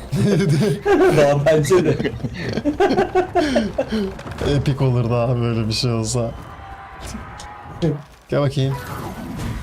Ama XP almak için içeride olması lazım. Hani hızlı kesersek şey oluyor. Vermiyor XP'yi. Bir arkadaş daha burada kastım. Ne olacak şimdi hepimizin mi çıkması lazım? Yani hepimiz bir sadece şuraya bile çıksak kafi olur. Ben bakla kaldım bu arada. Kim? Burada bir şey oldu. Ben de kaldım. Hep Bize bir çıtlatsana ya. Lu bize vursana bir iki tane. Bize hasar geçen- almazsınız abi. Ben de sen görünmüyorsun Neden böyle bile. bir şey oldu? Hah geldim. Ha geldim. Aa niye böyle oldu? Ben de boss Bizde de oldu bug'lı. geçen bir kere o bir iki kez oldu geçti sonra. Böyle kapıya çıkıp gireceğiz hemen. Çıkıp Pardon. gireceğiz. Gel şuraya. Burada. Hop bu kadar. Oha. Çok iyi. Sonra çık. Ama Direkt bana beraber. ispi geliyor mu? Geliyor. Dur geliyor Şey, galiba. Geliyordur Portaldan ya. girmiş olman lazım. Hemen teklemeyeceğim ben bu sefer. Vurmayacağım mesela. Tam garanti olsun. Çok böyle. Giremiyorum. Ben ilk önce girseydim. Giremedim. Ha girdim. Nasıl Ya geliyor soloda XP? şey düşünmüyorsun işte. Girdi çıktı hiç düşünmüyorsun. Bayağı seri geliyor. Çok 600 öyle bir şey veriyor sanırım. Şu az veriyor ama çok tek yiyor yani. Ben az önce işte 15 oldum. Ana silahları giydim yançarda. Ha. Stat 2 skill'e ölüyordu. O da 1 saniye falan 2 saniye önce sürüyordu girdiğimde. Ben Çok şuraya giriyorum. mantıklı. Tremor'ı basıyorum. Bir de diğerini basıyorum. Patlat ölüyor. Dur. Bekliyorum. Tamam girdik. Böyle değil. Çok mantıklı. Ha ben Ha, level kasma artık gıcık oluyor çünkü. Özellikle 25'ten sonra. bu sefer aldım. Ben de şey için denedim bunu ilk. Lan acaba loot'u da sıfırlıyor mu dedim. Sonra Ya. baktım XP'yi sıfırlıyor. Boş ver loot'u dedim.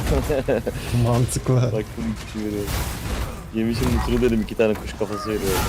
Aa niye seni auto targetladı ha? Fark ettim. Oh be. Yan taraftan. 28 oldum. Güzel. Bilmiyordum bunu. O yüzden 15 oldum kaçtım bir anda. Abi o zaman bir dakika. Bekleyin beni. Bekleyin. Ya kesin onu geliyorum ben. Kesin Ne onu yapacaksın? geliyorum. Bunun animasyonları beni çok gıcık ediyor ya. Efendim bir saniye durur musunuz? Abi madem böyle bir şey yapıyoruz. Siz kesin devam edin, geliyorum ben. Başka bir build mi alacaksın? Tabii abi yani. Yarısını atlatırız en azından. Yani Yani bak güzel yeni bir build açıyor. Çok güzel. Tabii. tabii abi yoksa o tıkamıştı beni zaten. Lan çağrı açacağım. Item değişmeyi sevmiyorum çünkü aynı çağrıda. Statlarını falan. Ya evet. Ben bir ihtiyaç molası hemen geliyorum. Okey.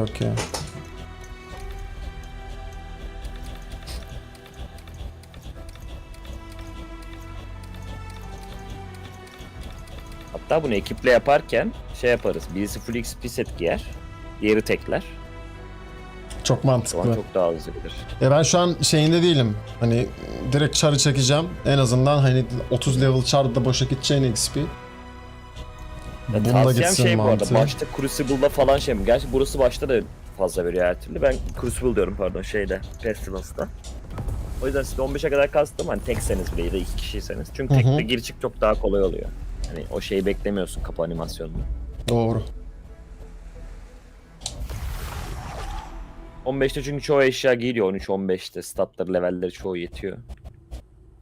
Mantıklı. Çok mantıklı.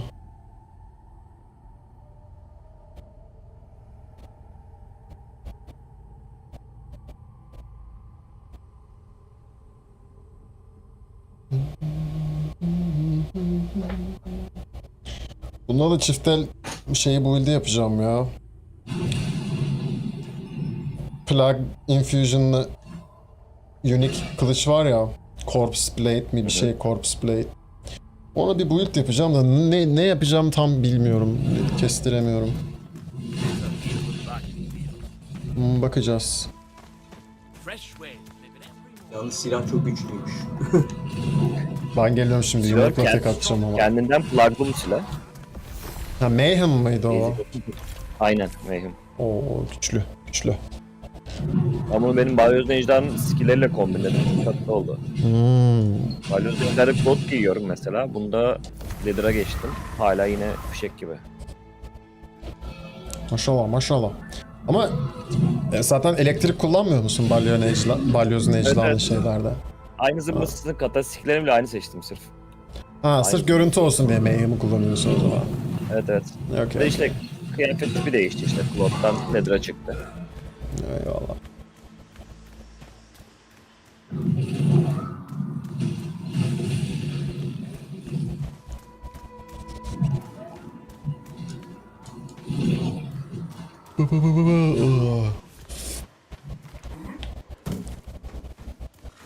Abi bir level'dan acaba kaç level atlatacak? Çok merak ediyorum onu şu anda. 0. Ambalajı açılmamış çar. Jelatini açılmamış çar. Bak asansör. Asansörü biriniz aşağı indirebilir mi? Aşağı tuşuna basabilir misiniz bir kişi yukarı? Tamam. Ben basınca da geliyormuş. Okey. Geliyorum abi. Çok iyi lan. Yukarı. Evet abi. Ambalajı açılmamış çıtır çar. Bakalım. Taze. Let's go. Dur, bekle. Aydın mı box'a? Aha 2 level verdi. Ne? 4 level verdi. Ben istemez. 4,5 hatta yani. Oha çok iyi. Çok iyi. Bekle. Bekle.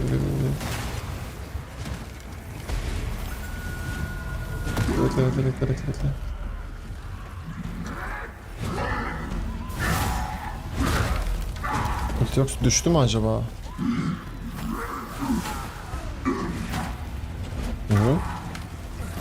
Hı. Benim bağlantı gitti. Ben düşmüşüm.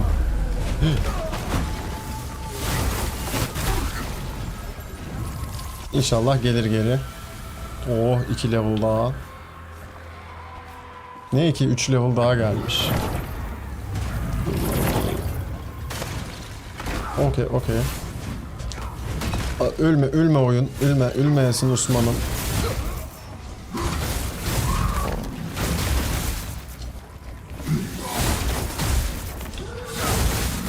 Aman.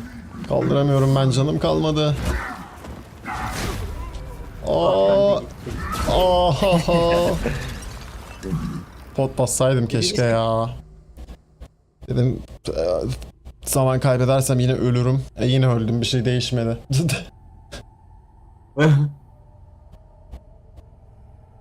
Benim sesim Let me sol... geliyor. Şu an geliyor. Niye hepimiz öldük ya? Ya Biz... beklerken falan döne geliyor ya. Canımız sıkıyor. Bende bir de drop oldu, bir orada bir mokok oldu ya. Bir Steam gidip geldi arada da. Bir çıtır kaos oldu. Evet, kaos oldu. Kaç oldun şu anda level? 7. 2 kere kestik, Vay. 7 level oldum. Ama İlkin- yeni boyut, yani yeni olduğun için öyle. Benimki öyle hızlı gitmiyor benimki. Tabi canım. Yanlış yoldan geldim. Sen tekleyen çardaki eşyaları ver buna Vox. Solo'da pıt hemen akıyorsun. Ben az önce işte dedim ya, tam o dediğim sürede 8'den 30 oldu. Vay anasını arkadaş. Oha. İnanılmaz bir şey. Ben Sen bunu nasıl keşfettin peki? O şey işte Ama eşyayı orayı tam acaba dedim, hatırlamıyorum. tekrar kesiliyor mu o eşya muhabbeti? Hmm. Tekrar veriyor mu sandığı, acaba dedim reset odaya özel birleştirilmiş emirim. Baktım herkes mi ikisi veriyor. Dedim devam. O zaman sadece Econite Güzel değil, temiz. muhtemelen böyle odalı olan bütün moblarda, bosslarda geçerli şu anda. Ki başka da yok zaten Öyle de. oda mekaniğinde olan. Abi Girişli animasyonu yok galiba. Yani. siz çıkın, Portalda- siz Neredesin? çıkın. Bir tur kesin. Beni bekleyin, geliyorum. Siz çıkın, bir tur kesin. Ayağım kaydı, düştüm. Of, şu atlama işini gerçekten birazcık elini yüzünü toparlamaları lazım ya. Ya bir tane fiziksel Gördüm jump nasıl- buton koyacaklar. Ya da yapacaklar bence. ya da işte atlamak için double trigger falan gerek yani. Çift basınca zıplasın çar mesela, hani tek basınca değil. Ve otomatik atlama olmasın. Abi kenarlara gelince çar otomatik zıplıyor. O çok sinir bozucu bir şey. Çok sinir bozucu. Bu şeyde de hala daha konuşuyorlar. Hiç eskimiyor bu topik. Forumda da sürekli konuşuyorlar. Hep böyle 3 ayda bir, 5 ayda bir en geç konusu açılıyor bunun hep. Birileri açıyor. Haklılar çünkü yani tek yaşayanlar biz değiliz.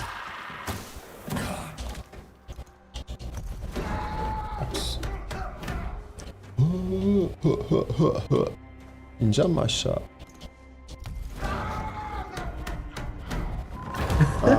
Şu anda 15 olmuştun ha.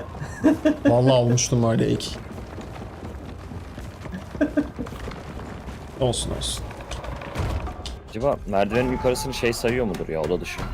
Böyle Ay değmesi gene öldüm ya. Gene öldüm. Beni Gerçi- canlandırsana. Ha, Ha, yok o, ölmemiş. orası boss odası olduğu için XP'si gelmez bana değil mi? Ayrı bir yer sayılıyor. Aa, Ayrı orayı, bir map. orayı bence açma. Orayı açarsan belki de bir daha canlanmayabilir. Merdiven mi? Yok açık merdiven az önceden beri açık hep. Ha, loot sandıkları mı? XP'leri gelmiyor. O da Evet. veriyor. Veriyor. Hatta bir kişi yukarıda dursun deneyelim bakalım. Bir kişi yukarıda dursun resetliyor mu acaba? Bana XP gelmedi. Nasıl gelmedi? Bayağı. Aa, içerideydim de. Gelir gelir. Hani yukarıya ortaksa resetlemiyor ki. Sayılmıyor Tamam. evet. Anlaşıldı. Abartmayın dedi oyun. Bence de. Yani bir şeyler yaptık ama abartmayın. Erken erişim diye saldık diyor olacak. Kesinlikle abi. Bunlar ufak backdoor'lar ya. Evet şimdi geldi. Bak Yani- bana gelmedi bu sefer çünkü geç girdim. İlk önce biz girelim. Okey siz girin. 2, 3. Tamam ben girdim. Tek alıyor evet. Şey, lag'dan dolayı sayılmıyor muhtemelen ya. Fiziksel olarak girsen de, Evet. evet, fiziksel olarak girsen de biraz beklemek gerekiyor içerideyken. Ki anlasın senin girdiğini. Çok kötü çaktı bana. Ayda Ultiox'ta gitti teksin. Ay, Hayır. Hayır. sağ ol Kost, sağ ol Kost. Ben 10 level oldum. Vallahi mı? Yalandan 10 level char. Abi 30 level char'la içeride boşuna duracağım ama. Dursun kenarda. En temizi. Dur oğlum. Ay, bana mı geldi? Ölüde bir tık şey daha iyi ya. Pestilence süper oluyor 15. Ondan sonra pıt pıt pıt burada teklenince böyle soloda şifa oluyor o zaman. Ya ben şimdiye kadar 30 olurdum. Öbür boyutla habere çatır çatır kestik. Tabii canım. Yalnız nasıldı Kumatay? Ember Farm'ın yani işe yaradı mı? Fenaydı. Fenaydı. En son baktığımda 40 küsur falan radyantım vardı. Hatırlamıyorum şu an kaç oldu ama. Değil mi? Evet evet. Süpermiş.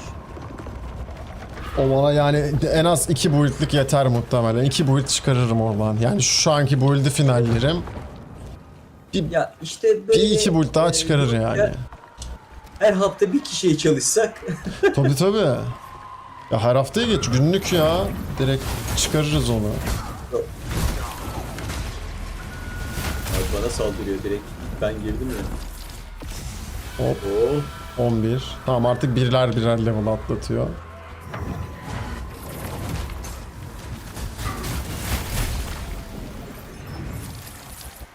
Var ya az kalsın gidiyordum ya. Tamam. Artık bundan sonrası yarımşara düşecek herhalde. Tamam, bilemedim.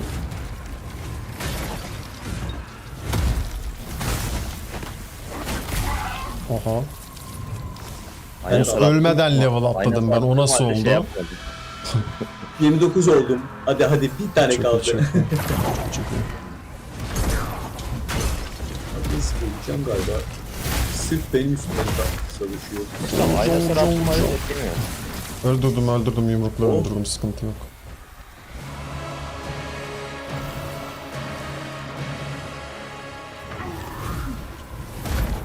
Beni bariyerim kurtarıyor. Oy, güzel tek yedi. Aa, bu sefer bana gelmedi. Bana da gelmedi. Allah Allah. Arada buglanıyor herhalde. Belki. Bu sefer. Nice. Verin.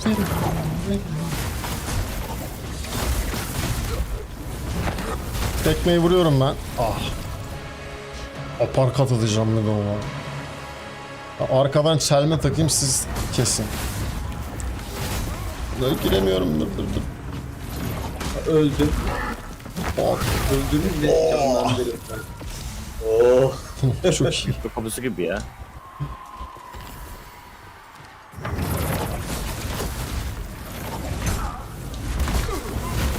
Uy. Güzel. Artık yarım şar veriyor gibi. %60 diyebiliriz, yarım demeyelim de. XP falan çektiniz mi? Orada. Hiçbir şey yok benim üstümde. Hiçbir şey. Var. Anadan üryan geldim Niye yani. aldın? Niye zaman kaybedeyim Vereyim mi ki? sana?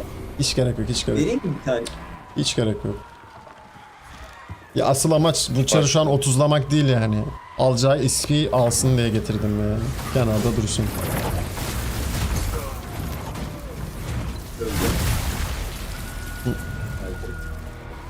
Allah'tan öldükten sonra diriliyorsun ve şeyleri alıyorsun, XP'leri.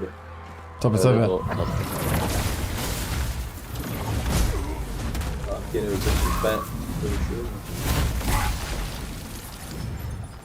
Ay bir gıdım kaldı. Şimdi bizi Thomas izliyormuş değil mi? Görüyormuş. Oğlum siz ne yapıyorsunuz burada? Ayıp değil mi? Tak. Hemen fixletiyormuş. Düzelt kardeşim. Sen de düzelt kardeşim.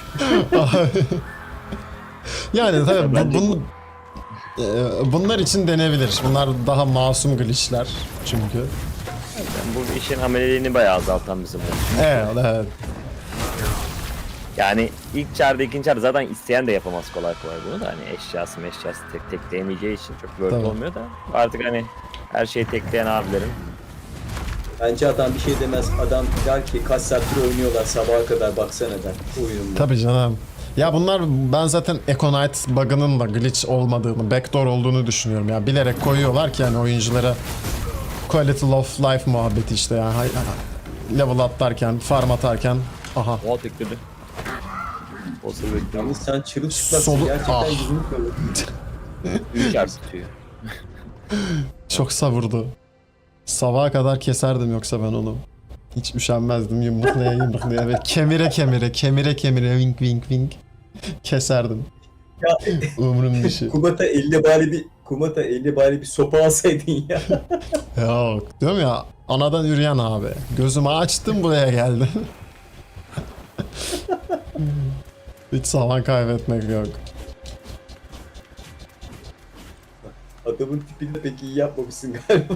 Yok burun hiçbir şeyle uğraşmadım. Saçımı sakalımı koydum. Kendi saçımı sakalımı tamam yeter. Hiç.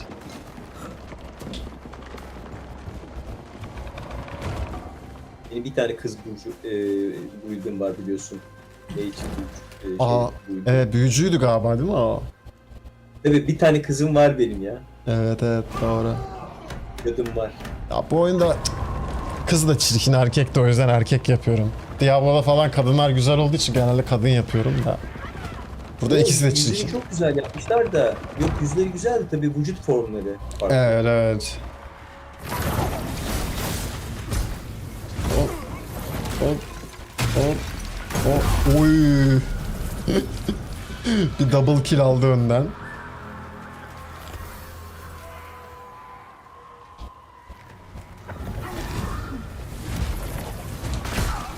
Abi, bana yapışıyor sürekli ya. Ben arkasından vuruyorum ona. Vuruyorum. O yalnız şey bana da vurdu. Aa, tam bir canım şu an. Bir aparkat atacağım ona.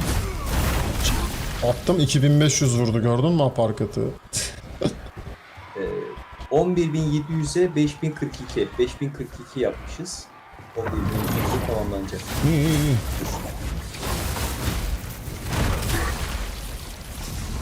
Oh, kaç oldun? 19. İnanmıyorum ya. Çat. Çat.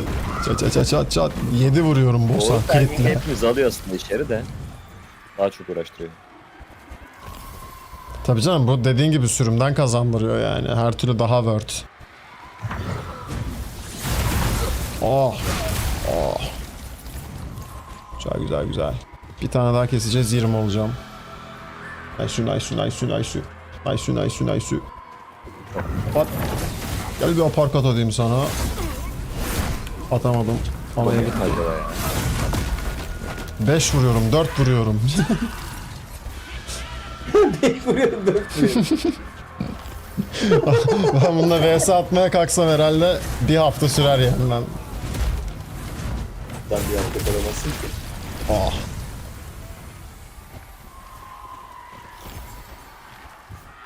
Şu an 20 oldum değil mi ben? Evet. Aa, Allah oldum. kötü koydum ben. Baga girdi. Bak. Uf, gördün mü? Tekmeyle tek attım. 5000 vurdum. O holy tekme o. Holy kick. Aa dur. Heh, geldim. Shot.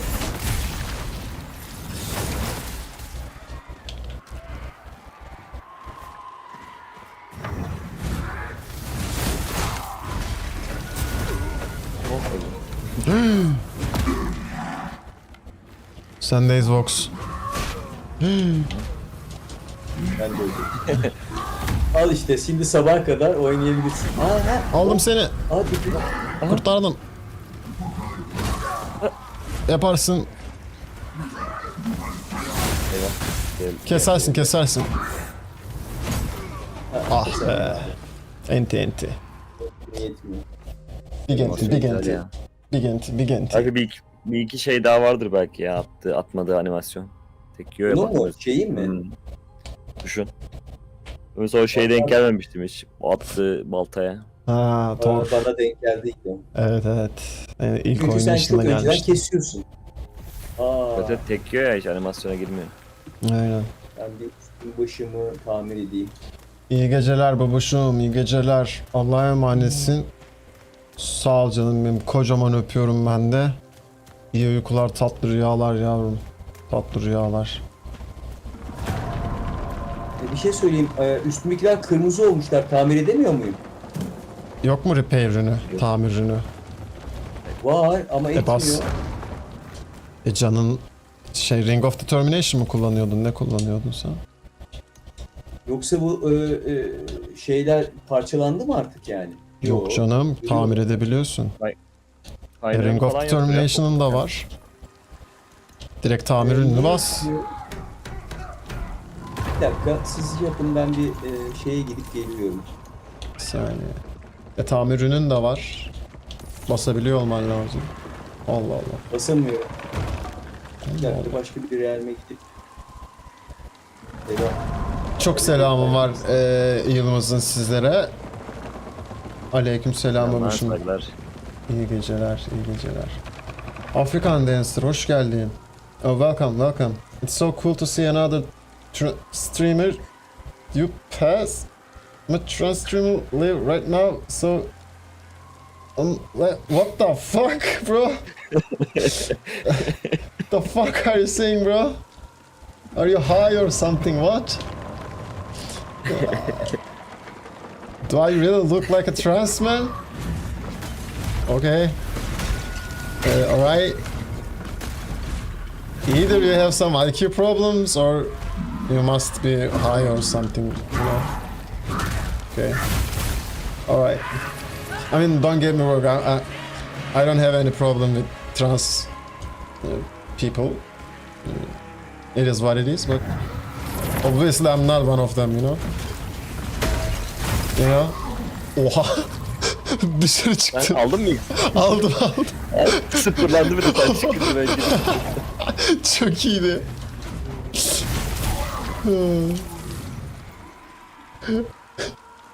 Identify yourself komentar. Vallahi gece durduk yere kimlik doğrulama yapmak zorunda kaldık amına koyayım.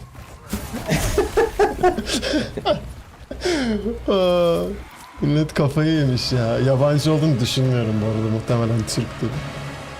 Bunlar şey ya, bu ara işte bunlar türedi ya.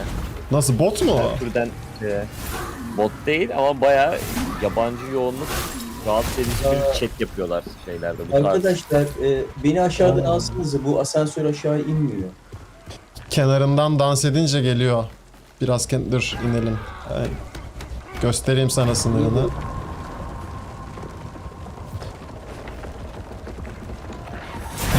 Sarma. Discord'da yapmadık. Şurada basınca çalışıyor şu kenarda. He. Aynen tam sınırda. Abi millet in real life'da two factor authentication soruyor bize ya.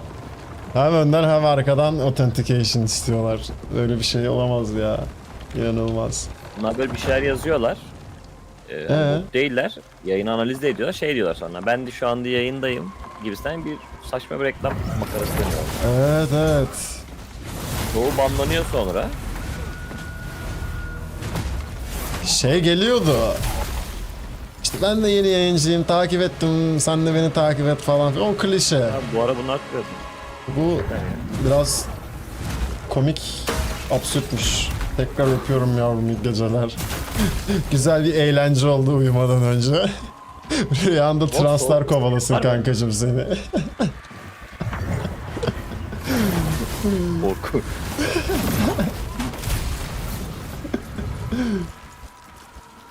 Şu an kullandığın soğuk bir skill var mı şu an? Silahlarında falan. Soğutma? Tabii. Hayır. Evet. Girer dondurursa aslında direkt bir şey. Yani ilk giren dondurursa bütün bu cebelleşme sona eriyor. Doğru. Yok, yanımda yok ya. Bunda yok. Peki demin donduran kimdi? Sen miydin? Benim skill'de var hep ya. Yani, Hadi dur, giremedim ben. Giremedim. Tamam girdim. Bozduruyor.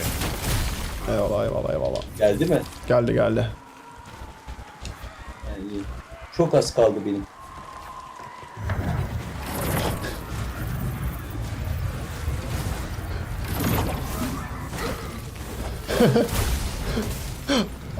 Allah kerim yavrum, hayırlısı.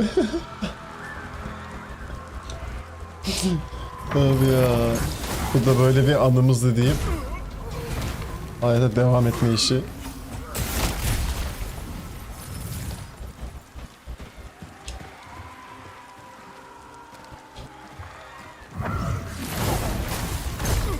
Aman be abi.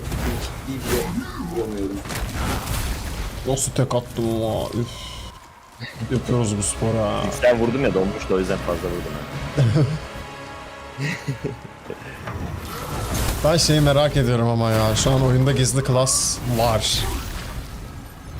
Yani şu an var mı bilmiyoruz. Gerçi de olacak. Onu biliyoruz. Yani şey sorusuna oyunda Ama gizli Thomas öyle bir şey söyledi.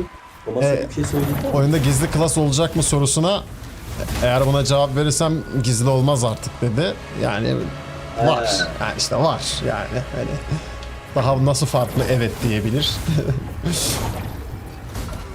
Ama acaba oyunda şu an keşfedilmemiş bir şeyden kastı da bu gizli klas mı? Ben onu merak ediyorum. Yoksa Goat Bulat'ın çalıştığı yer mi? Yok, gizli olan bir şey var. Onu söyledi.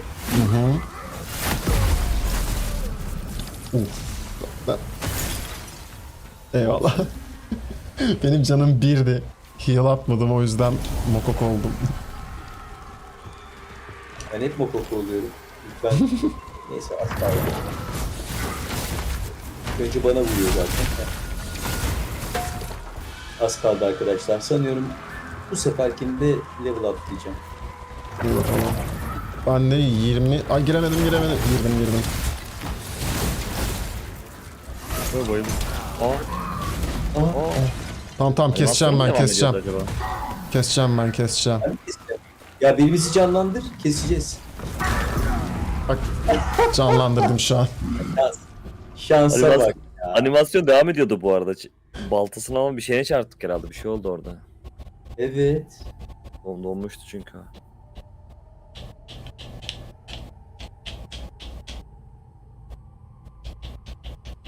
Valla küçük bosslardan en sıkıntılı bosslardan bir tanesi bu. Tabii tabii. Öde bakma sen tekliyoruz da şey ha. Yoksa illet bu. Oo çok illet. Ya sen beni ya ben seni modunda bu boss yani. Arası yok. Öyle git kut yapayım falan uzun fight'a gelmiyor. Maksimum 3-4 hitte öldürmen gerekiyor bunu. Ya alan da Uzadıkça çok boku geniş sarıyor. değil ya. Tabii tabii. Ama ideal boss fight odası aslında. Yani daha keyifli boss fight odası burası aslında. Geniş olunca rahatlık oluyor. Katılıyorum bu arada, Evet. katılıyorum. Hele Ben de staminan çok en sıkıntı sevdiğim değilse geziyorsun. En sevmediğim bosslardan bir tanesi hastalık yapan neydi ismi? Caretaker mı? Neydi? Sen- Caretaker, evet evet. O çok kanser ya. Evet, Onu da abi. yavaş kesersen eğer illet yani illet.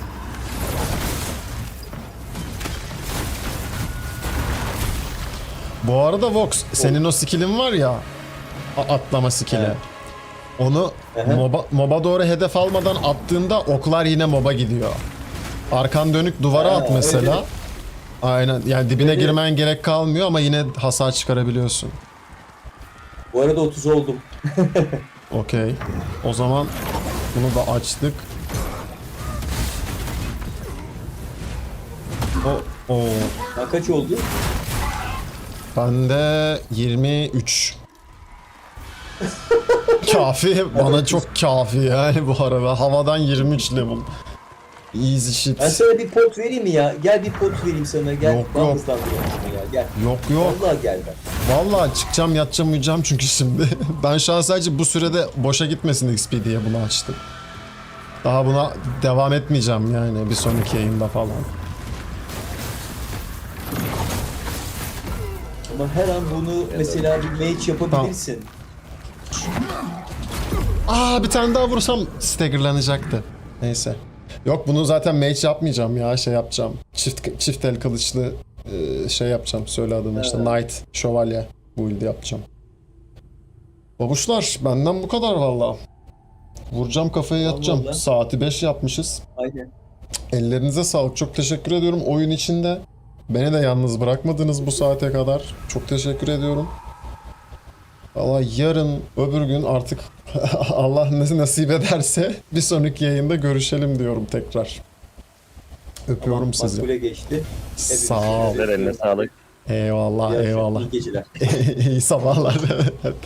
İyi sabahlar. Evet evet iyi sabahlar. Çetin. Aynı şekilde. Şu anda gelen, izleyecek olan, yayının başından beri, ortasından beri izleyen arkadaşım sana da teşekkür ediyorum. Artık meyve suyu oldum. Yatayım diyorum. Benden bugünlük